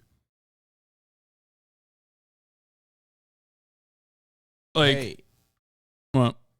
Oh, I was just gonna say, Andros is number 1. People said I was a lot like Andros. That's all I'm saying. What? You don't want to be like that. I'm not like that, but I just want to say, for the sake of this particular video, I'm in the first spot. That's all I'm saying. Yeah. Okay. So you're a crypto bro. No, not at all. All I'm saying is you guys. Austin, you don't even know what a podcast is, okay? Wait, I host one. Yeah, every you don't even Sunday. know exactly. My point exactly. Every Sunday. You've literally never have you ever listened to a podcast? Not ours. And not one that like features you for a brief moment, so you watch it on YouTube. Do you have the podcast app on your phone? No, but I give me your phone right now. Show me your podcast app. I don't have the podcast app. You probably do. It's automatically in your phone. Okay. Unless you literally deleted it. See, so you have it. You don't even know you have it. Okay. Oh my God. It's bare bones. It's bare bones. It says, what's new in Apple Podcasts is the first thing that came up. This is the first time this phone has ever clicked on the podcast application. I didn't even know there was an application for podcast. Yeah, I know you didn't. I've listened to the Joe My Rogan point proven. Experience before. Don't try to fucking act like you're the Andros. You do not. I've listened to Joe Rogan before, like on YouTube. First of all, gay people don't listen to podcasts. Okay, they don't. They don't. And the ones that do should literally be lobotomized because they all listen to the fucking Red Scare podcast. Okay. I listen to Fear and I do a Watch Our Own podcast. That doesn't count. I'll watch it back for our best moments. That doesn't count. Podcasts are not for gay people. Podcasts are for straight people, okay? Either women in the form of true crime or literally every other type of podcast exclusively for straight men, okay? It's not for gay people. Gay people, stop listening to podcasts. It's not for you. Okay? It's true. Well, there's a lot of queer people that watch Fear and. I know. I mean, it's exclusively your entire. Oh my God. Yeah, I mean, I ran into a HasanAbi head in Nashville. Yeah? It's crazy. I just know they're HasanAbi heads too. Why? Because you're discriminating against them. No, they're like. Because you're like. They look. No, I'll be honest. I'll give you a comment. See someone, they look educated, most of them. Or queer. That's not how you described it. Yeah, that's not how you described it to me before. Or somebody will approach me with purple hair or green or a piercing or two. Gay conservative. or some tattoos on their entire body. Or like some, like a piercing, like I don't know. So how did you know? This particular, she just looked like she was like a grad student. I don't know. She looked like she was like a grad student. No job. She was no job having ass. She was in Nashville. She was with her girlies. She was composed, and she said immediately, "I watched Hasan and you." I said, She said, "And you." She said me first, but I don't want to make you feel better. Oh, okay. She said I'm a big Austin Show fan. That found Hasan. No, he literally profiles people all the time. Like Austin, but I usually can. Austin tell. profiles the HasanAbi heads all the time. That's his favorite thing. I usually can tell if they're like usually like I get approached by like multiple different types of people. Marge, why are you still in here? Chatting in the chat. It's 4 p.m., motherfucker. It's top of the hour ad break time. And it's also time for you to get your ass over here so we can start the podcast soon. Yeah. But like if I get approached by like somebody, like the younger they are, usually they're more like Minecraft centric. And then the older. They also look like HasanAbi heads though. They also look queer. No, yeah, but they. Dude, Minecraft fans that are like still diehard ride or die Minecraft fans to this day, they look way more queer coded than HasanAbi heads. I think. But they're a different. They're like furry and queer coded. Yeah, it's a little bit different than HasanAbi heads. Like, here's the ad break now. HasanAbi heads are grad student queer coded. Yeah, older. Yeah, right. Or they're like in musical theater. Yeah, that makes sense. Like they all, which is fine. Like you do you. It's just not for me. And then I was just like mildly uncomfortable, which is nothing against him. Yeah. My number one has energy in line with like men that I'm usually attracted to. Number two, I really think he's very interesting and cool in a way that's not someone that I would usually be attracted to, but I am. And then the bottom, it's not like I dislike anyone. I'm very disinterested in a lot of people. And so I think it's just like you guys are cool. So my number one, it's because he's giving a sense of... I'll be honest though, like bro, best friend Death Riz it's never been worse. I'll be honest, Nick kind of, he was such a train wreck. I kind of want to know more.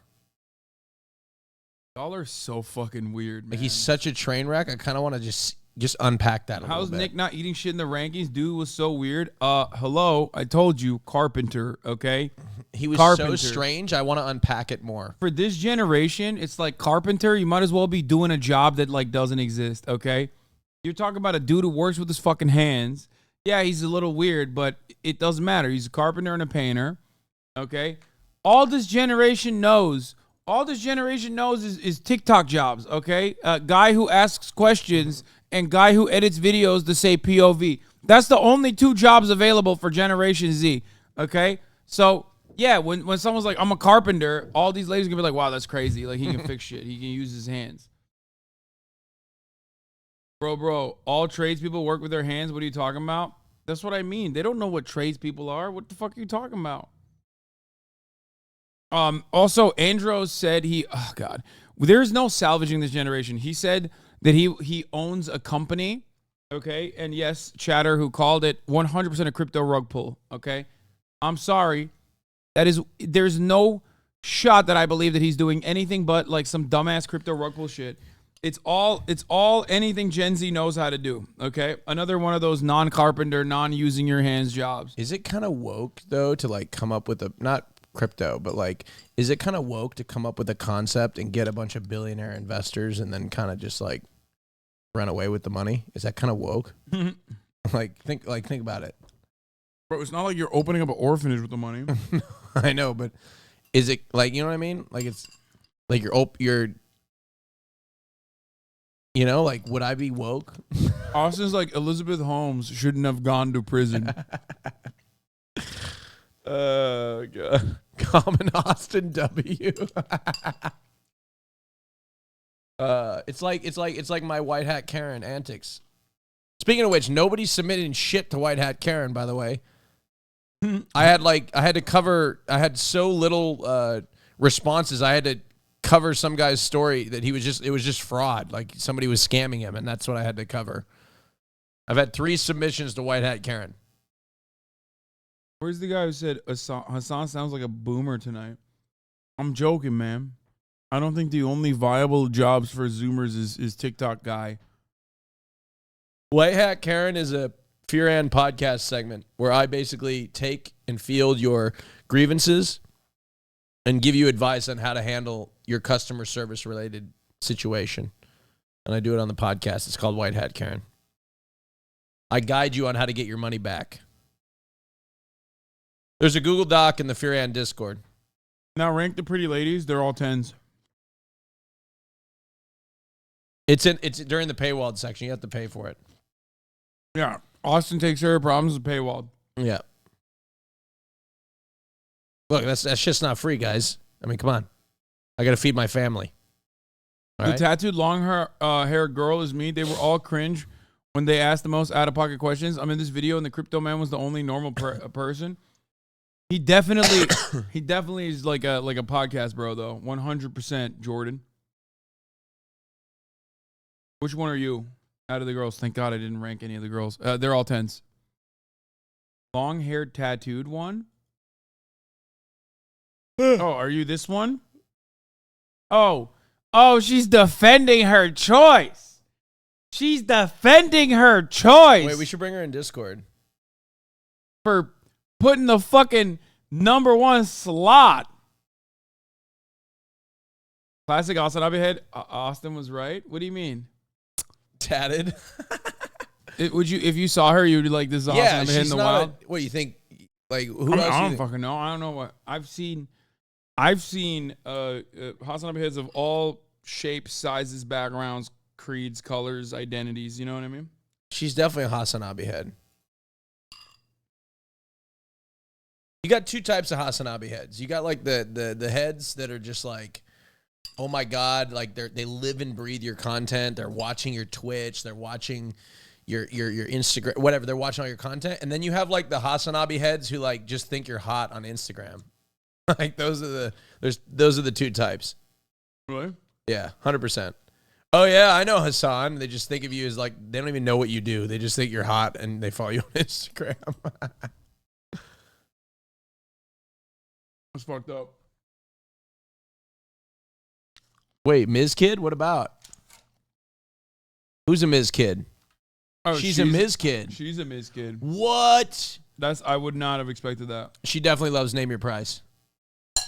She definitely loves Name Your Price.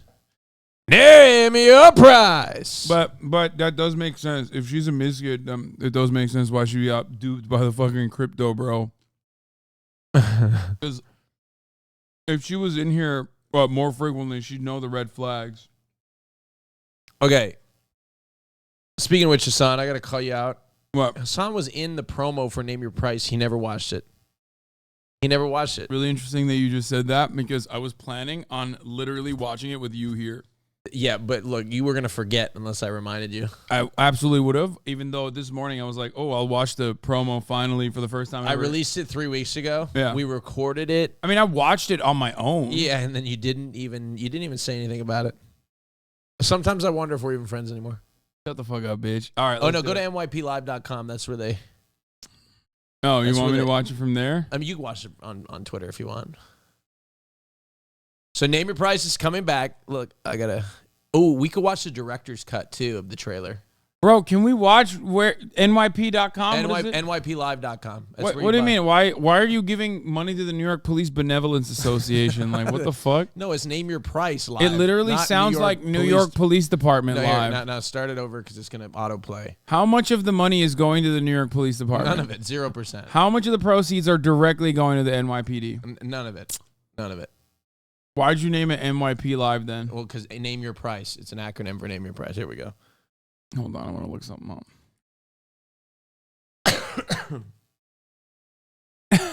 Okay, look. NYPD Live. Okay, look. Okay, guys, come on. That's not... What's happening here? No, I didn't know. I didn't realize that. Look at the fucking little lame ass, like the thin blue line over the bad shit. That's how it starts off. How much of that, the millions of dollars, how much of that is going to the fucking NY? None of it. None of it. We're not contributing any of it. Right, check it out. Name Your Price. Here we go. Oh, yeah. Oh, it's back, baby.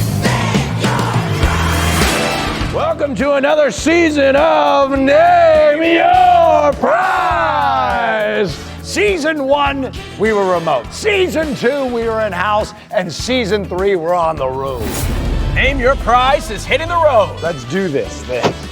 Oh, my God. Miami, Florida, October 7th. All the way over to Houston, Texas, October 29th. I can barely see out of these glasses. Is there anybody behind you? I don't know. I can't tell. Why are you asking me? Long Beach, California, November 11th. Take your glasses off so you can... poked my eye out. Could you take the wheel? Austin! I actually almost killed him. That's not even a joke. Like, he almost killed us. That was legitimate. Not just him, you too, motherfucker. Yep. That part was not a joke. Not a joke at all. The car literally veered into the curb. Almost a curb. But it created a great moment. But I saved us from dying. Uh-huh. Which is insane. Yep. There's some after credits. Okay, don't worry. I'm going to play it too. I'm going to play that too. Don't worry.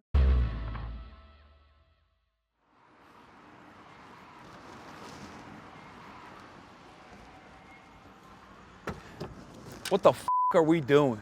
Hasan, it's time for another season of Name Your Price. We're going on tour this time. Get in.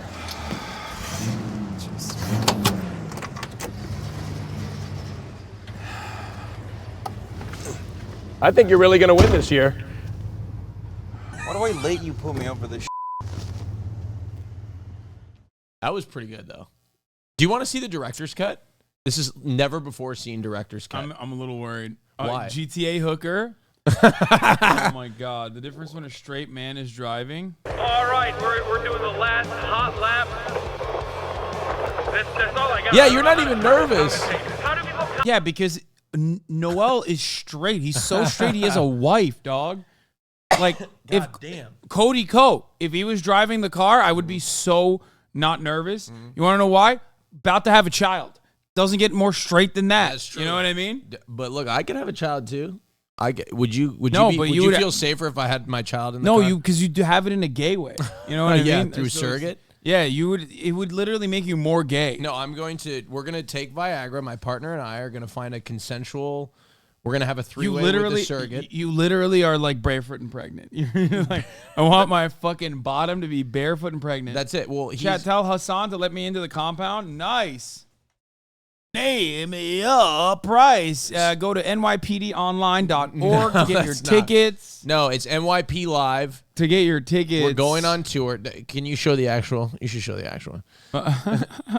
NYPLive.com. We're going to 3 cities. I just announced a guest from Miami, which isn't there another city? Yeah, Houston. Like a secret one, maybe? There's a secret city, but I'm not announcing it. We're not talking about the secret city. There's a secret city in between. Well, I love secret these cities. days. All right. If you want to go see us, all right, Hasan will be on maybe a couple of the shows. The Miami show has been announced already. What?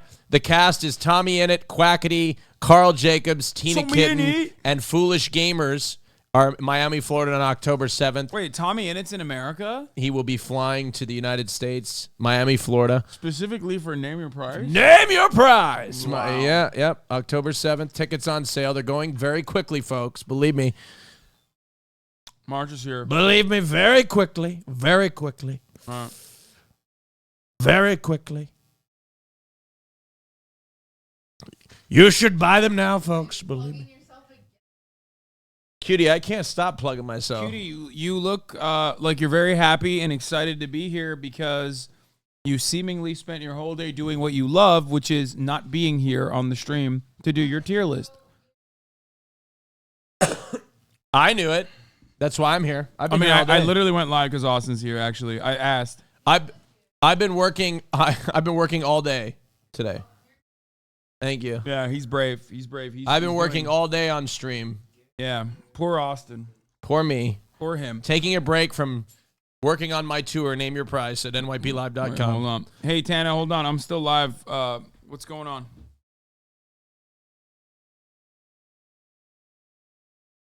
Okay. Cool. Yeah, no, that's perfect. All right, bye. Okay, that'll be all for now. March is here, Cutie's here. We're gonna prep. We're gonna prep for the show. Austin has been taking New York Police Department very seriously and has been doing customer service himself on Twitter. Let him. Yeah, I've been servicing fans on Twitter. Hell yeah. All right. Love you all. And I will, of course, see you tomorrow. That'll be all for today. Okay. Everyone can hear you, Austin. I'm not done yet. I'm just letting you know. Okay. All right, everybody. Bye. Bye. See you tomorrow. Bye. For me and Kaya and Cutie and Marge and Austin. Bye.